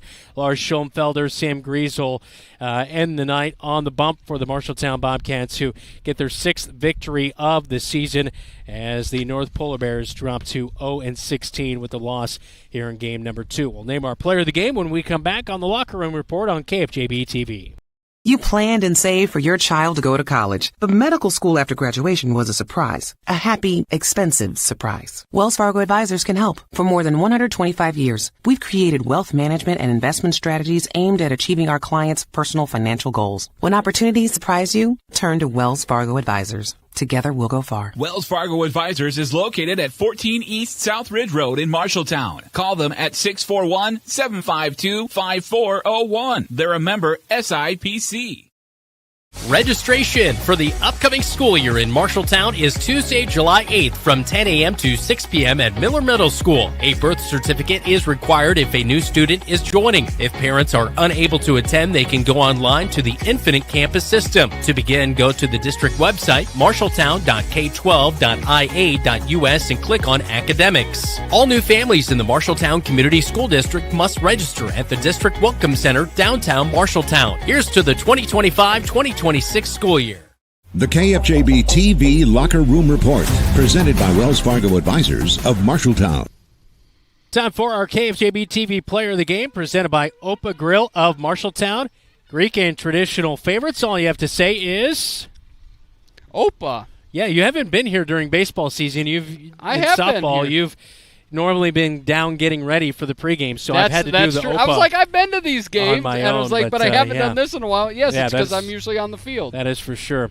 Well, our player of the game in game number 2 tonight, he pitched on the mound, but at the plate he goes 2 for 3 with 3 RBI and 2 runs scored. Lars Schoenfelder is our player of the game. Again, all brought to you by Opa Grill in Marshalltown. Schoenfelder receives $25 gift certificate to Opa Grill of Marshalltown. This is the Locker Room Report. You're listening to News Talk 1230 KFJB AM, 93.9 FM, and watching on KFJB TV.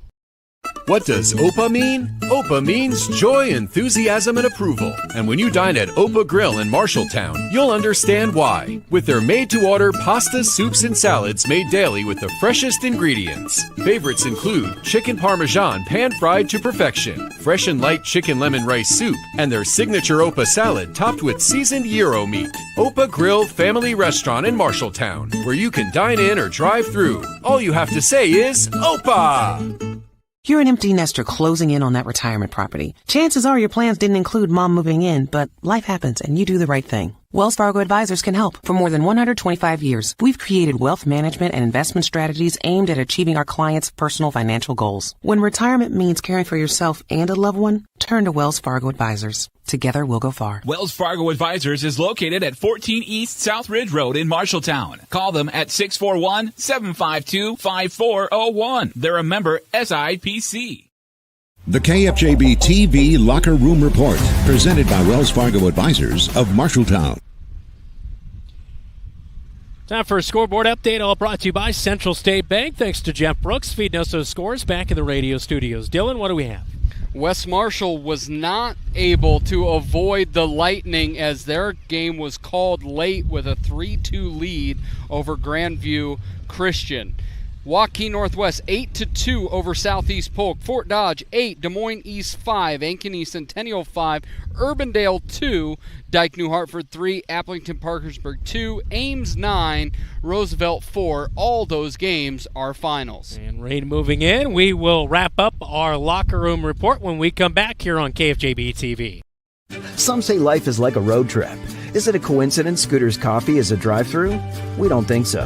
Whether you need a coffee while you enjoy the view, to just get you through the long stretch, or to refuel between stops, Scooter's Coffee is there, brewing up delicious coffee, espresso blenders, smoothies, iced drinks, and more, with the convenience of a drive-thru so you can stay on the road and enjoy the ride. So go ahead, scoot on around. Amazing people, amazing drinks, amazingly fast. Scooters in Marshalltown. McGregor's Furniture and Mattress is your local furniture store in Marshalltown, and they are proud to support Marshalltown Bobcat Athletics. If you need a new recliner to relax in, or perhaps a new dining set for the whole family, shop McGregor's. They also have a good selection of luxurious sectional sofas. Score the mattress of your dreams with an assist from the McGregor's friendly and knowledgeable staff. You'll be the household MVP when you bring home the winning selection from McGregor's Furniture and Mattress, downtown Marshalltown. Open 7 days a week. The KFJB-TV Locker Room Report, presented by Wells Fargo Advisors of Marshalltown. Welcome back to Marshalltown High School. One final time, our transportation tonight, all brought to you by Carl Chevrolet and Carl Auto Group in Marshalltown. Carl is your dealer for life. Well, our next coming broadcast is on Monday night. We will have softball on KFJB-TV as they'll take on the Ames Little Cyclones. Our next baseball broadcast is coming up next Friday night. We'll be on the road at Waterloo East. Thanks so much to our KFJB-TV crew tonight. Jeff Brooks hanging out at the radio studios where it's never windy. Elijah Bond, Keith Stewart on our camera crew. For David Braga, our producer, and Dylan Does alongside me tonight. It was good to see you. It was I'm glad you stayed warm as well. Yeah, I had the coat on, have the pants on. It's going to come in handy at one point. I'm Brandon Lewis. Thanks so much for joining us tonight. Bobcats get the doubleheader sweep and take down the North Polar Bears, getting their 6th victory of the season. You've been watching Marshalltown Bobcat Athletics right here on your home for the Cats, KFJB-TV.